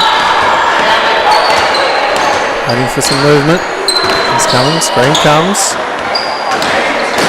Flirts with it. Kicks it out. 1-2 is just too long.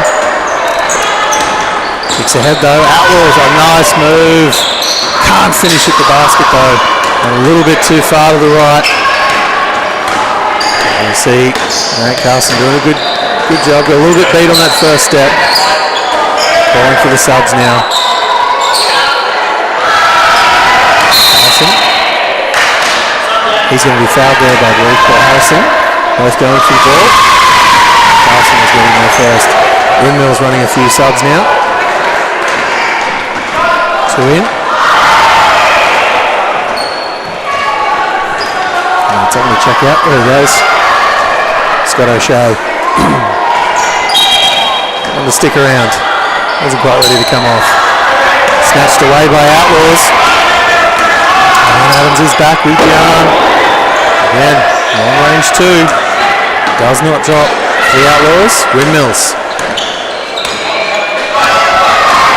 Definitely should feel they got lucky with that one. There's a red hot chance for Outlaws.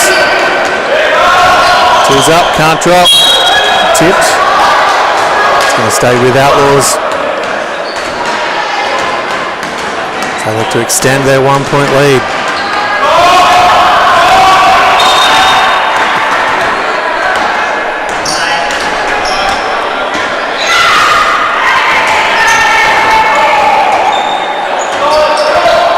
Around the top it goes.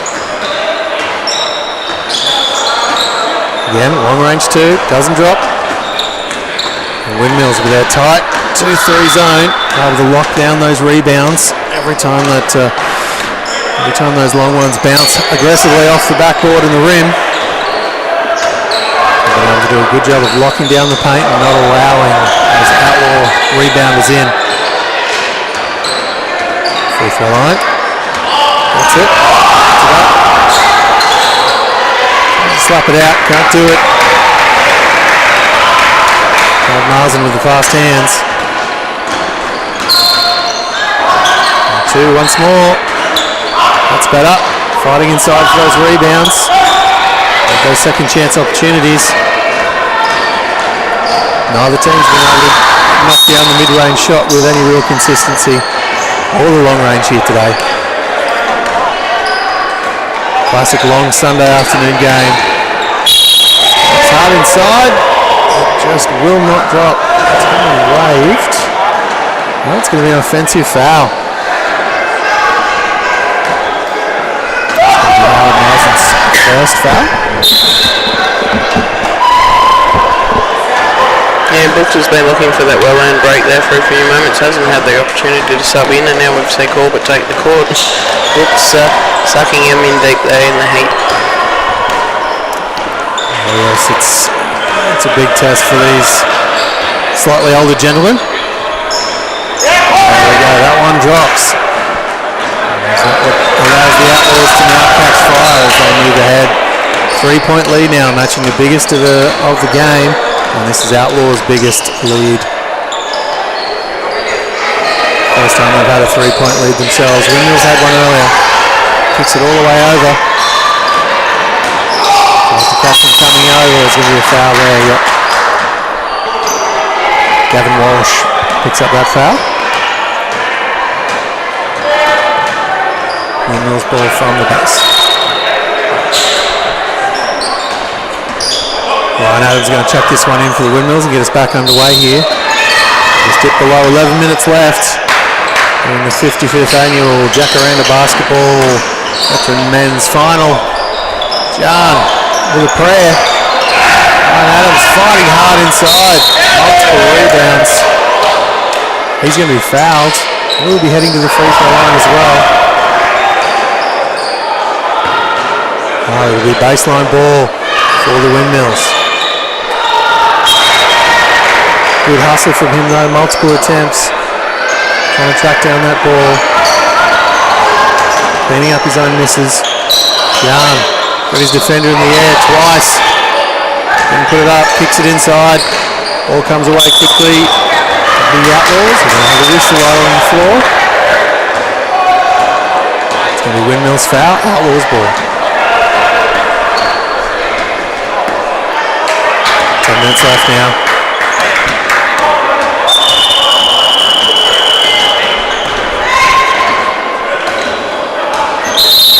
Be surprised.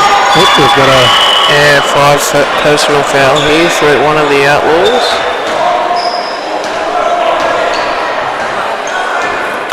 This is going to hurt the Outlaws. They only have that one substitution to come in, so I think it's Boyd that they're trying to signal. He's come down with his 5th personal foul. It is, and he's going to check out because he doesn't want to. Also, wouldn't be surprised if we don't see an Outlaws timeout in the next few minutes. Try and catch a breather. Got a little bit of a lead here. Try and hold on to it. Reset defensively and go again. Outlaws misconnect. Paul Harrison, almost unable to connect, throws that one straight out of bounds. And Mills bring her up. Outlaws seem to have picked up defensively.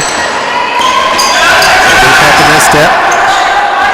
3 balls up. 3 ball is off to the left. And the Outlaws come down with it through Gavin Walsh. Bring it up.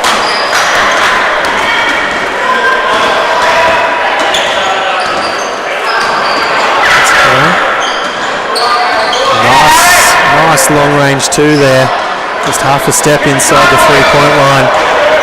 That's going to stretch their lead now out to 5. The biggest lead of either team of the game. It just starts to feel like there's a bit of a momentum shift towards these Outlaws at the moment with 8:20. Yeah, a lot of those 2-point range were not falling for Harrison in that first half, and he seems to have found his shot just there. It might bring him a bit of confidence, as you say, change the aim of the game. Outlaws get a strip inside.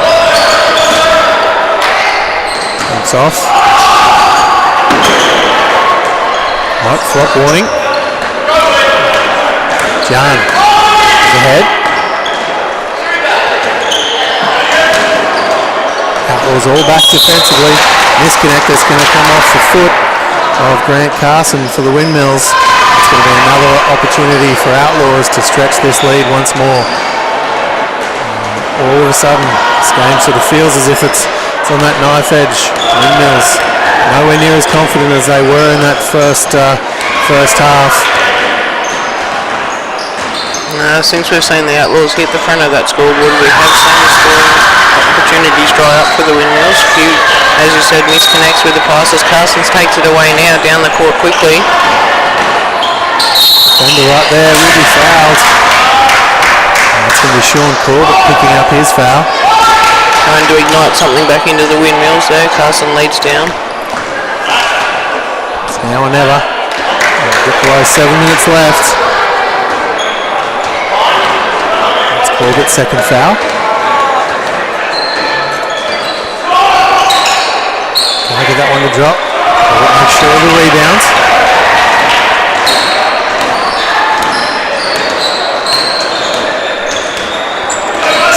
Slowly. Want to make sure they don't rush too much here. Slow things down, make sure they're getting good looks. But they've also got to fight for those rebounds. And Mills kick ahead through Gian. Yeah, well read by Brooks there to shut the fast transition down so the Windmills couldn't get away with a quick easy 2 layout. Right. Mills. Ball rotation. Nobody's thought about it. Maybe ping for a travel. A bit of a misstep. Too many. It's going to be Windmill ball. And there's that Outlaws timeout we talked about earlier.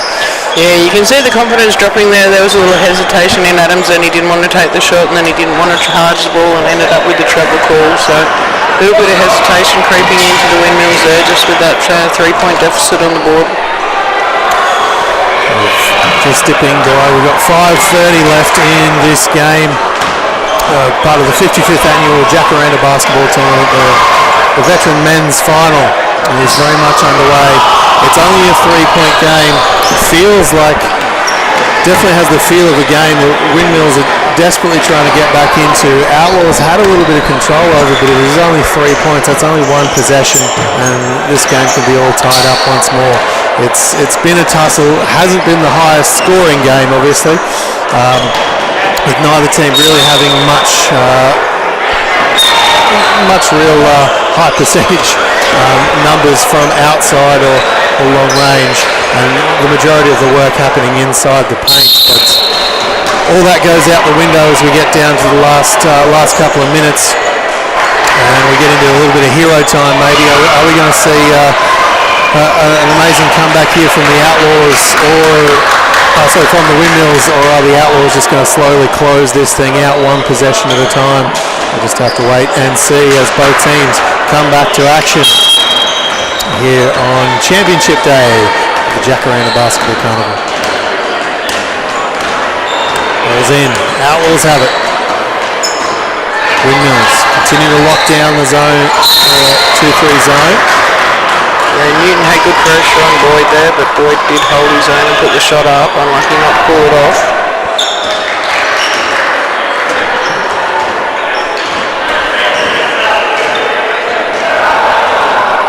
Free throw on action from the charity stripe. For the Outlaws, this is a good option.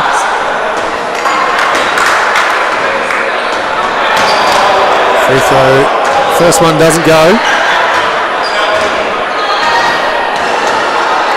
Send it to a 2-possession game. Can't get that one to go either. And Mills get out of that one lucky. Kick ahead. Gian now. Outlaws slowly setting up their man.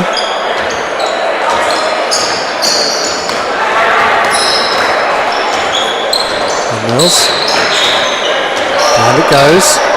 Getting the reversal. Trying to get the block matchup they're looking for. Gian drives into the paint, kicks back. Adams, long one, can't drop. Bounce back for Gian. Floating through into the paint, gets it up, can't get it to go. No call, comes down with the Outlaws. Gian trying to fight for it, snatch it away from the Outlaws once more. Outlaws inside, they get that one to go, and now we're back to a 5-point lead for the Outlaws over the Windmills. 3:43 left. Yeah, disappointing play there from the Windmills. They had the play going and they passed it around, accurate passing, and it just didn't pay off for them in the end. Ball gets kicked around. Gian now, corner spot. Adams, what about stepping into it? Travelled last time, tried that manoeuvre. Find some space. Gian uses the screen, kicks back. Again, no shot clock here, so they've got all the time in the world.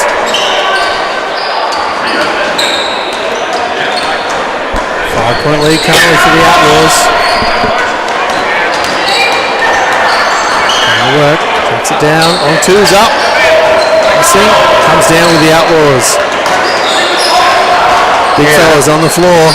Unlucky for O'Shea, that was on target, it just rimmed out on him at the last moment there. Outlaws now. The surveying options. Windmills looking exhausted in their 2-3 zone this time around. That one goes down in the paint. Greg Miller knocking down that one. That is now a 7-point lead with 2 minutes left. Get the feeling we might see some more 3 balls coming from the Windmills now as time becomes a factor.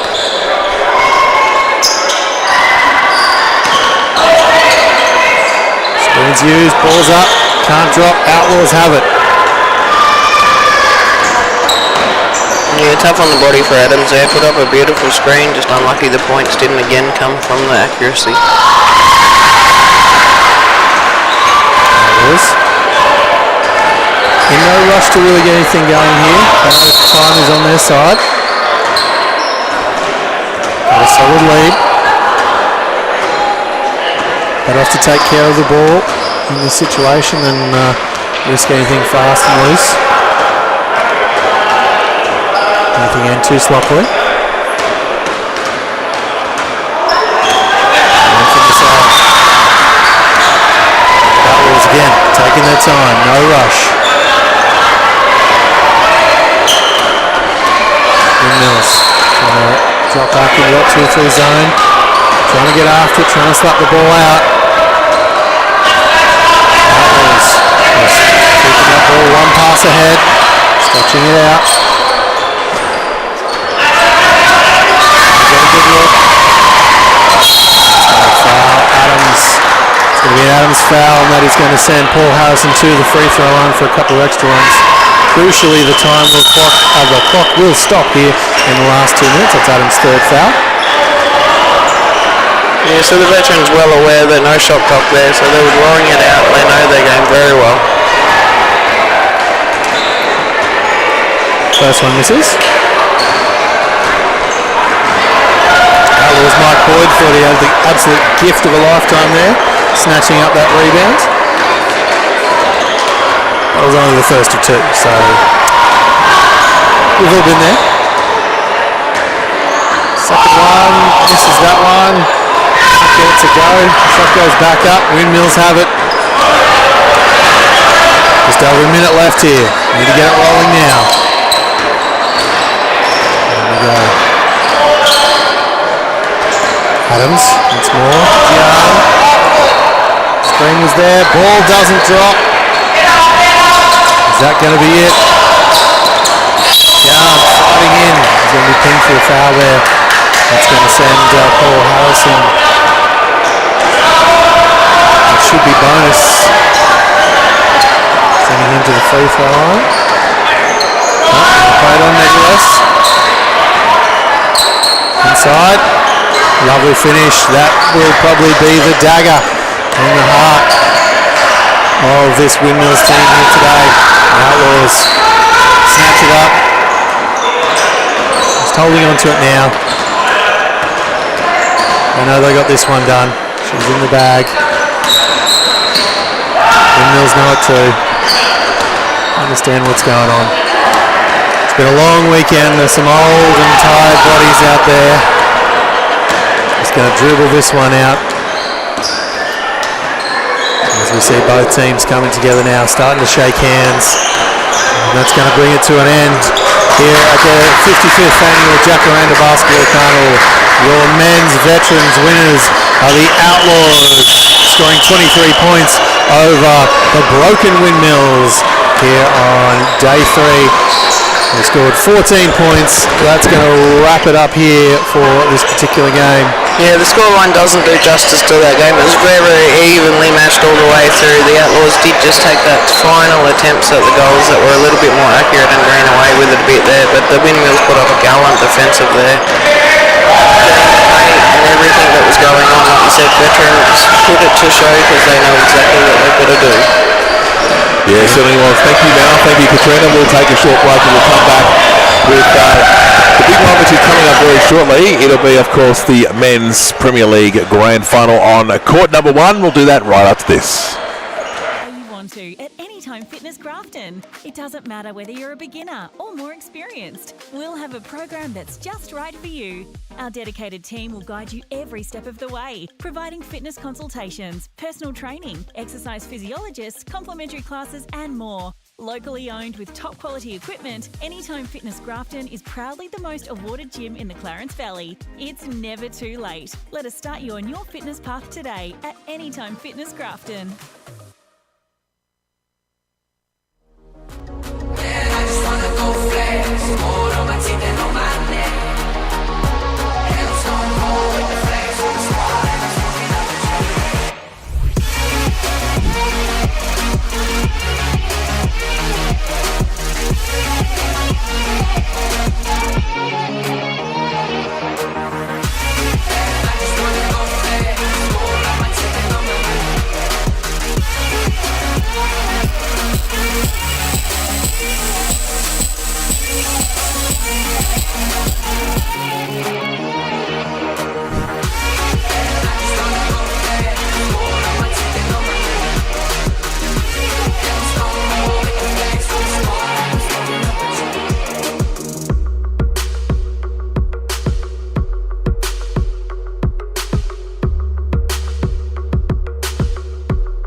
Live the life you choose.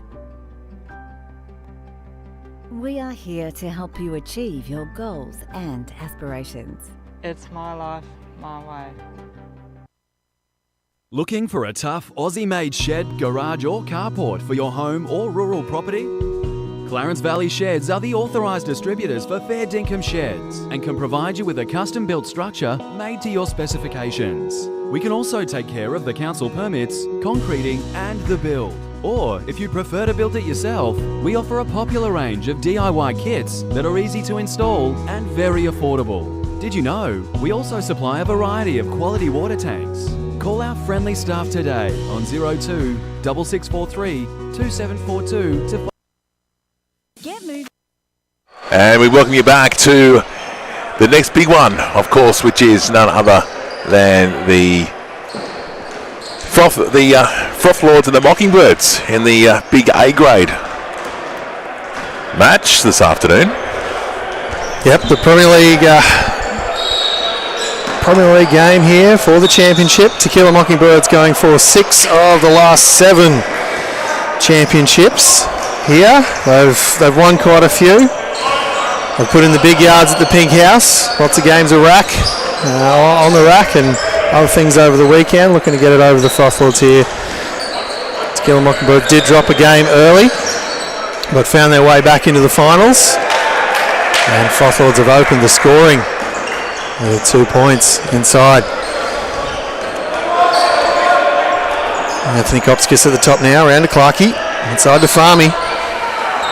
Farmy losing the handle on that one. I've been told the Tequila Mockingbirds went for a big old swim in between this morning's game and this one. Get a bit refreshed, ready to go. Ant driving through the paint. It's that left hand, can't get it to drop though. Jakey can't get the elbow runner to go. Farmer's going to be pinged for that foul. Sent him to the free throw line. We do have some classic carnival basketball here with the Frothiatrics. We've got 4 or 5 different players all wearing a black singlet, and we don't have the name. So we'll do our best and muddle through as best we can.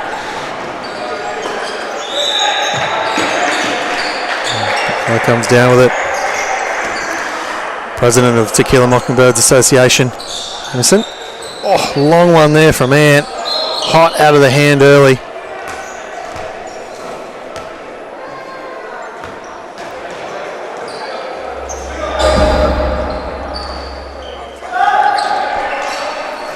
Long one. Can't get it to go. Comes away with Frothiatrics. Have to slow it back. Kicks it around. Just loses it out of ground. Ant snatches that one away. It's gone all the way up the other end and makes a business decision. Not going upstairs for the two-fisted hammer, which of course he's capable of doing. Oh, tipped out by Farmy. Let's go. Obvious goaltend on that one. And Farmy just showing he's still got the hops. Can still get up there.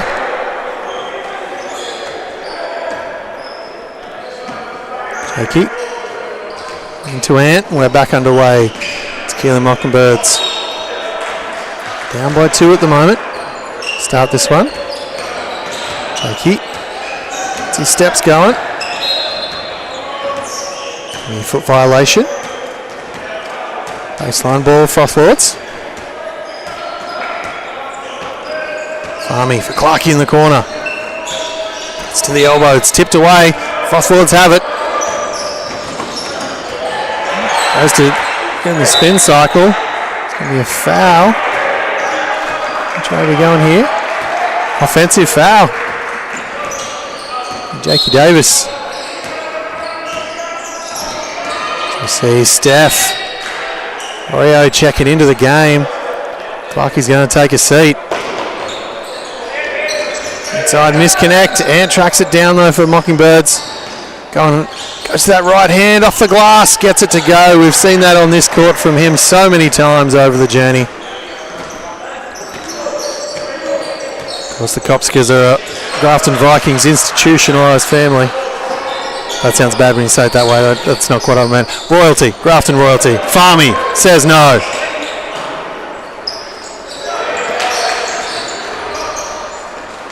Steph, 4-3. Can't get that one to go. Jackie Davis, whilst in the air. Steph, fighting hard inside. No call there. We've got a jump ball on the other end. It's going to be a feisty one.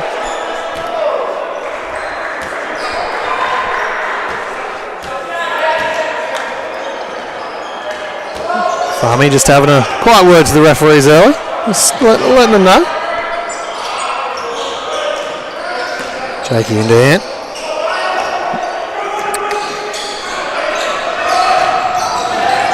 Jimmy. Can't get it go. Tried to tip back with Farmy. Looks ahead. Snatched. Swatted there by Steph. Ant flicks it back. Unable to track down. Oh. That will be going the other way. The contact's heading the other way. The foul? Nope. Frothiatrics ball from the side. 4 points apiece. All tied up here. The 55th annual JACARANDA Basketball Carnival Premier League final. Bagley inside to McCormick there made the Frothiatrics good with that connection. Kopskis missed that trusty right hand. Puts it out to Jakey Davis. Steph, 4-3. Looks like we're going to foul inside.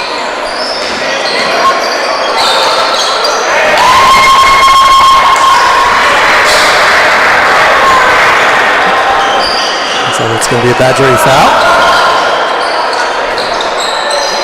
Steph. Kopskis in the corner. Splashes it. 1, 2, and 3 from Anthony Kopskis right down in that corner. Free ball is up. Almost in the rafters.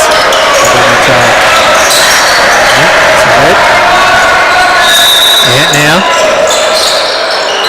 Izzy puts it up off the glass. It looks like Mr. Anthony Kopskis is set for a game here today. Aggressively taking the ball into the paint. Down. Good work. Oh, smooth strike there. Spin cycle.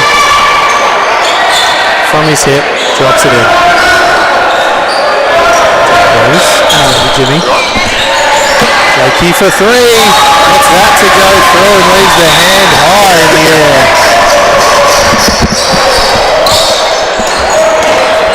Kicks back. 3 balls on. Yeah, McCormack finishes it off there nice with the Frothiatrics. Only 2 points, keeps within 2. Yeah. Nice little pass with a misconnect with rolling Jimmy. Kicks it around. McCormack finds Jackson out there. Jackson slows it down. Farming tracks down the rebound. Tequila Mockingbirds holding a 2-point lead here. 12 minutes left in the first quarter.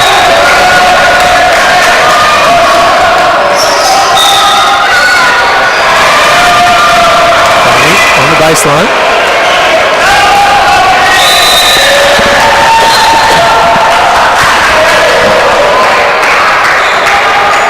Resetting with some subs. Farming on the base. D. Uses that Farmy screen. Delayed roll, doesn't need it. Splashes it, does Jakey Davis.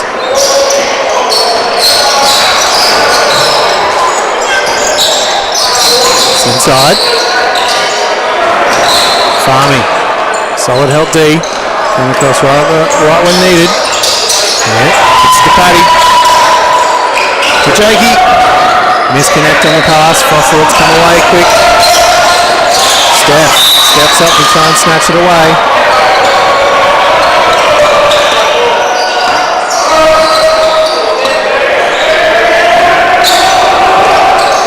It's getting a bit physical out there in this Premier League final. lead currently for the Mockingbirds. Foul going the other way.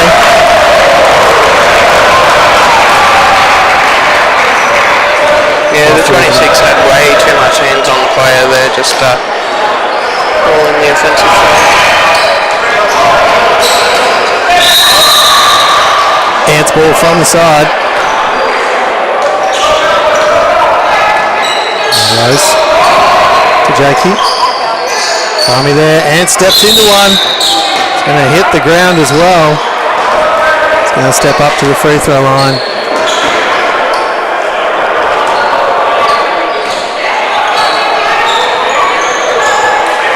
Good job, huh?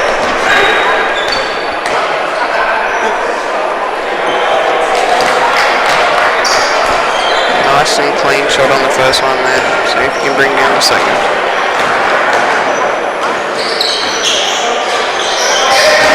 Little short on that one. We'll make the adjust.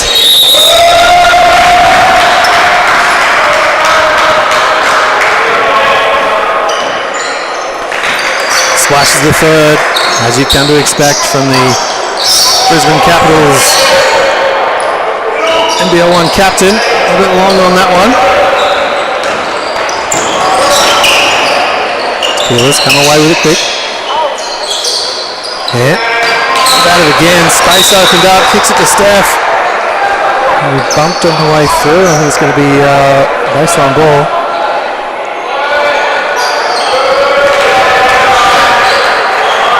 Farmy just patiently waiting at the baseline. He's done the 9.5 minutes left here in the first half of this one.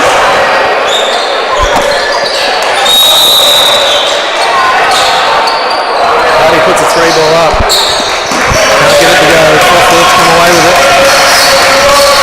6-point lead here for the Tequila Mockingbirds. Frothiatrics looking to lead into that. 3 ball. Shorts it. Paddy tracks it down inside for the Tequilas. Kicks ahead to Steph. It's the defenders going the other way. Can't finish it at the rim. Paddy was right there, but that's going to be off Mockingbirds and Frothiatrics ball base.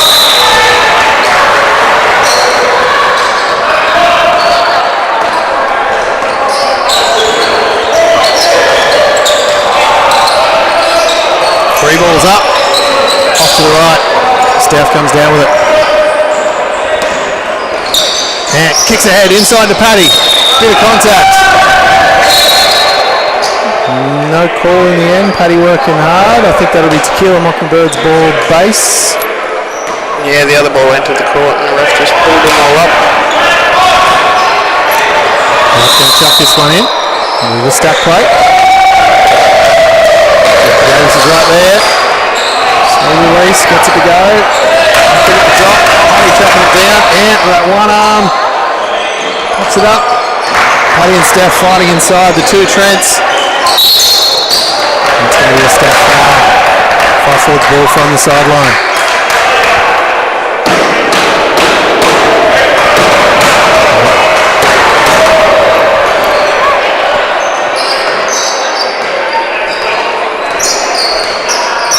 Frothiatrics assessing. Jackie Day snatches that one away. Lets the defender go past. Finishes it. They're going to count it or they're going to put it on the baseline? They're going to go with.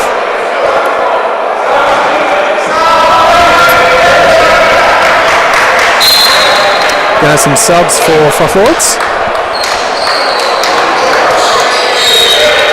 Both ways. So Tequila Mockingbirds are going for a timeout.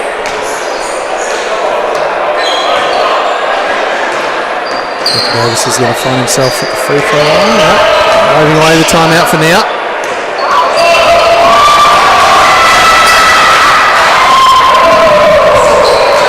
Knocks down that one. Let's count. Free throw as well. That's going to stretch to a 9-point lead here for the Mockingbirds. As they chase their 6th title out of 7 years. So head to Steph. Not sure what that was. There was a bit of a disconnect between both.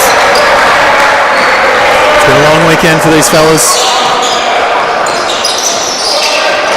Pink House has been banging. all weekend. Our forwards track it down. Steph snatches that one away. And Company gets it. Almost loses it himself. He's at the top with Farming. Steps into the 3 ball. Splashes that one. I believe it'll probably be Ants 1003 on this court. Famous son of Grafton basketball is Mr. Copskers. Buffalo's now down by 12 points. 3 ball is up. Shorts it. Farming kicks it ahead to Paddy. Paddy looks to go upstairs. Finishes at the rim. Can't help but think there was a business decision made right there. Didn't go for the hammer dunk. Buffalo's inside. Can't get that one to go. Steph snatches it up. Defender comes. It's it to Jakey Davis. That'll be a foul. It's going to head to the baseline ball. Almost 5 minutes here left in the first half of the 55th annual Jacaranda Carnival here in Grafton. PCYC at the moment. Paddy working hard inside. Premier League final happening right in front of us right now. Tequila Mockingbirds out to quite a good start. Forwards came out strong, have been a little bit quieter on the back of some strong Tequila Mockingbirds defence. Baseline ball for forwards.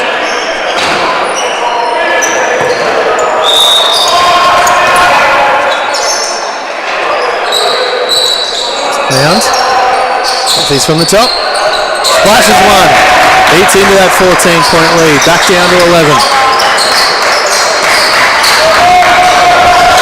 Inside to Farmy. Can't get it to go, but we'll head to the stripe for a couple of extra ones.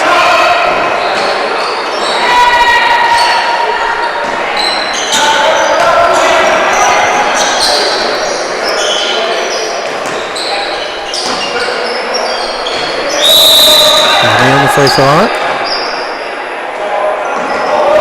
Misses that one badly to the right.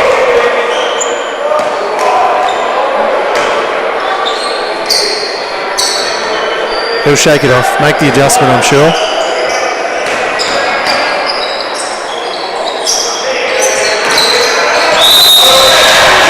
Didn't get it to drop, at least he hit the ring on the second one. He'll be much happy about that. Farmy at the elbow, kicks it down to Steph. Going hard, finishes at the basket. So with 3 minutes left here in the first half. Tequila Mockingbirds, a strong, very strong opening to this game.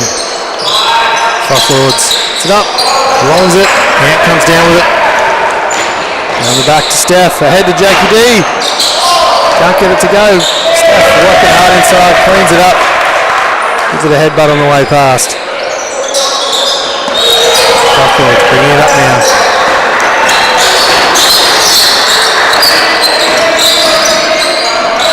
It's in the air. 3 ball is up. It's off to the right. Lovely rebound. Couldn't get it to go. Couldn't get it to go for 5 forwards.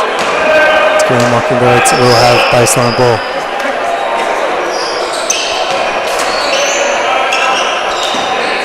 It's going to chuck it in for us, and we're back underway.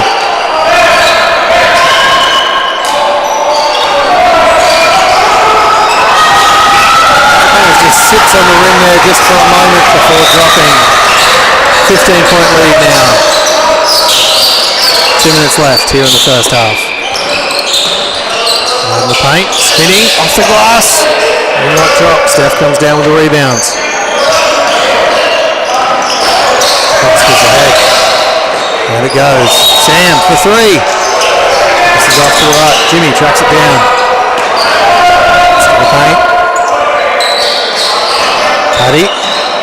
Cutting Jimmy. Puts it back around. And inside the Steph, back off the glass. That was the alley, but there was only a noop. No oop. Kicks that one around. 3 balls up from the Frothies, and that splashes once more. His second of the day. 12-point lead currently. Very close to half-time. Just a kick in. Deflected by Frothies and they come away with it. Threads the needle, cuts, finishes at the basket. Just like that, we're back to a 10-point game as we come into half.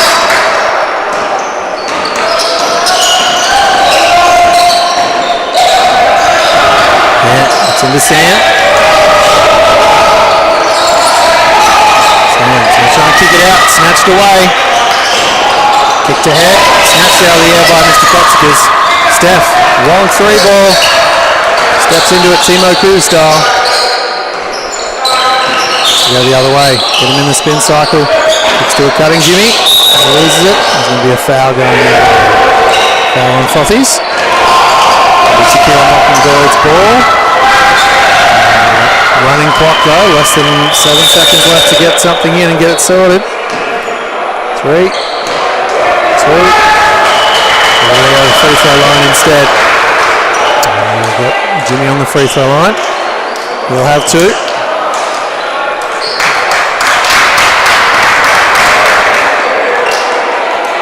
Strong opening performance here by the Tequila Mockingbirds. They've got right out after this one. Frothies have been there, right there in certain stages of the first half.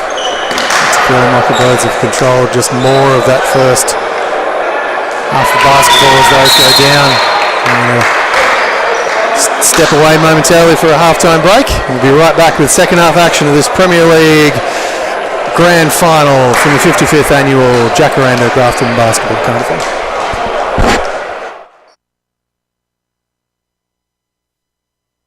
You want to at Anytime Fitness Grafton. It doesn't matter whether you're a beginner or more experienced. We'll have a program that's just right for you. Our dedicated team will guide you every step of the way, providing fitness consultations, personal training, exercise physiologists, complimentary classes and more. Locally owned with top quality equipment, Anytime Fitness Grafton is proudly the most awarded gym in the Clarence Valley. It's never too late. Let us start you on your fitness path today at Anytime Fitness Grafton.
And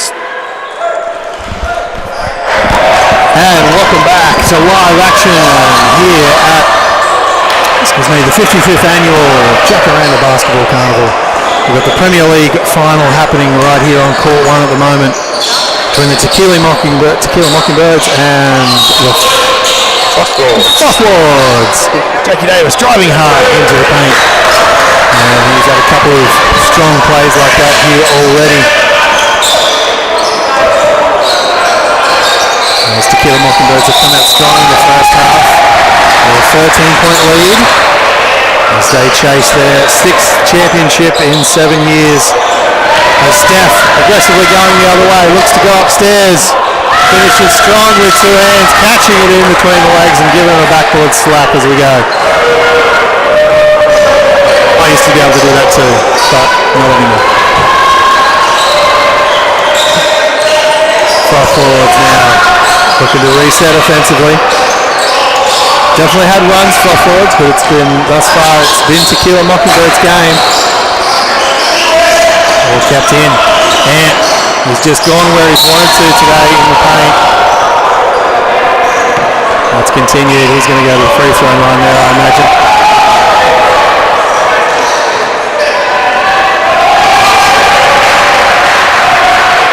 Sheffield's in the mismatched jerseys. Trying to do names as best we can with those guys. Classic carnival basketball. Can't be perfect with it.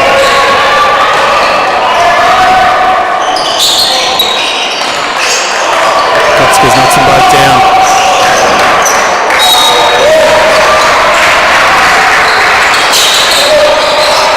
Backwards. Free ball. That would be his third. Just misses a scooch off to left. Steph tracks down the rebound. Kicks ahead to Jakey Davis. Oh, lovely no-look pass from Anthony Kopskas. 1-2 quickly through the hands. Steph finishing at the rim.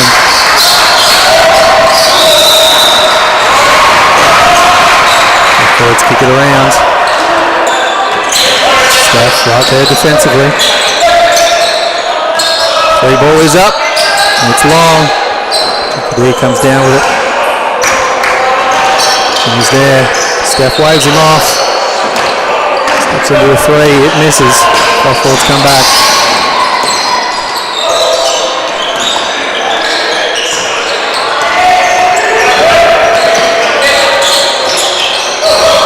Off. Looking hard inside. Farmy with his second swat of the day. Kicks it ahead. The big man upstairs. Bit of a miscommunication there between Farmy and Steph, who was on the trail. Free ball for the Frothies. Drops. Back to a 15-point game.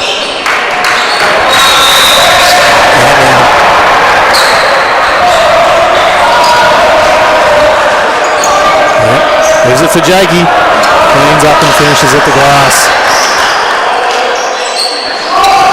This is the drama with the Tequila Mockingbirds. They can be a bit relentless in the way they play. They can slowly grind you down.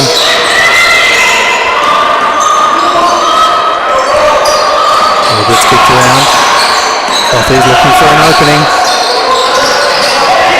Optimistic attempt. It's going to be out. Steph's going to chuck us back in.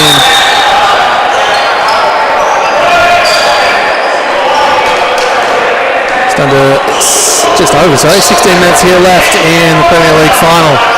The 55th annual Jacaranda Basketball Carnival.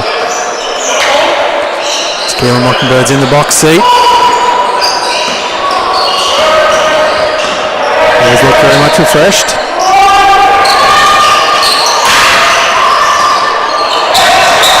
Inside to Farmy, can't get it to go, tracks it down, gets it to Jimmy. Steph, back to Jimmy, off the glass, can't get it to go. And three ball. Would have been his fourth for the day, can't get that one to go, and the Frothies come away with it. Bit of contact, no call. And that comes away with it once more, kicks it ahead to Farmy. Snatched up by Jakey D. And a little bit chippy out there at the moment. A little bit of extra contact. We see Paddy checking in for Tequila Mockingbirds.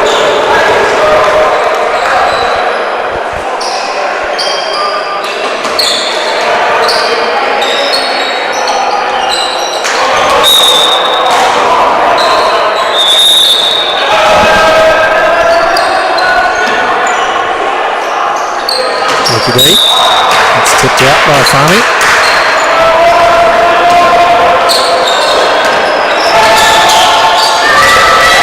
Got a scoring update in the C Men's Grand Final. The Spangled Drongos are ahead 27-19 against the Pirates.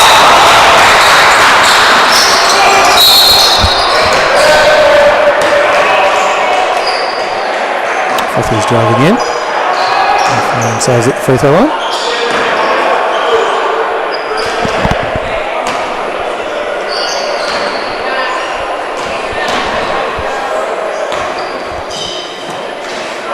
Up and long.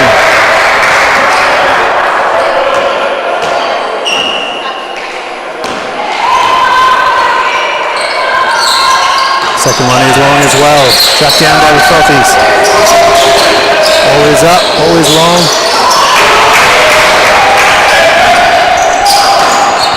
Ricky Davis inside, gets it to go.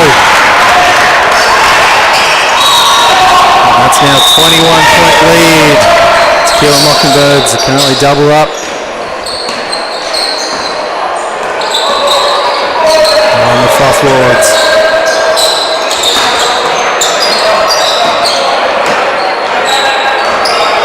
He's going to be out of bounds. That was going to be Tequila Mockingbirds' ball.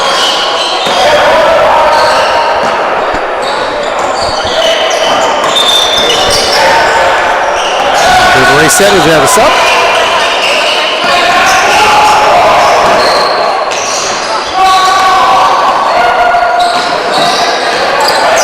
Farming inside to Paddy, picks it right through Steph.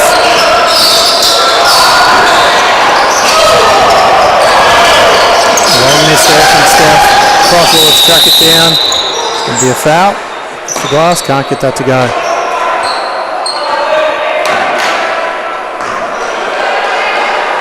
Just under 13 minutes here left in this Premier League final.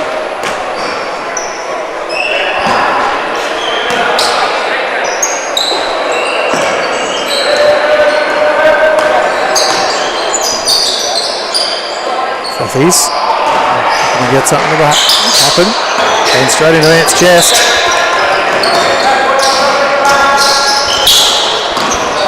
Laser beam there from Ant to Steph. And then lose it for Paddy, who cleans up off the glass.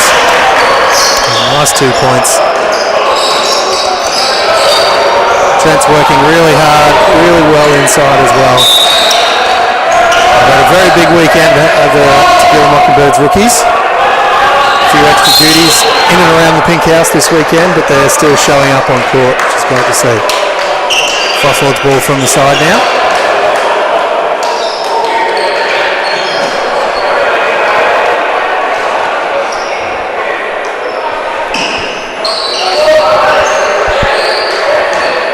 Back to it in the Premier League final. It's the 55th annual JACARANDA basketball carnival. 3 balls up. It's been his fourth of the game. Kicks it in. Sam tracks down the rebound.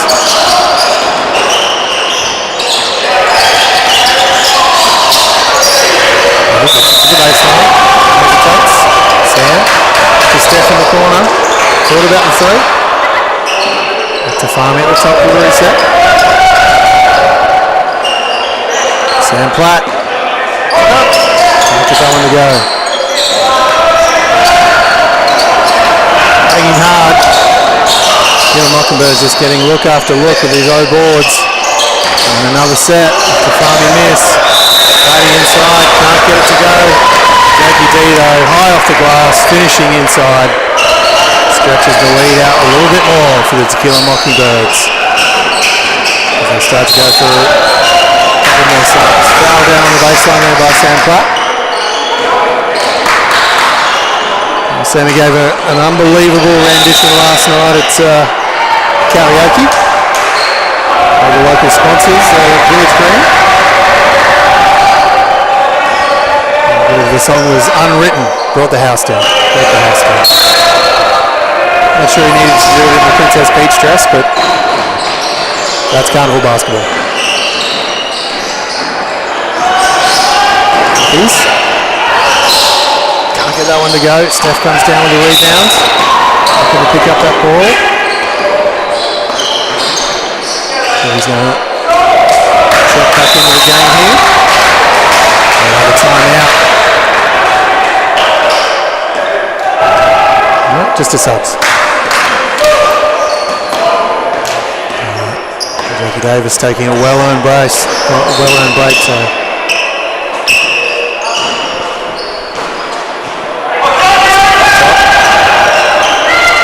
Fell for 3.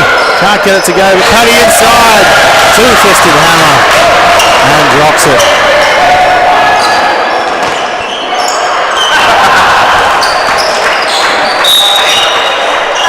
And Paddy looks to have actually potentially bent the rim. Yeah, no, the snapback rings, we just need to get it a bit higher than the two players that attempted it to snap it back.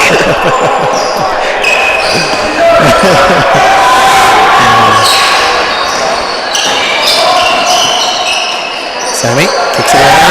Another 3 balls up. Paddy tracks down that rebound too. Third in a row. Third strike. Frothies. Give the push once more. Off the glass. Can't get it go. Steph's going to track down the rebound. Slowly bring it up this time. And increase the pace. Around. 3 ball is up. One or two things are going to happen. One of these threes is going to drop or he's going to get subbed off the floor. One of the two. Just over 8 minutes left here in the Premier League final.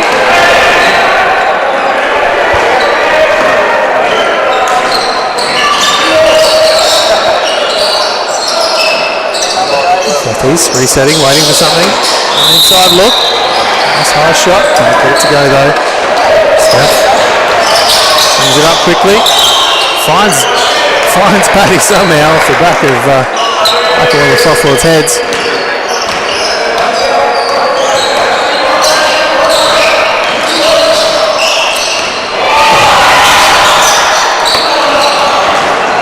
Frothies.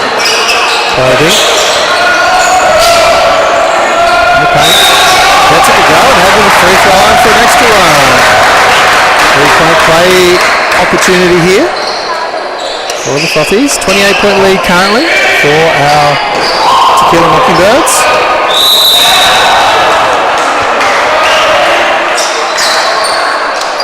He comes down with the rebound, ahead to Sam. Up to Steph. Paddy for 3. Misses to the right.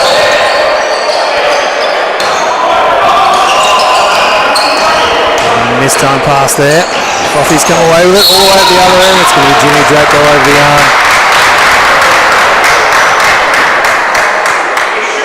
And send the Frothy to the free throw line. 6:30 left here in this Premier League final between the Tequila Mockingbirds and the Frothlords. Over on court 2, SAB Men's update. We've got the Spangled Drongos ahead 32 over 20-25 with 7 minutes remaining over on the court 2 C-grade action.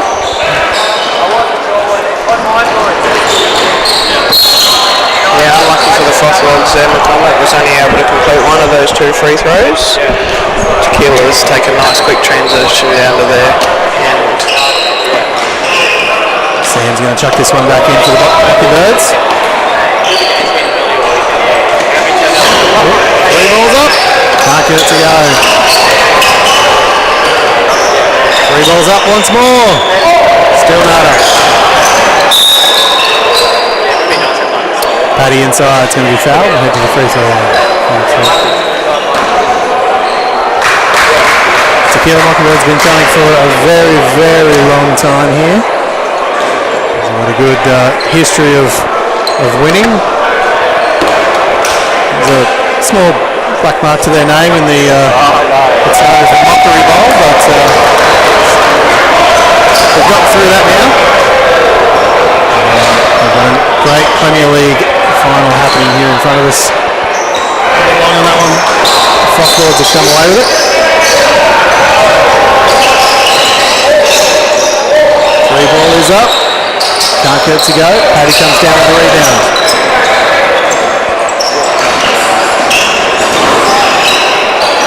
That off Steph's head. Falcon.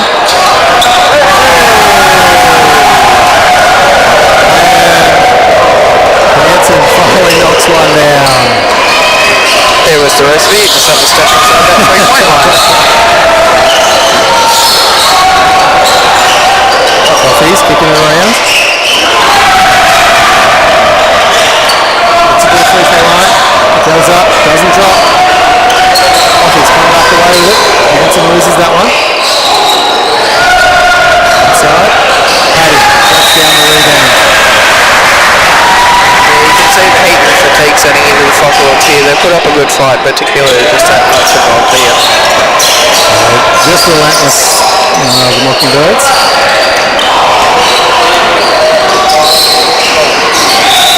Bagley put up his fourth for the match, and now he passes it off. Ian McCormack. Heavily covered there by Paddy. Off the back of the backboard. So ahead. Make that 4 points for the little big fella. Hanson knocking him down for Nazareth. Lovely move. Can't finish though. Can't finish.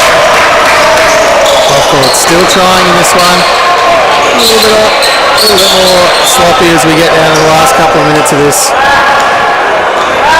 Obviously it's 30-point lead now currently for the Tequila Mockingbirds. 3 balls up.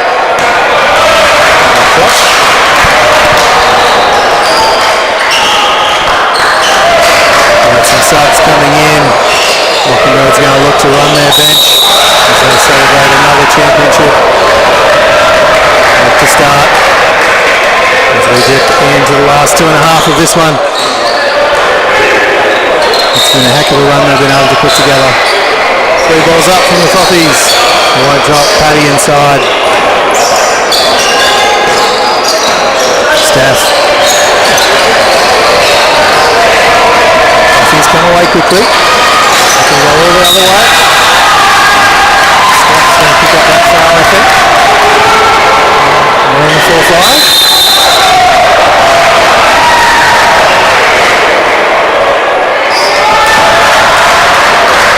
For those of you who have been following the Tequila Mockingbirds at the moment, we have from their dress-ups over the weekend, we've got 3 Princess Peaches on the floor and two Luigis. 2 Luigis.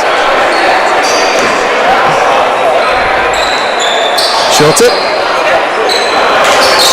Steph's got it. Kicks it ahead to Paddy.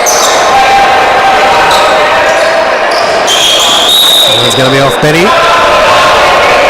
Come back with the Froth Lords once more.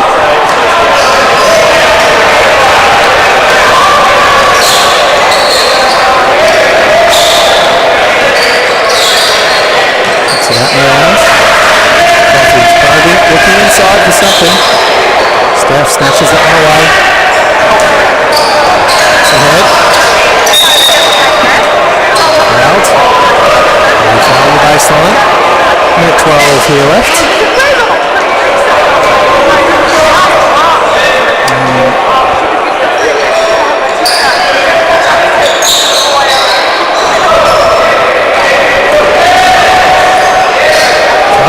Frothies. Paddy. A little bit happy with the hands down there. Never say attitude from McCormack there, just always trying to put the points on for the Lords. Paddy quick to help him up off the floor as well. Great to see that level of sportsmanship. And it's Paddy's 4th foul here today. A 30-point lead. Make that 29-point lead for the Frothies. Oh, excuse me, for the Mockingbirds.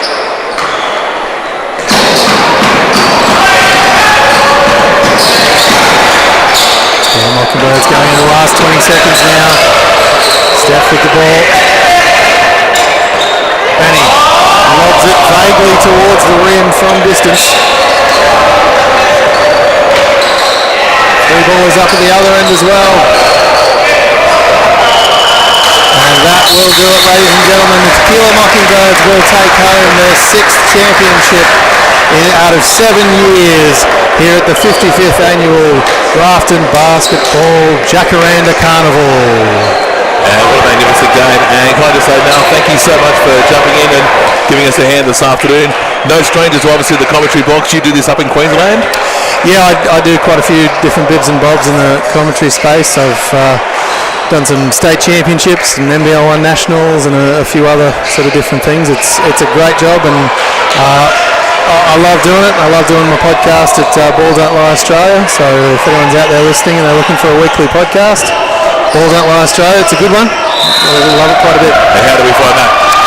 It's on Insta and obviously all your Spotify and all your streaming services. It's out there on those ones. Fantastic, mate.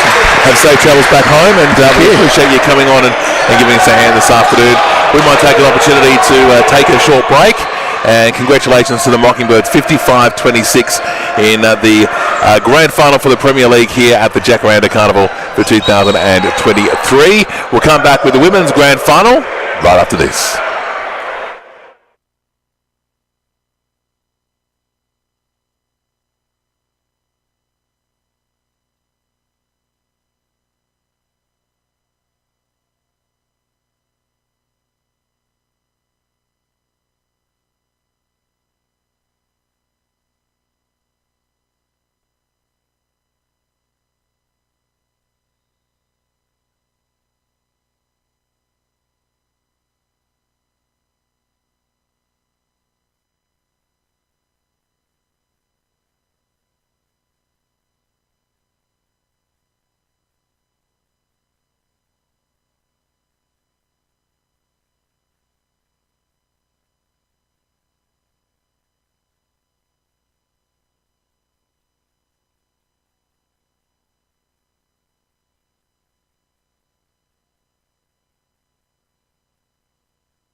As we welcome you back to grand final afternoon here at the PCYC. And of course, the Mockingbirds taking home yet another premiership in the Premier League for the Frothiatrics, 55-26. We're getting set for the women's grand final between the Renegades and Get Ya Tinnies Out. Just want to send a huge shout out to all our streaming partners, of course, of Athletes Foot in Grafton Shopping World, Clarence Valley Shared, C2C Sport, Rapid Rideshare, Clarence Valley Council, Farmer Lou's, Liverpool, Clarence River Jockey Club, Grafton Hire, the Grafton Basketball Association, and of course Anytime Fitness. And to the major sponsors of the the actual competition this weekend, and the Grafton Basketball Association North Coast Hotels Group, of course, taking in, of course, none other than the Crown Hotel, also the Village Green and the Good Intent Hotel in South Grafton. And well done to Nathan and to all his band of committee members and volunteers who have put on a fantastic weekend of basketball for the Jacaranda Basketball Carnival for this weekend. Alright, we're going to get ourselves set very shortly for the next game, which of course is the Renegades and Get Ya Tinnies, the ladies' grand final match. And good to see that they're on the main court. We've got the C grade grand final, I believe, happening over there on court 2 at the moment. And we'll get a result of that very shortly. We've got the some players just having a bit of a practice shot. Just got the officials at the scoreboard desk making sure everything is above board. Good to see a few people have stayed back for the final game this afternoon. And just a reminder that all the games from across the weekend, from Friday morning right through till this last game this afternoon, are available on activeline.com.au. And if you belong to a sporting club anywhere in New South Wales and you would like us to come and do a live stream of your event, then get in contact with us. Give Loving Life 103.1 a call, send us a message through activeline.com.au, or you can call 0400 636 231. And we can put you in touch with activeline.com.au. And a reminder too that there, of course, is the Jacaranda crowning coming up on Saturday night. You can watch that live through clarencemedia.com.au. And then you've got the actual Jacaranda float procession sponsored by Newcastle Permanent. That will also be live streamed on clarencemedia.com.au. So some big events for the Jacaranda Festival. Illuminate continues right through until the 10th of November, and that of course is happening started on Friday night and will go right through until the 10th of November.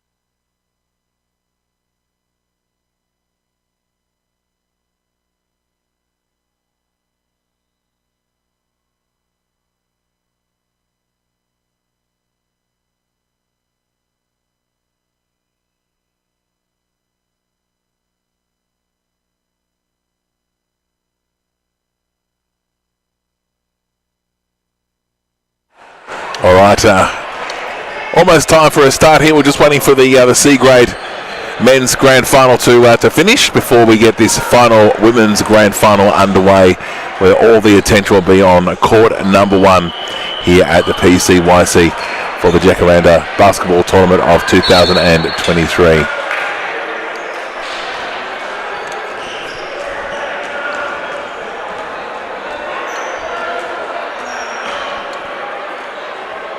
All right, we've got the referees out on the court. And we've just been told the Drongos got up over the... I will just let Katrina tell us the score, because I've totally forgotten exactly what she just said. You know, typical male, don't listen to what the wife says. All right, we are getting set here for a start. Stand by.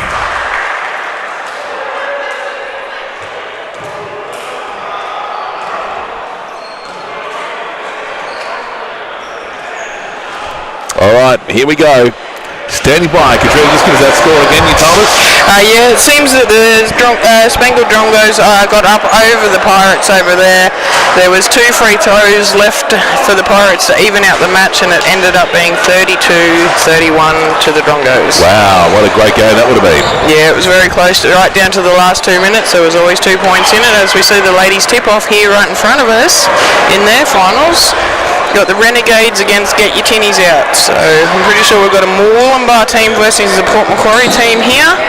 See Fry handed around to Chalmers. Chalmers puts up the first 3. Two. She was slightly inside the marker there. That was player Thompson for the Get Your Tinnies Out. So Tinnies are first on the board here, and Georgia Johnson just brings it down the court to calm it down. With 30 seconds gone in the match. Sally Johnson, nice, tall, strong in the middle there. Heads out to Jackie Hunt, touched up by the Tinnies there, so it's going to be a Renegades possession from the sideline. Hunt pushes it in to Pazowski. Pazowski onto Georgia Johnson. Jackie Hunt standing wide on the boards there. Under a bit of pressure here from Howarth. Now Georgia goes up for the shot and pulls down 2 for the Renegades. So we're in within 1 point of each other.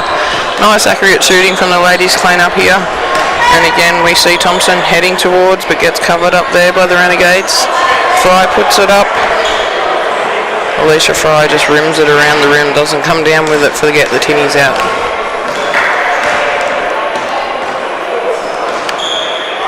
Jackie Hunt just cool, headed across to Lisa East. East back to Hunt. Hunt again just drawing Faye out there for the Get the Tinnies Out. They're just passing it around, getting the feel for it. East again out on the boards, puts it in quick to Kate. Pazowski just puts a little flick up and it doesn't come off, and we see Faye make a break here for the Get the Tinnies Out. Under pressure from East, but there's foul call here from the ref behind on East. So we see Get Your Tinnies Out in possession through Seacombe. Out into the middle of the court through Faye. Back to Seacombe. Oops, Seacombe heavily involved here. Howarth now with it, getting covered hard by Johnson. You see Thompson with it for Get Your Tinny Out. She goes for the little jump, rim and out. Unlucky for Thompson there. Georgia Johnson just pushes through. Gets a foul call as she tries to push through with the ball. There's 2 tinnies around her. Quick in from Pazowski there to Hunt.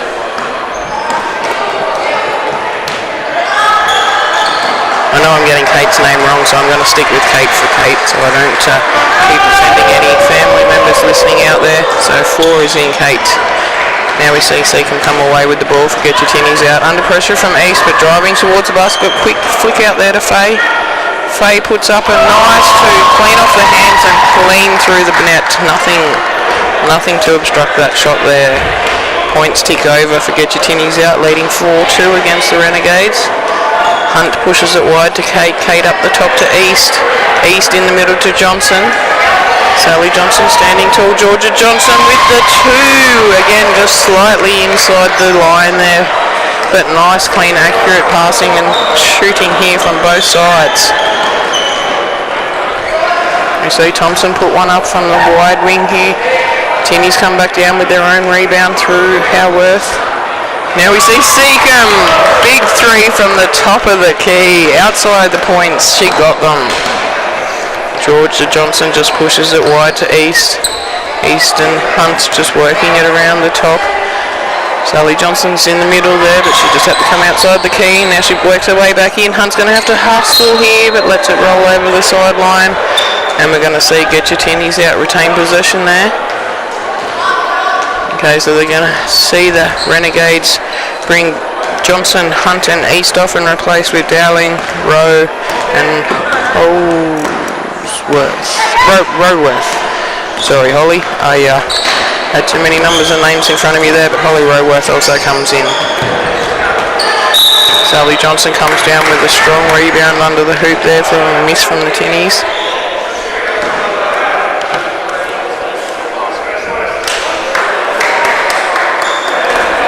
Now we see Howarth just taking a break for Get Your Tinnies Out. We see Lisa Faye enter the match. So we see Ali Dowling just passing it around through Kate, out through Holly Roworth. Amy Rowe gets the ball. Now Kate pushes through, tries to go through Fry, can't get there. Ali Dowling pops up a little flick shot, comes hard off the backboard and doesn't come down. Seacombe now making a quick break for Gatchatini out. Tries to dodge Kate. Quick flick out to Faye. Faye just slightly off the backboard and off the front rim. Unlucky there not to pull the 2 points down. And you can see Holly Roworth is just struggling with that ankle injury that she sustained throughout the weekend. Still pushing through like a true basketballer. See Ali Dowling now with the ball, calling Roworth out to it. Johnson putting it through the hands. Kate pops up off the back of the rim, slightly inside the 3-point mark again, I think, but slightly off it as well. Now we see Thompson coming down hard for Gatchatini's out straight at the backboard. A little bit hard off the backboard, but pulls the foul, so we'll go to the free throw line. What was that cheat we got for it before? The charity shop. She'll hand down to the charity shop for the 1 point. Charity shop. I like that one. It's easy to say.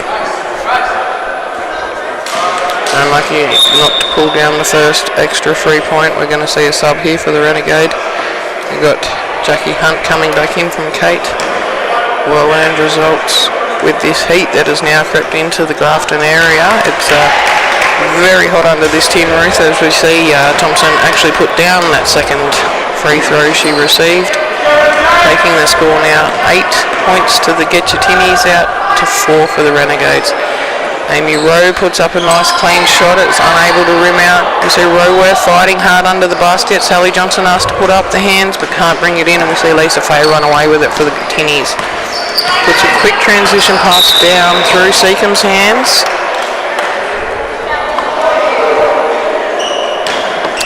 I've heard a whistle, I've seen a whistle, and I see the ball go to the Renegades. I do not see what the call was there. See Ali Dowling now taking it up to the top of the key for the Renegades. Jackie Hunt lines up her first three of the match and sinks it with a swish. Nothing but net there. Now we see Faye drive towards, use the backboard, collect the foul there. So again, we will see Faye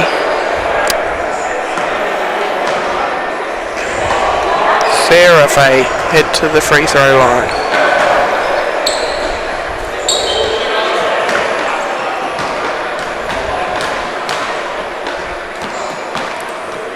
Very nice action there. Straight down for the first one. The extra point comes, brings it back to a 2-point match.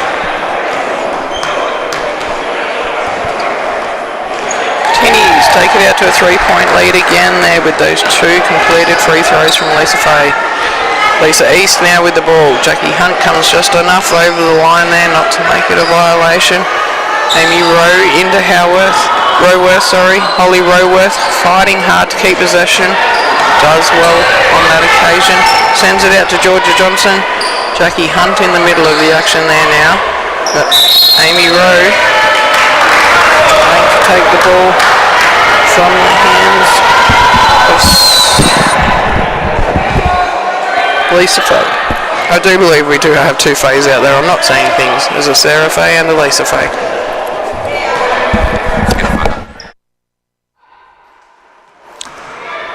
Just misses the basket.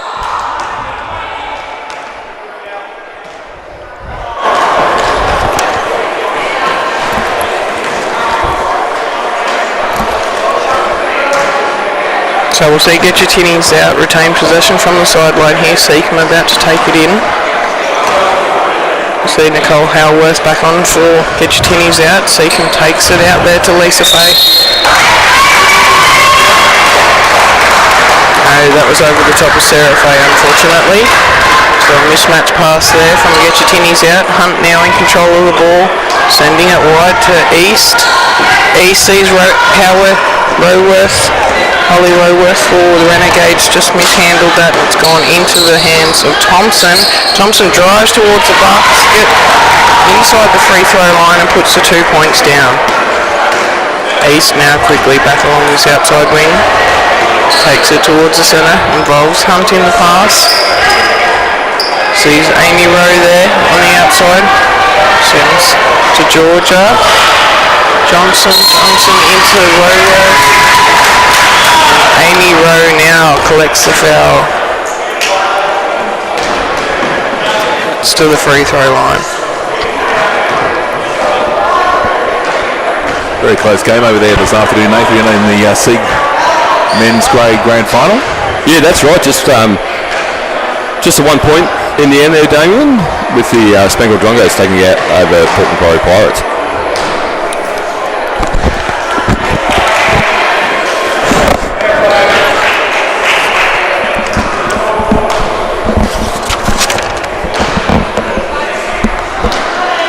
It's a nice tight game I've got going on here on Court 1. In the ladies' grand final, Renegades had a big win in their last round, coming into this game in a bit of form.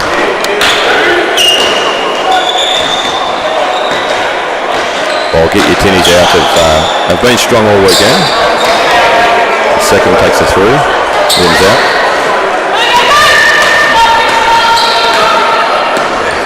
Kate will bring the ball down, set things up for the Renegades. Right around the top.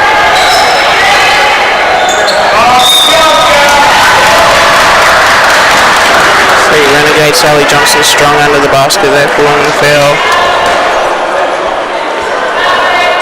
Sally Johnson's coming off a big game in the last round. She was used her height to great effect against the Clarence Sistas to lead her team to the victory. She'll have a chance here to earn some free throws.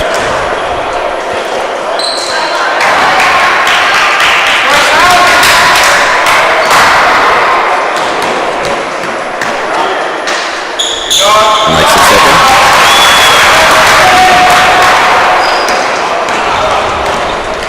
Claire Thompson sets things up for the Tinnies. At the fade. Faye shoots and misses. That was her own rebound.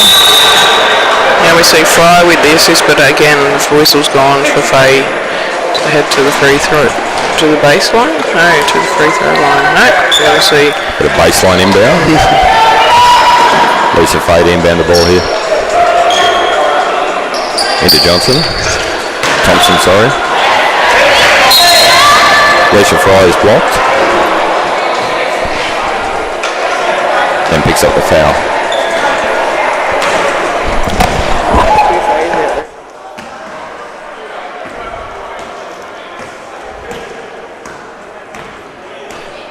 See Jackie Hunt bringing the ball up the court. Offloads to Dowling, around the top to Kate. Claire Thompson picks that one off. It should make the easy layup.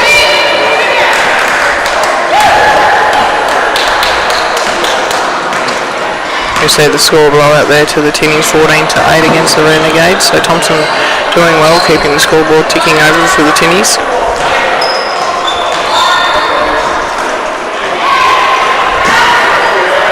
Johnson with the rebound. Just fouled on the outlet pass. Jackie Hunt picking up that one.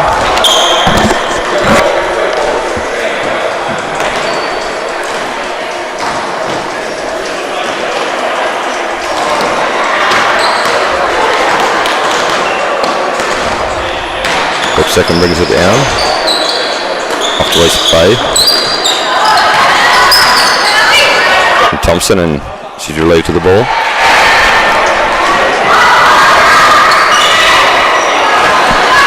Have a turnover there from the Renegades, and quick second brings the ball down the court. Off to Thompson. Misses. Sally Johnson pulls down the rebound.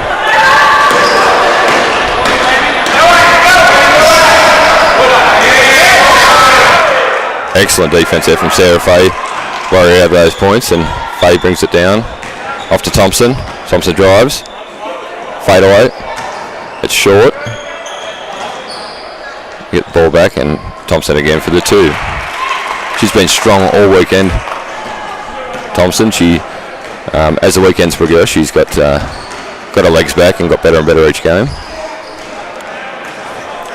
Alicia Fry pulls down the rebound. Outlets to Thompson. Thompson drives and is fouled. Jackie Hunt picking up a second for the half.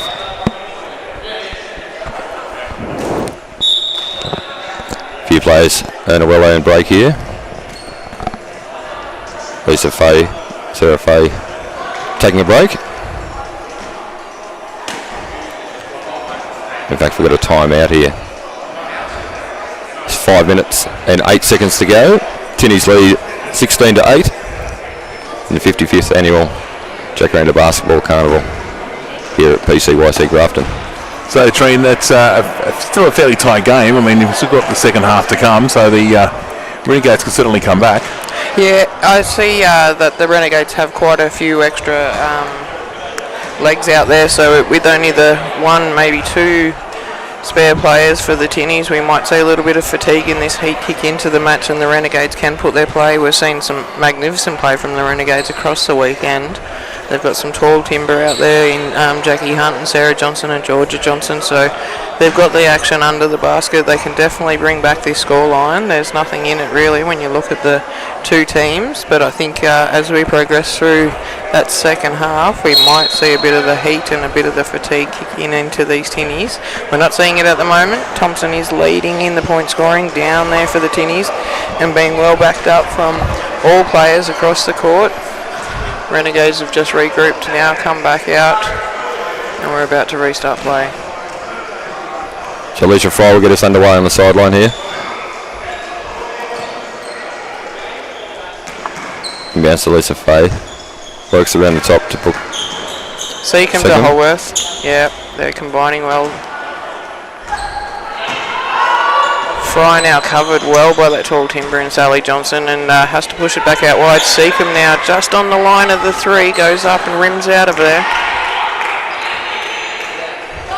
Georgia Johnson sends it wide to Kate. Kate slows her roll as Seacombe puts a bit of defensive pressure on. Now East controls it. There's two there. Roworth ends up with it. Now Georgia Johnson asking for it at the top, sending it through strong to Kate. Lucky to pull that down. It was a bullet pass. Lisa East fighting hard there behind Lisa Fay for the Tinnies. Georgia Johnson gives up the foul there.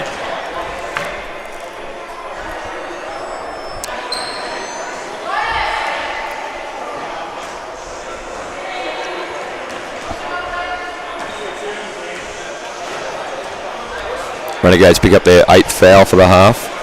So we'll see the Tinnies go to the line for the bonus shots. This is the range Claire Thompson's been taking her twos from, so I don't doubt she'll be very accurate with her ones as well.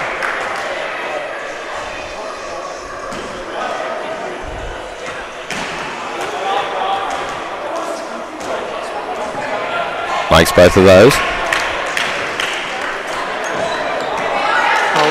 Roworth straight into Johnson. They're bringing it down, but again,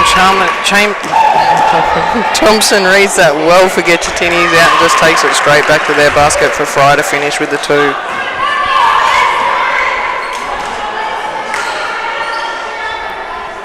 I've seen that combination over many years. Thompson to Fry or Fry to Thompson in the junior divisions as they progress through to the nationals in under 14s and 16s. Fantastic players, and they're showing their class here today.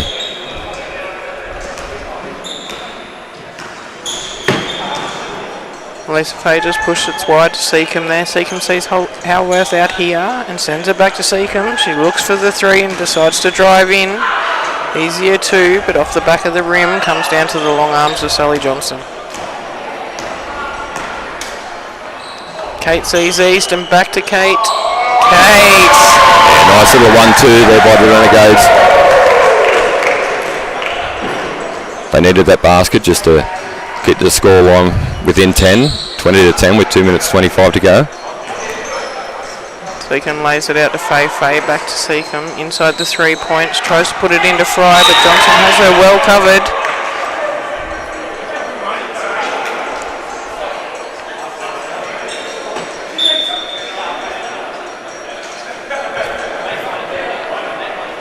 That helps me a lot, girls. Thank you very much. One Fay out for one Fay in. So we have Lisa change in for Sarah.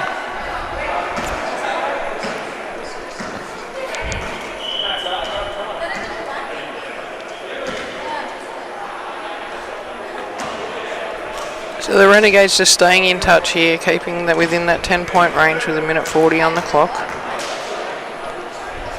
Fry changes that equation by 1 point.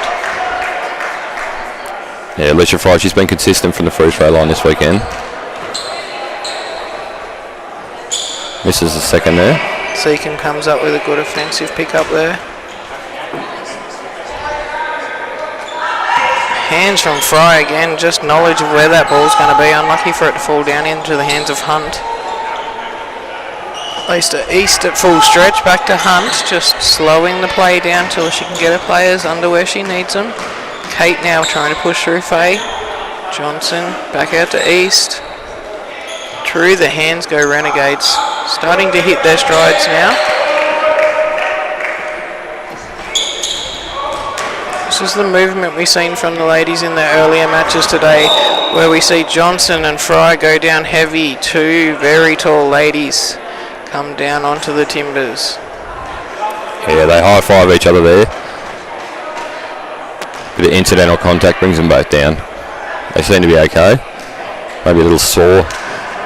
This will be the girls' 7th game for the weekend, I believe. So a massive weekend for our ladies here at the Carnival.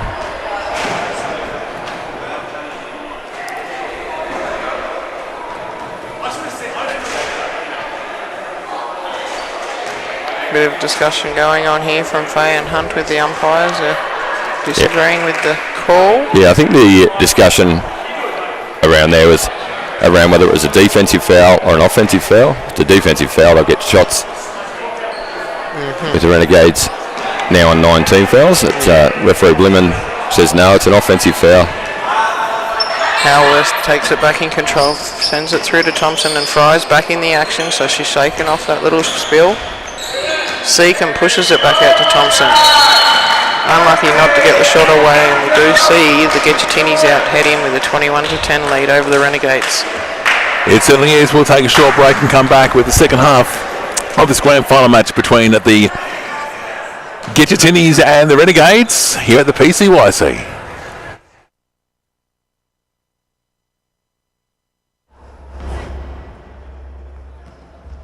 Right for you. Our dedicated team will guide you every step of the way, providing fitness consultations, personal training, exercise physiologists, complimentary classes and more. Locally owned with top quality equipment, Anytime Fitness Grafton is proudly the most awarded gym in the Clarence Valley. It's never too late. Let us start you on your fitness path today at Anytime Fitness Grafton.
Welcome back. Second half time action of the ladies grand final. The Reading Renegades and Get Your Tinnies. Halftime score 21 to Get Your Tinnies to 10 to the Renegades. Still anyone's game, Katrina? Yeah, it is. It's Renegades have shown over the weekend, we haven't seen much of the Tinnies until their first game down here on Court 1 today, but Renegades have showed that they've got the class to put it together to bring back this scoreline. But Get Your Tinnies Out have just held that first half with a dominant stance across the point scoring, and we'll see what happens in the next 19 and a half minutes. We'll have a winner for the Jacaranda ladies, Tom. Yeah, as we ended the second half here, we've just seen quite a few of the crowd depart for the day. Some big travelling hours coming up for lots of our teams, and if they're tuning in here, we wish them well on the way home, and thank them very much for supporting the Jacaranda Basketball Carnival for the 55th year. We've got both Moolumbar teams here left in the crowd supporting the girls team here, the Renegades, as they try to bring this lead back. Yeah, nice vision from Dowling there to send it straight into Ellie Johnson to draw the foul.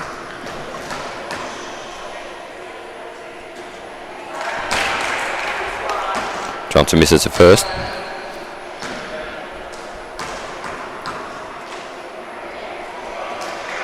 The second as Fry pulls down the rebound.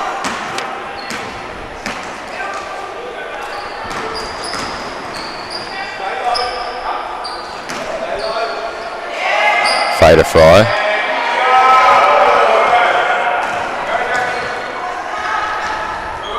Boworth pulls down the rebound.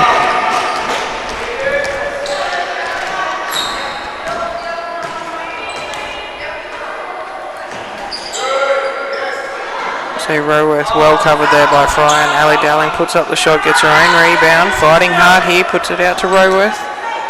Unlucky for Holly there, just lost hands and traction on the ball. Tinnies away with a quick run, Seacombe puts it up, unable to convert. Yeah, Roworth dives on that one. Pick up the ball for the Renegades. I strapped Roworth's ankle before their last game. She's got a nice big bruise and some swelling on her left ankle, but she's fighting through here. She made it through the last game. She's been fantastic all weekend. I can't reel that one in.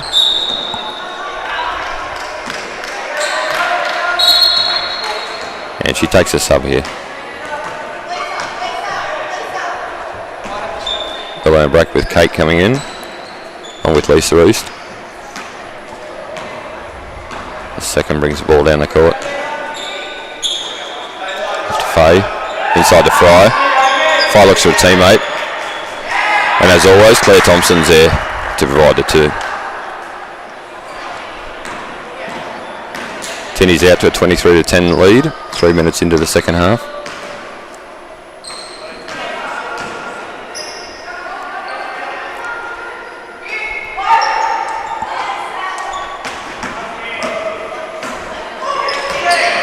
Amy Rowe getting her hands on that. There was a tip from the Renegades, and they're able to pull it back and come straight back. Here's Johnson inside. Here's the height well. Sally Johnson pulls down the two. Referee Blimman says as he fall the shot, so the two won't count. He Renegades ball from the baseline.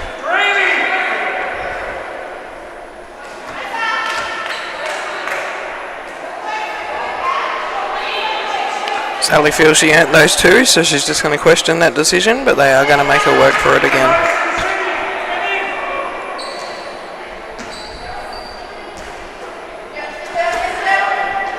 Rowe from the elbow, misses. Offensive rebound, swirls out to Rowe again.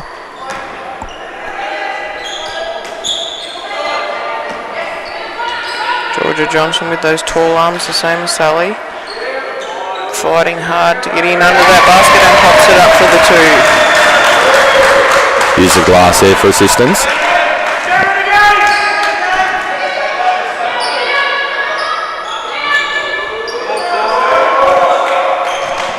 We see Faye put it up for the Tinnies and just not be able to pull the basket down, and we see it back in the hands of Renegades.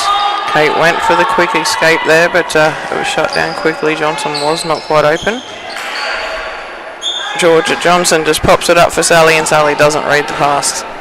So Seacombe just run down. Lisa East trying to get hands to that off Thompson. You see Georgia Johnson come up with it for the Renegades. Yeah, great pass there to find Thompson, but she wasn't able to finish playoff. Renegades on the attack here. Gives it off to Kate. Kate back to Johnson. Johnson across court to Rowe. Faye reads that ball immediately, doesn't take her eyes off it and gets her fingertips to it, but it's lucky enough to stay in the hands of Renegades. Lisa Faye with the boards there, off to Fry. Fry looks to push the tempo. Off to Faye. Couldn't find Fry on the cut. And Renegades come up with the ball.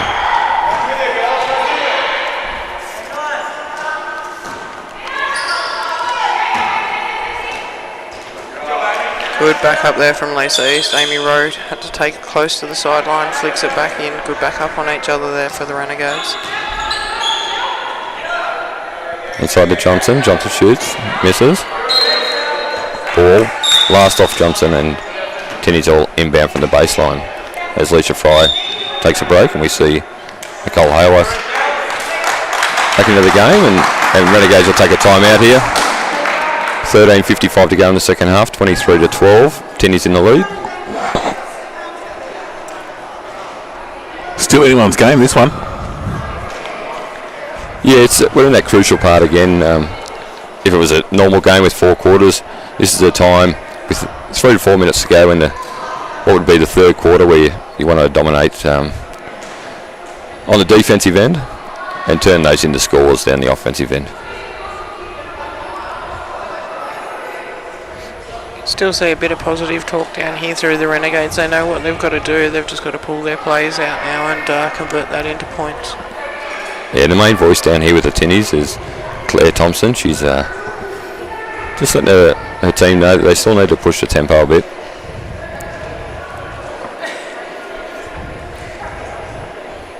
But a well-earned break. The temperature has soared quite well outside, and this tin roof is holding it back slowly, but not entirely.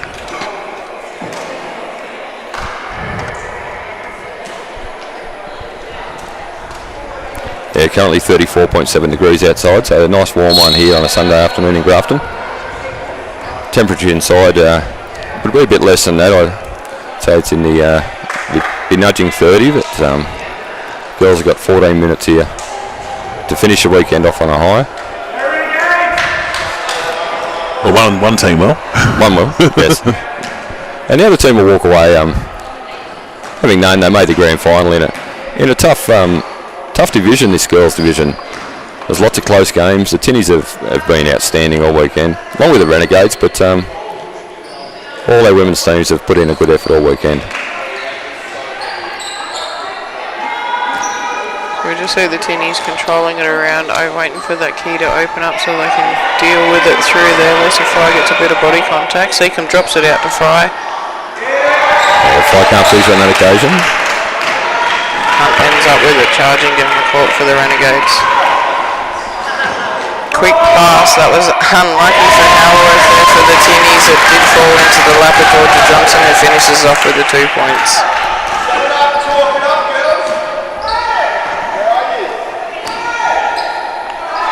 Lots of encouragement coming from the Wollongbar men. They're here to support their ladies and show them that they're not alone.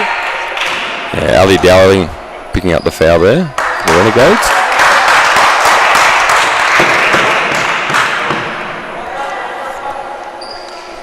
Thompson had a short stint on the sideline there, but she's replaced Alicia Fry on the court. Howarth with the ball. Down to Lisa Faye. Cross-court pass. Spills that one. Tinnies still with an opportunity here. Offloads to Thompson for 2. Good rebound there from Sally Johnson, sends Ali Dowling down the court. Bit of loose hands and tipping there, pressure from the Tinnies, but it still ends up in the Renegades' possession. Roworth under the basket, fighting hard, bit of a spin in the washing machine, and comes up with the 2 points. Yeah, beautiful pass there from Lisa East to find a teammate. Reduces the margin to 7 points. impressive from Roworth there, as you said, carrying that Sarah Fay knocks down that 3-pointer to settle things down a bit here for the Tinnies. Important basket there. Renegades got a bit of a spring in their step on that last play. See if they can convert here.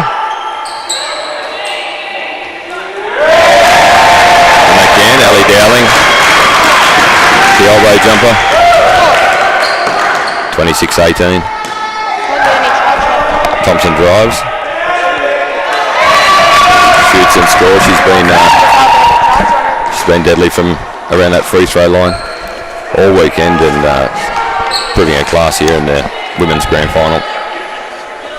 Yeah, that lead for the Tinnies just stays at that 10-point mark, so the points are coming faster for each team here, but they're eliminating each other at each end with their accuracy.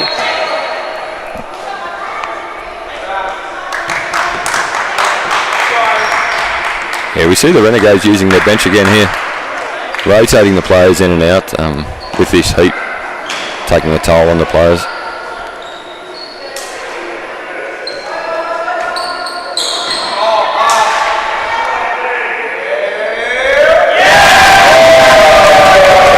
Slightly inside that 3-point line. 1 foot went back out the 3-point line, but as we know, 2 have to be out there, so only 2 count for the score there. Fay pushes through and offloads out to Thompson. Thompson puts it up. It just falls short. Yeah, a rare miss there from Claire Thompson at that range. See Hunt. Half-court pass. And Kate's fouled. They go to the line for 2. With this little spurt on, the Renegades have been able to reduce that margin down to 8.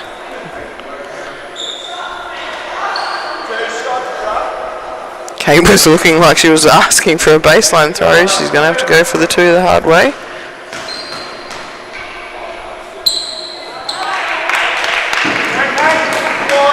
So we know Johnson and Roworth just to come into their own if this one does not come off. Alicia Fay with another rebound. She's been strong. Then a defensive end on the rebounding. Second to Thompson. Misses. Rebound from Johnson. She outlets.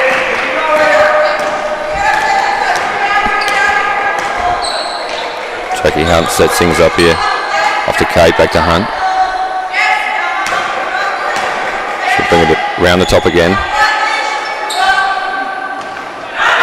Baseline 2. Rims out. Fires off again. Fay, Thompson, Fay. Second beautiful play there by the Tinnies. Yes, Seacombe just slipping in there under the basket to back up Fay, and it came off for the Tinnies. Nice play. Again, unlucky with that pass. The bullet pass coming down low for Ellie Dowling, just not paying off for the Renegades. Yeah, Fay looked a bit tired on that one. She might have pulled up a bit sore there on that one.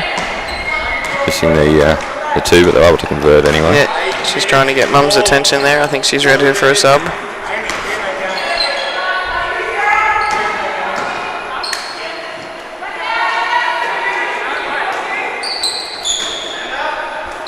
Inside-outside game here from the Renegades. Can't find a way in, but Dowling inside again, but out again.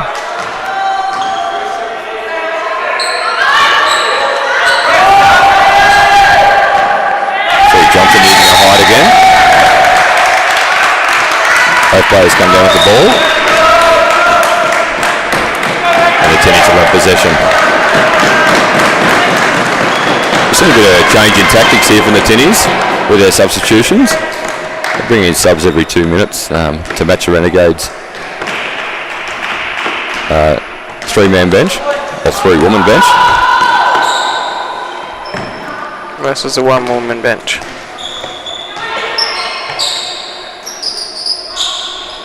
Anna Howard, she surveys things, drives, she picks up the foul on Kate there.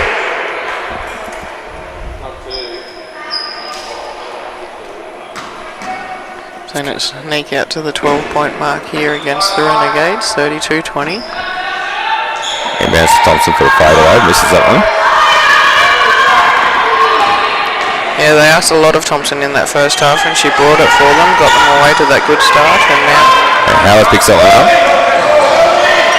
Second for the layup, and she's foul.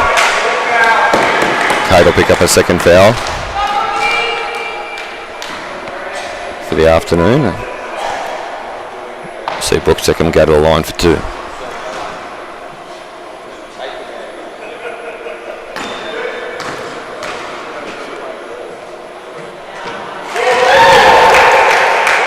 Nothing but net on the first one.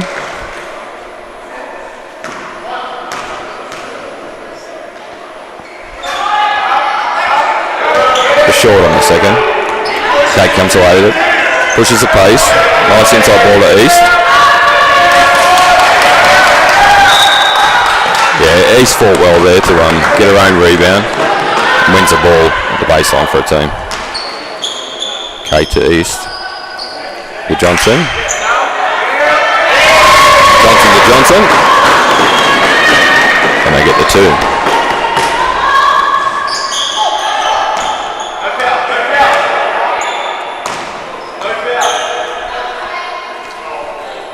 Second to Howarth, misses.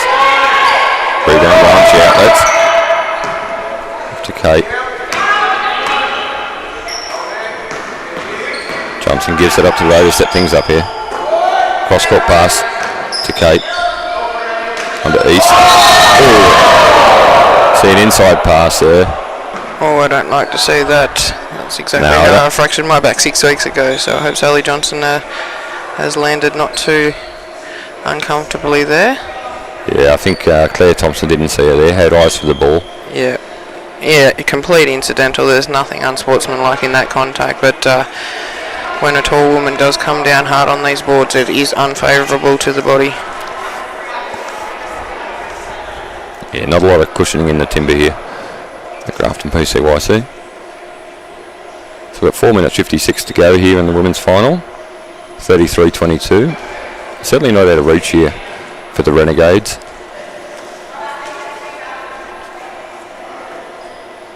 I think Johnson just gave the thumbs up.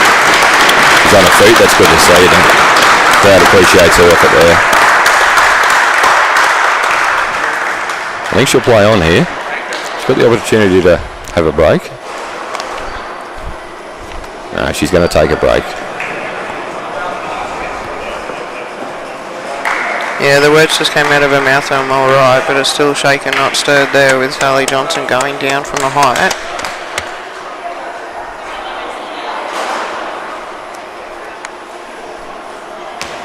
Yeah, Jackie Hunt will come in. And we're away again. Hunt sets things up for the Renegades. Off to Johnson.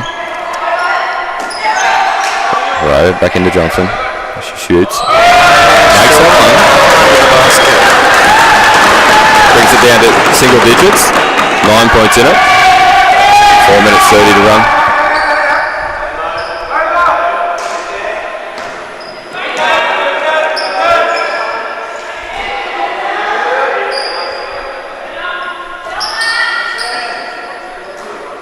He's just quite happy to set the play, pass. Yeah, 5 from the free throw line. They needed that basket. Puts it back out to 11-point lead. Tinnies will be comfortable if they can keep this in double figures. Georgia Johnson tried to put another nifty one up straight from the same spot. It didn't quite come off, but they have turned up with possession. Go inside to Johnson. She's fouled by Fryer. Should go to the line for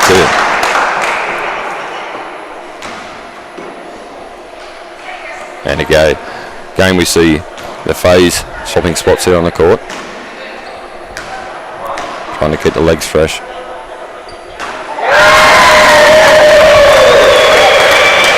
Georgia enjoyed putting that one down the hoop.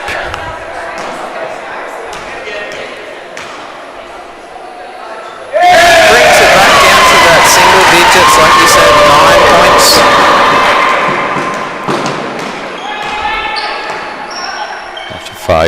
Fade back into Thompson. To Fry from the same spot as last. Misses that one. Jackie Hunt with the rebound.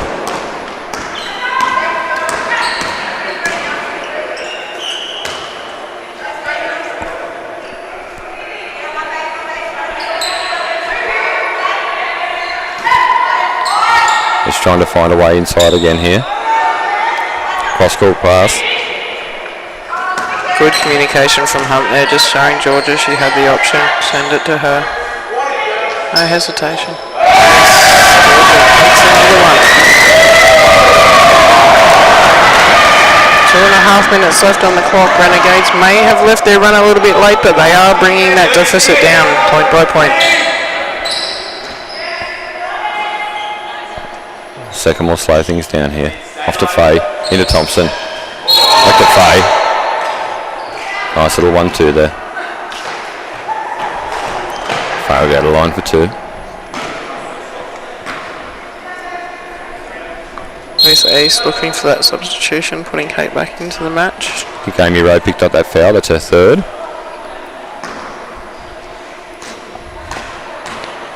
Georgia just communicating with sister-in-law Johnson. Sally on the sideline. Won't be long before I need you back in here so I can have a break. Sarah Faye misses the first. And the second, but Thompson worries Roworth out of the rebound there. Tinnie's ball from the baseline. Finds Faye inside on the cut. Offensive rebound, Thompson. Out the second to set things up again. Second's in no hurry here. Off to Fry. Back to second.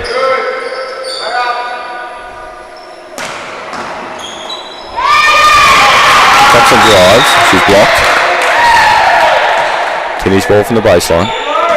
Fry inbound here. Into Howard, but she steps over the line on the inbound, and Renegades will receive the ball from the baseline.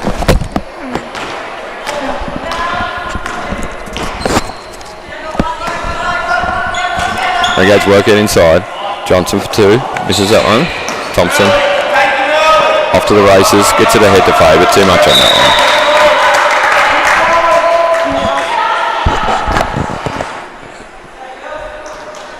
Minute 15 to go here. 7-point lead to the Tinnies. Renegades bring the ball down through Kate. Off to Johnson. Johnson has it slapped away, but she regains possession. 3-point shot there. Holly Rayworth, she's got that injury, but it hasn't stopped her from crashing the offensive glass and comes up with the ball for a team. She'll go to line for 2.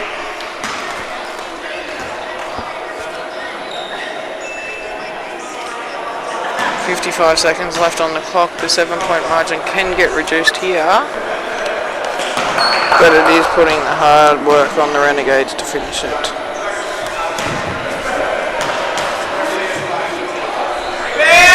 Misses both those.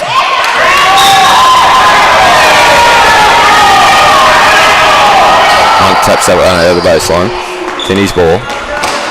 I'll bring it down. I'll take their time here. There, Thompson. She'll offload to second. Back to Thompson. Second, Faye. Inside to Thompson. She gets it straight back out. Across the Fry. Reese Fry with the layup. She's fouled in the process and go to the line. Georgia Johnson picking up that foul.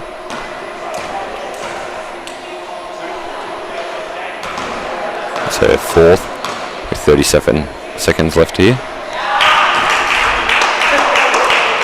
Alicia Fry makes the first. And the second, and that should put a lid on it here for the Tinnies. Been a standout team here in the women's competition this weekend. Deserve this win. The Renegades. To show that they've had a great weekend also. With Kate there, hitting it deep too.